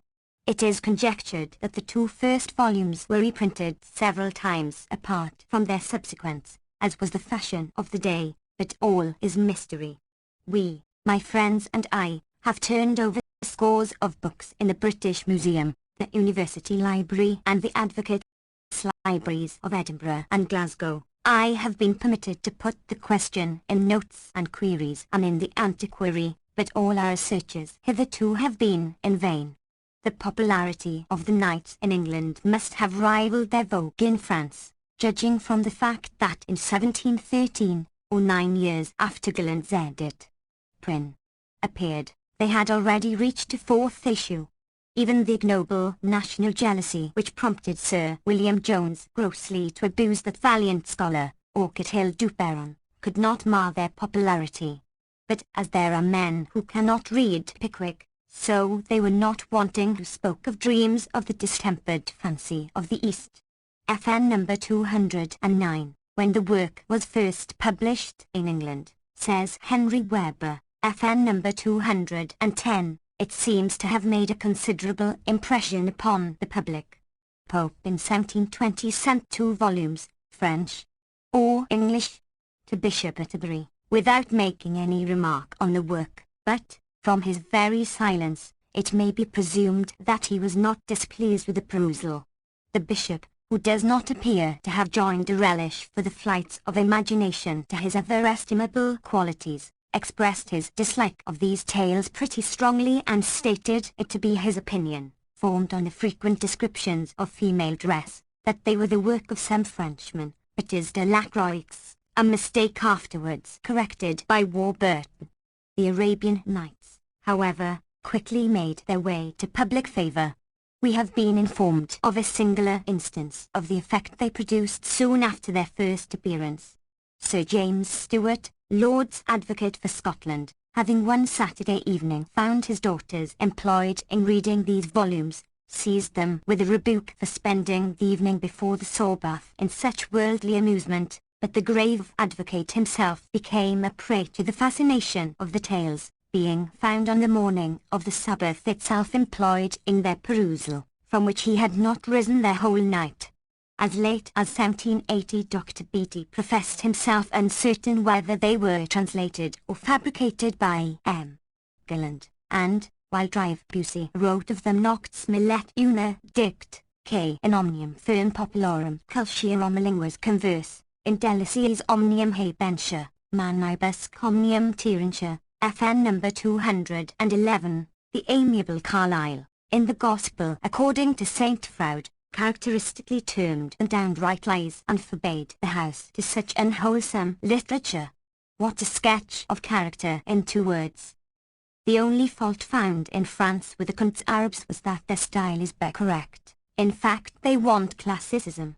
Yet all Gallic imitators, Trebuchet included, have carefully copied their leader, and Charles Noge remarks Colonel me semble calon naparendus de justice so styled Gilland. Abundant sansitra prolix, natural et familiar sansitra lachne trivial, il ni manque jamais de cette elegance qui résulte de la fusillite, et qui présente ironie c'est qu'au mélange de la naïveté de Perrault et de la bonhomie de La Fontaine. Our professor, with a name now thoroughly established, returned in 1706 to Paris, where he was an assiduous and efficient member of the Société Numismatique and corresponded largely with foreign Orientalists. 3 years afterwards he was made professor of Arabic at the Collège de France, succeeding Pierre Dupuy, and, during the next half-decade, he devoted himself to publishing his valuable studies. Then the end came. In his last illness, an attack of asthma complicated with bacterial mischief, he sent to Noyon for his nephew Julian Gilland FN number 212, to assist him in ordering his MSS. And in making his will after the simplest military fashion, he bequeathed his writings to the Bibliothèque du Roi, his numismatic dictionary to the Academy and his Alcoran to the Abbey Bignon. He died, aged 69, on February 17, 1715, leaving his second part of the Knights unpublished. FN number 213. Professor Galland was a French literature of the good old school which is rapidly becoming extinct. Homveridans les moindres choses, as his eloge stated, simple in life and manners and single-hearted in his devotion to letters, he was almost childish in worldly matters, while notable for penetration and acumen in his studies. He would have been as happy, one of his biographers remarks, in teaching children the elements of education as he was in acquiring his immense erudition. Briefly, truth and honesty, exactitude and indefatigable industry characterized his most honorable career. Galland informs us, Epist.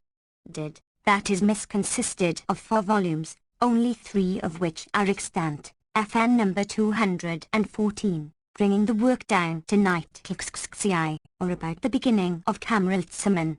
The missing portion, if it contained like the other volumes 140 pages, would end that tale together with the stories of Ganem and the enchanted, ebony, horse, and such is the disposition in the Bresle edit, which mostly favours in its ordinance the text used by the first translator. But this would hardly have filled more than 2/3 of his volumes, for the other third he interpolated, or is supposed to have interpolated, the 10 FN number 215, following tales. 1.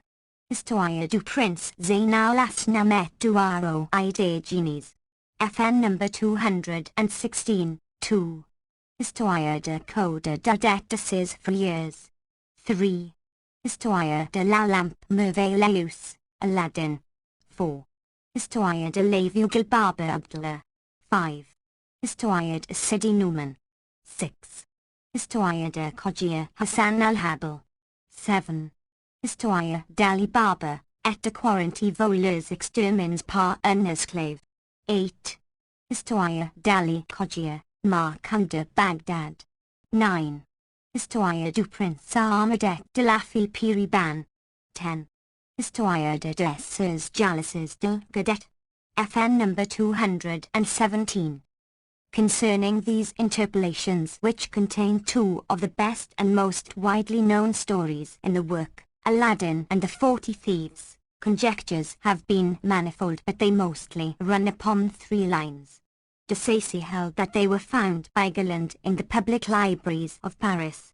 Mr. Chenery, whose acquaintance with Arabic grammar was ample, suggested that the professor had borrowed them from the recitations of the Rois, rhapsodists or professional storytellers in the bazaars of Smyrna and other ports of the Levant. The late Mr. Henry Charles Coote, in the Folklore Record, Volume 3, Part 2, p. 178 et sec, on the source of some of them. Galland's tales, quotes from popular Italian, Sicilian and Romaic stories, incidents identical with those in Prince Ahmed, Aladdin, Ali Baba and the Envious Sisters, suggesting that the Frenchman had heard these paramythia in Levantine coffee houses and had inserted them into his unequalled corpus fabularum. Mr. Payne, 9. 268, conjectures the probability of their having been composed at a comparatively recent period by an inhabitant of Baghdad, in imitation of the legends of Harun-e-Rashid and other well-known tales of the original work, and adds, it is possible that an exhaustive examination of the various miscopies of the 1001 Nights known to exist in the public libraries of Europe might yet cast some light upon the question of the origin of the interpolated tales. I quite agree with him, taking the Sleeper and the Waker and Zayn al-Asnam's cases in point, but I should expect, for reasons before given, to find the stories in a Persic rather than an Arabic myth, and I feel convinced that all will be recovered. Galland was not the man to commit a literary forgery. As regards Aladdin, the most popular tale of the whole work, I am convinced that it is genuine, although my unfortunate friend, the late Professor Palmer, doubted its being an Eastern story. It is laid down upon all the lines of Oriental fiction. The mise-en-scene is China, where they drink a certain warm liquor, tea. The hero's father is a poor tailor, and, as in Judah and his brethren, the Maghribi magician presently makes his appearance, introducing the wonderful lamp and the magic ring. Even the sorcerers cry, new lamps for old lamps. A prime point is paralleled in the tale of the fisherman's son, FN number 218, where the Jew asks in exchange only old rings, and the princess, recollecting that her husband kept a shabby, well-worn ring in his writing stand, and he being asleep, took it out and sent it to the man. In either tale the palace is transported to a distance, and both end with the death of the wicked magician and the hero and heroine living happily together ever after. All Arabists have remarked the sins of omission and commission, of abridgment, amplification and substitution, and the audacious distortion of fact and phrase in which Galland freely indulged, whilst his knowledge of Eastern languages proves that he knew better. But literary license was the order of his day, and at that time French, always the most beguiled of European languages, was bound by a rigorism of the narrowest and the straightest of lines, from which the least Descartes condemned a man as a barbarian and a two-desk. If we consider Galland fairly, we shall find that he errs mostly for a purpose, that of popularizing his work, and his success indeed justified his means. He has been derided by scholars, for he monsieur, and madame, but he could not write O Monseigneur and O Madame, although we can borrow from biblical and Shakespearean English, O my lord, and O my lady, bon Dieu, ma sir, which are translators English by O heavens, night 20, is good French for Wallahi by Allah, and 50 cavaliers bien faits, 50 handsome gentlemen on horseback, is a more familiar picture than 50 knights. L'office used in as aid, nightlix, and set plays and equal day de years, night 1 xci, become ridiculous only in translation the officious dinner's aid, and this pleasant quarrel, while squill wider remarkable, night 1 xci, would relieve the Gallic mind from the mortification of destiny decreed. Plusieurs sorts de fruits set about les divan, night xci, etc. Europeanizes flasks and flagons, and the violent convulsions in which the girl dies, Nightcliff, her head having been cut off by her sister, is mere Gallic squeamishness. France laughs at Le choking in England, but she has only to look at home, especially during the reign of Galland's contemporary Isole.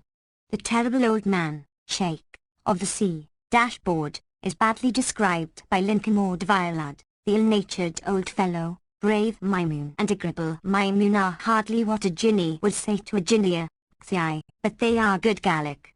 The same may be noted of Plialay Voiles poor Mark will say rendate, night ccxxxv, a European practice, and of the false note struck in two passages. Je m'estimes hure used a voya fet and si bel conqui, night 1 xvi, gives a Parisian turn, and Je n'y puis voir sans horreur cet abominable barbier que voir, qu'il soit ni dans un pays tout le monde est blink, il n'y laisse pas ressembler un Ethiopian, mais il l'aime encore plus noir at horrible que le visage, night caviar, is a mere affectation of Orientalism. Lastly, an vile dandel connaissance, night caviar, puts French polish upon the matter of fact Arabs an old woman. The list of absolute mistakes, not including violent liberties, can hardly be held excessive. Professor Violent Mr. Payne, 9. 271, justly charged Galland with making the trader, night eye, throw away the shells, e-courses, of the date which has only a pellicle, as Galland certainly knew, but dates were not seen every day in France, while almonds and walnuts were of the Quater mendiants. He preserves the e-courses, which later issues have changed to Noix, probably in allusion to the jerking practice called inwa. Again in the first Shakespeare story, volume I. 27, the mallet is mentioned as the means of slaughtering cattle, because familiar to European readers, at the end of the tale it becomes lichtfunest. In Badrul Dinatati lac Ram, so well known to the West, displaces, naturally enough, the outlandish mess of pomegranate seeds. Through the text especially tells us the hero removed his bag trousers, not only sun habit, and placed them under the pillow, a crucial fact in the history. Our professor sends him to bed fully dressed, apparently for the purpose of informing his readers in a footnote that Easterns say Couchen ten Carlson, Knight LXXX. It was mere ignorance to confound the arbali or crossbow with the stone bow, Knight 38, but this has universally been done, even by Lane who ought to have known better, and it was an unpardonable carelessness or something worse to turn R, fire, and done, in lieu of, until a fodierna down, Knight LXV, as this has been untouched by de Sacy. I cannot but conclude that he never read the text with the translation. Nearly as bad also to make the Jewish physician remark, when the youth gave him the left wrist, Knight CL, voile en grande ignorance ni savoir pas que l'on présente la main droite et en médecine net non pas la gauche, whose exclusive views all travellers in the East must know. I have noticed the incuriousness which translates along the Nile shore by up towards Ethiopia, Knight Clip, and the islands of the children of Caled, Knight Xi, instead of the Khalid Dani or Khalid at, the Fortunate Islands. It was by no means de petites soufflettes, some taps from time to time with her fingers, which the sprightly dame administered to the barber's second brother, Knight Xi, but sound and heavy cuffs on the nape, and the sixth brother, Knight CLXXX, was not Olev Es Fendus, he of the hare lips, for they had been cut off by the Badawi jealous of his fair wife. Abu al-Hassan would not greet his beloved by saluting la tapiaces Pierre, he would kiss her hands and feet. Hayat Unfus, Hayat al-Nufus, Knight Xv, would not throw cold water in the princess's face, she would sprinkle it with eau de rose. Cameral Tsemenai addresses his two abominable wives in language purely European, CCXXX, et de la vie il n'y s'approche d'elles, missing one of the fine touches of the tale which shows its hero a weak and violent man, hasty and lacking the pandona. La Belle Persienne, in the tale of Nur al-Din, was no Persian, nor would her master address her, then as Sa, impertinenti. Come hither, impertinence. In the story of Badr, one of the Comora Islands, becomes L'Isle de la Lune. Dog and dog's son are not injures at Rosses et in Diners den Grand Arrow I. The greatest Eastern kings allow themselves far more energetic and significant language. Fitna FN number 219, is by no means force de seers. Lastly, the denouement of the Knights is widely different in French and in Arabic, but that is probably not Glyn's fault, as he never saw the original, and indeed he deserves high praise for having invented so pleasant and sympathetic a close, inferior only to the Oriental device. FN number 220. Glyn's fragment has a strange effect upon the Orientalist and those who take the scholastic view, be it wide or narrow. De Sacy does not hesitate to say that the work owes much to his fellow countryman's hand, but I judge otherwise. It is necessary to dissociate the two works and to regard Glyn's paraphrase, which contains only a quarter of the Thousand Nights and a Night, as a wholly different book. Its attempts to amplify beauties and to correct or conceal the defects and the grotesqueness of the original, absolutely suppress much of the local colour, clothing the bare body in the best of Parisian suits. It ignores the rhymed prose and excludes the verse, rarely and very rarely rendering a few lines in a balanced style. It generally rejects the proverbs, epigrams and moral reflections which form the pith and marrow of the book, and, worse still, it disdains those finer touches of character which are often Shakespearean in their depth and delicacy, and which, applied to a race of familiar ways and thoughts, manners and customs, would have been the wonder and delight of Europe. It shows only a single side of the gem that has so many facets. By deference to public taste it was compelled to expunge the often repulsive simplicity, the childish indecencies and the wild orgies of the original, contrasting with the gorgeous tints, the elevated morality and the religious tone of passages which crowd upon them. We miss the ado du sang which taints the parfums du harem, also the humoristic tale and the ray blazon outbreak which relieve and throw out into strong relief the splendor of empire and the havoc of time. Considered in this light it is a caput mortuum, a magnificent texture seen on the wrong side, and it speaks volumes for the genius of the man who could recommend it in such blurred and caricatured condition to readers throughout the civilized world. But those who look only at Gillen's picture, his effort to transplant into European gardens the magic flowers of Eastern fancy, still compare his tales with the sudden prospect of magnificent mountains seen after a long desert march. They arouse strange longings and indescribable desires. Their marvelous imaginativeness produces an insensible brightening of mind and an increase of fancy power, making one dream that behind them lies the new and unseen, the strange and unexpected, in fact, all the glamour of the unknown. The Nights has been translated into every far-extending Eastern tongue, Persian, Turkish and Hindustani. The latter entitles them Hikayat al-Jalal or Noble Tales, and the translation was made by Menshai Shams al-Din Ahmad for the use of the College of Fort George in AH 1252 equals 1836. FN number 221. All these versions are direct from the Arabic. My search for a translation of Gillen into any Eastern tongue has hitherto been fruitless. I was assured by the late Bertoldi Seaman that the language of Hoffmann and Heine contained a literal and complete translation of the Nights, but personal inquiries at Leipzig and elsewhere convinced me that the work still remains to be done. The first attempt to improve upon Gillen and to show the world what the work really is was made by Dr. Max Habicht and was printed at Breslau, 1824-25, in 15 small square volumes.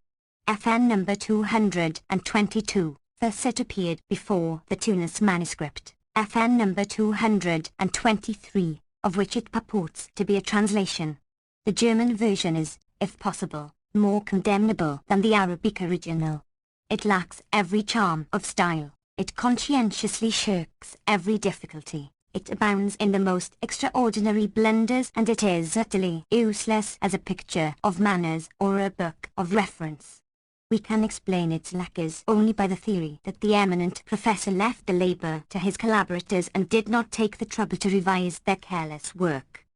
The next German translation was by Oleg Councillor J.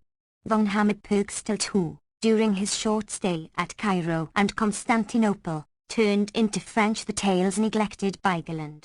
After some difference with M. Corsin, de Percival, in 1810, the Styrian Orientalist entrusted his Miss to Herr Cotter, the publisher of Tübingen. Thus a German version appeared, the translation of a translation, at the hand of Professor Zinserling, FN number 224, while the French version was unaccountably lost en route to London. Finally the Kuntzen edits, etc., appeared in a French translation by G.S. Trebuchet, Paris, and XXVI. Von Hammer took liberties with the text which can compare only with those of Lane. He abridged and retrenched till the likeness in places entirely disappeared. He shirked some difficult passages and he misexplained others. In fact, the work did no honor to the amiable and laborious historian of the Turks. The only good German translation of the Nights is due to Drive Gustav Weil, who, born on April 24, 1808, is still, 1886, professing at Heidelberg. FN number 225, his originals, he tells us, with a Breslau edition, the Bullock text of Abd al-Rahman al-Safati and a Ms in the library of Saxe-Gotha, the venerable savant, who has rendered such service to Arabism, informs me that August Luards of Orhal, pp. I. 15 FN number 226, was written without his knowledge. Dr. Weil neglects the division of days which enables him to introduce any number of tales. For instance, Gillen's 11 occupy a large part of Volume 3. The Vorbert wants development, the notes, confined to a few words, are inadequate and verse is everywhere rendered by prose, the Sajja or assonance being wholly ignored. On the other hand, the scholar shows himself by a correct translation, contrasting strongly with those which preceded him, and by a strictly literal version, save where the treatment required to be modified in a book intended for the public. Under such circumstances it cannot well be other than longsome and monotonous reading. Although Spain and Italy have produced many and remarkable Orientalists, I cannot find that they have taken the trouble to translate the Nights for themselves. Cheap and gaudy versions of Gillen seem to have satisfied the public. FN number 227, Notes on the Romaic, Icelandic, Russian, and other versions, will be found in a future page. Professor Gillen has never been forgotten in France where, amongst a host of editions, 4 have claims to distinction, FN number 228, and his success did not fail to create a host of imitators and to attract what de Sacy justly terms un prodigius importation de marchandise de contraband. As early as 1823, von Hammer numbered 7 in France, Trebuchet, Preface 18, and during later years they have grown prodigiously.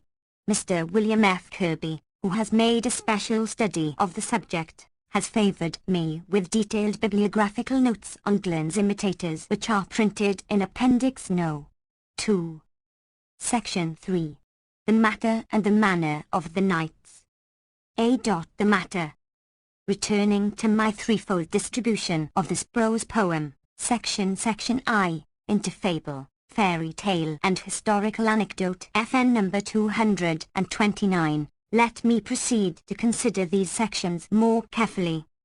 The apologue or beast fable, which apparently antedates all other subjects in the Nights, has been called one of the earliest creations of the awakening consciousness of mankind. I should regard it, despite a monumental antiquity, as the offspring of a comparatively civilized age, when a jealous despotism or a powerful oligarchy threw difficulties and dangers in the way of speaking plain truths.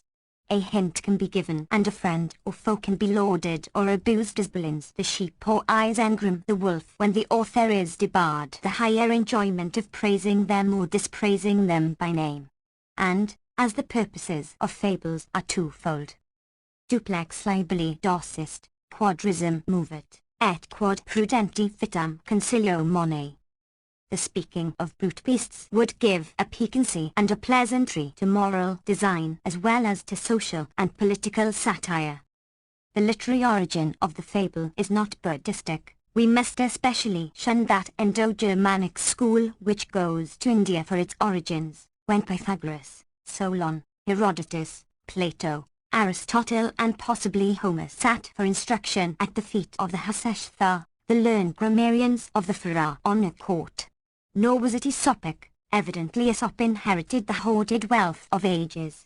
As Professor Lepsius taught us, in the olden times within the memory of man, we know only of one advanced culture, of only one mode of writing, and of only one literary development, viz. Those of Egypt. The invention of an alphabet, as opposed to a syllabary, unknown to Babylonia, to Assyria and to that extreme born of their civilizing influence, China, would forever fix their literature, poetry, history and criticism. FN number 230, the apologue and the anecdote. To mention no others, the Lion and the Mouse appears in a Leiden papyrus dating from B.C. 1200 to 1166, the days of Ramesses III. Rumpsinitus, or Hakon, not as a rude and early attempt, but in a finished form, postulating an ancient origin and illustrious ancestry. The dialogue also is brought to perfection in the discourse between the jackal Kufi and the Ethiopian cat. Review Egyptology given. Annie Part 1. Africa therefore was the home of the beast fable, not as Professor Mahaffy thinks, because it was the chosen land of animal worship, where Opida tot canum vendrantur nemo Dianum, FN number 231. But simply because the Nile land originated every form of literature between Fablia and Oedipus. From Chemi the Black Land it was but a step to Phoenicia, Judea, FN number 232, Phrygia and Asia Minor, whence a ferry led over to Greece. Here the apologue found its popularizer in Greek, Aesop, whose name, involved in myth, possibly connects with Aesopus et Theopsidem sonant, says the sage.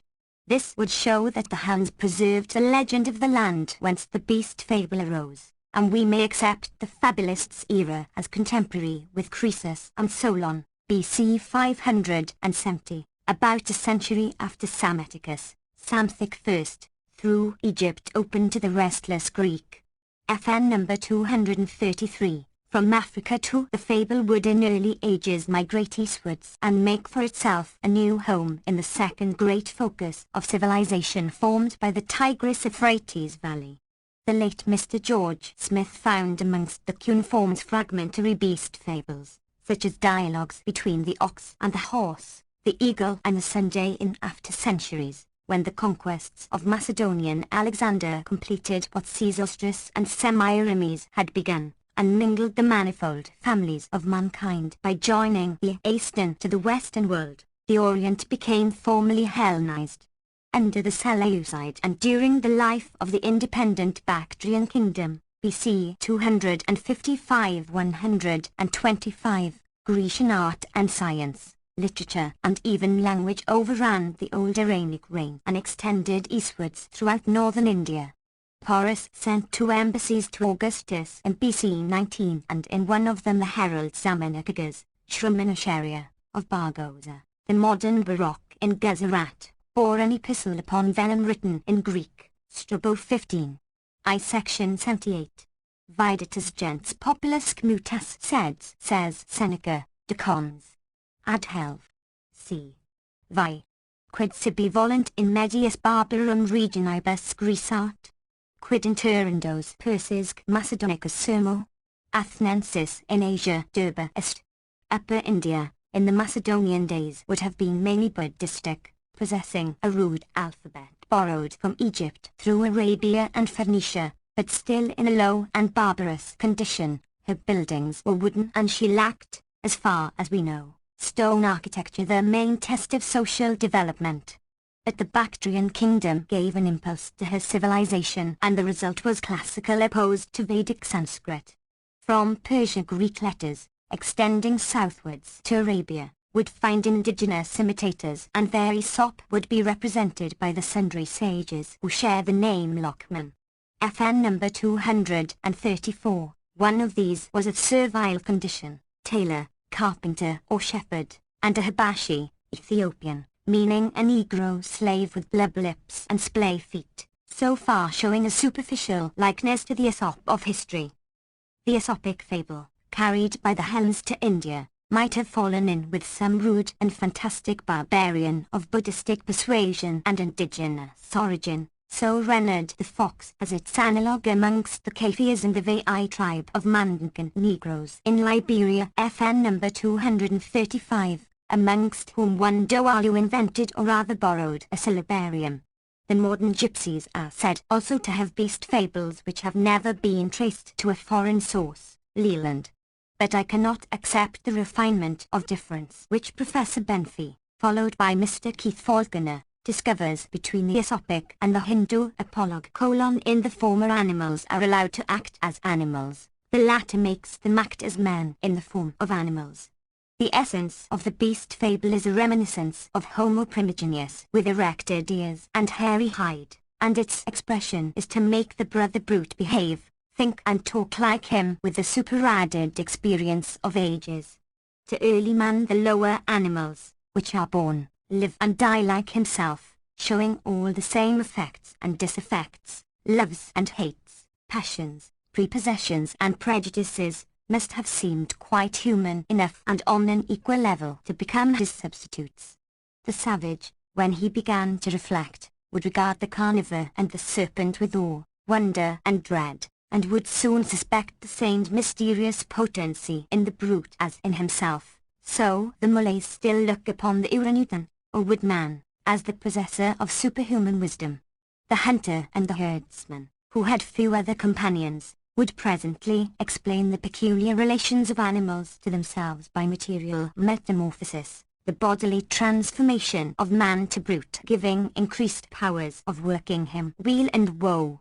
A more advanced stage would find the step easy to metempsychosis, the beast containing the ego, alias soul, of the human. Such instinctive belief explains much in Hindu literature, but it was not wanted at first by the apologue.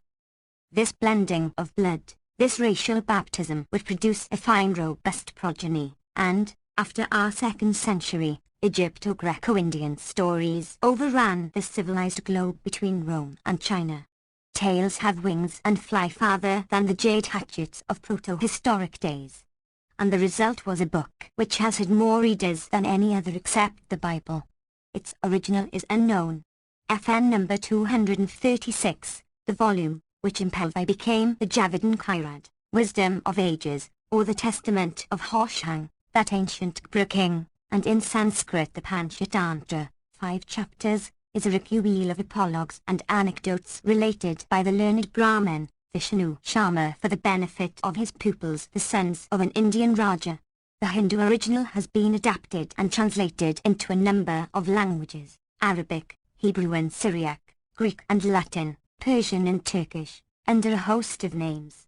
FN number 237, Voltaire FN number 238, wisely remarks of this venerable production: quaint en fait reflection que presque tout l'attrait infatué de Palescans, et quils ont fait l'éducation du genre humain. On trouve les fables de Pilpay, de Lockman, FN number 239, d'Aesop, bien reasonable. But methinks the sage of Ferney might have said far more. These fables speak with a large utterance of early man. They have also their own especial beauty, the charms of well-preserved and time-honored old age. There is in their wisdom a perfume of the past, homely and ancient, fashioned like a whiff of potpourri, wondrous, soothing withal to olfactories agitated by the patchoulis and jockey clubs of modern pretenders and petty-maters, with their great young heads and pert intelligence, the motto of whose ignorance is coup. Were a dose of its antique, mature experience adapted to the West, and before he visits the East, those few who could digest it might escape the normal lot of being twisted round the fingers of every rogue they meet, from dragoman to Raja. And a quotation from them tells at once, it shows the quoter to be man of education, not a Jangali, a Sylvan or savage, as the Anglo-Indian official is habitually termed by his more civilized fellow subject. The main difference between the classical epilogue and the fable in the Nights is that while Aesop and Gabrias write laconic tales with a single event and a simple moral, the Arabian fables are often long-continued novels involving a variety of events, each characterized by some social or political aspect, forming a narrative highly interesting in itself, often exhibiting the most exquisite moral, and yet preserving, with rare ingenuity, the peculiar characteristics of the actors. FN number 240, and the distinction between the ancient and the medieval epilogue, including the modern which, since Reineke Fuchs, is mainly German, appears equally pronounced. The latter is humorous enough and rich in the wit which results from superficial incongruity, but it ignores the deep underlying bond which connects man with beast. Again, the main secret of its success is the strain of pungent satire, especially in the Renaudine cycle, which the people could apply to all unpopular lords and prelates, ghostly and worldly. Our recueil contains 2 distinct sets of epilogues. FN number 241, the first, volume 3, consists of 11, alternating with 5 anecdotes, Knights Sylvie.Cli, following the lengthy and knightly romance of King Omar bin al-Numan and followed by the melancholy love tale of Ali bin Bakr. The second series in volume 9, consisting of 8 fables, not including 10 anecdotes, Knights Kmid.Kmksif, is injected into the romance of King Jalad and Shimas, mentioned by al-Masudi as independent of the Knights. In both places the beast fables are introduced with some art and add variety to the subject matter, obviating monotony, the deadly sin of such works, and giving repose to the hearer or reader after a climax of excitement such as the murder of the Wazirs. And even these are not allowed to pall upon the mental palate, being mingled with anecdotes and short tales, such as the Hermits, 3. 125, with biographical or literary episodes, acromata, table talk and analects where humorous ray-blazon anecdote finds a place, in fact the fabliau or novel. This style of composition may be as ancient as the epilogues. We know that it dates as far back as Ramesses III, from the history of the two brothers in the Albini Papyrus, FN number 242, the prototype of Yusuf and Zuleika, the Quranic Joseph and Potiphar's wife. It is told with a charming naivete and such sharp touches of local colour as, "Come, let us make merry an hour and lie together. Let down thy hair." Some of the apologues in the Nights are pointless enough, moins granusants, but in the best specimens, such as the wolf and the fox FN number 243, the wicked man and the wily man, both characters are carefully kept distinct and neither action nor dialogue ever flags. Again the flea and the mouse, 3. 151, of a type familiar to students of the Pilpay cycle, must strike the home reader as peculiarly quaint. Next in date to the apologue comes the fairy tale proper, where the natural universe is supplemented by one of purely imaginative existence. As the active world is inferior to the rational soul, says Bacon with his normal sound sense, so fiction gives to mankind what history denies and in some measure satisfies the mind with shadows when it cannot enjoy the substance. And as real history gives us not the success of things according to the deserts of vice and virtue, fiction corrects it and presents us with the fates and fortunes of persons rewarded and punished according to merit. But I would say still more. History paints or attempts to paint life as it is, a mighty maze with or without a plan. Fiction shows or would show us life as it should be, wisely ordered and laid down on fixed lines. Thus fiction is not the mere handmaid of history, she has a household of her own and she claims to be the triumph of art which, as Goethe remarked, is art because it is not nature. Fancy, la folle d'Ulysses, is that kind and gentle portress who holds the gate of hope wide open, in opposition to reason, the surly and scrupulous guard. FN number 244, as Palmerin of England says and says well, for that the report of noble deeds doth urge the courageous mind to equal those who bear most commendation of their approved valiancy. This is the fair fruit of imagination and of ancient histories.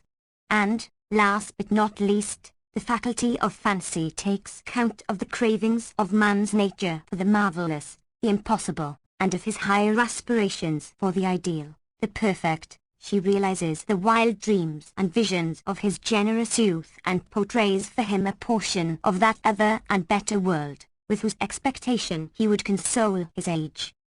The imaginative varnish of the Nights serves admirably as a foil to the absolute realism of the picture in general. We enjoy being carried away from trivial and commonplace characters, scenes and incidents, from the matter-of-fact surroundings of a workaday world, a life of eating and drinking, sleeping and waking, fighting and loving, into a society and a mise-en-scene which we suspect can exist and which we know does not. Every man at some turn or term of his life has longed for supernatural powers and a glimpse of wonderland. Here he is in the midst of it.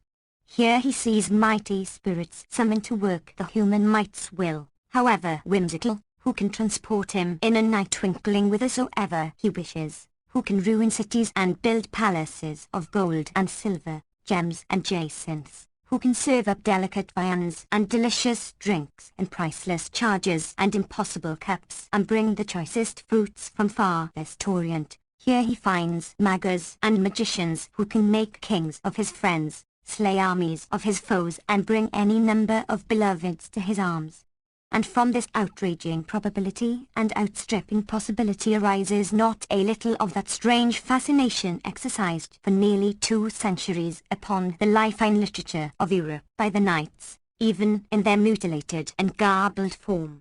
The reader surrenders himself to the spell, feeling almost inclined to inquire why may it not be true.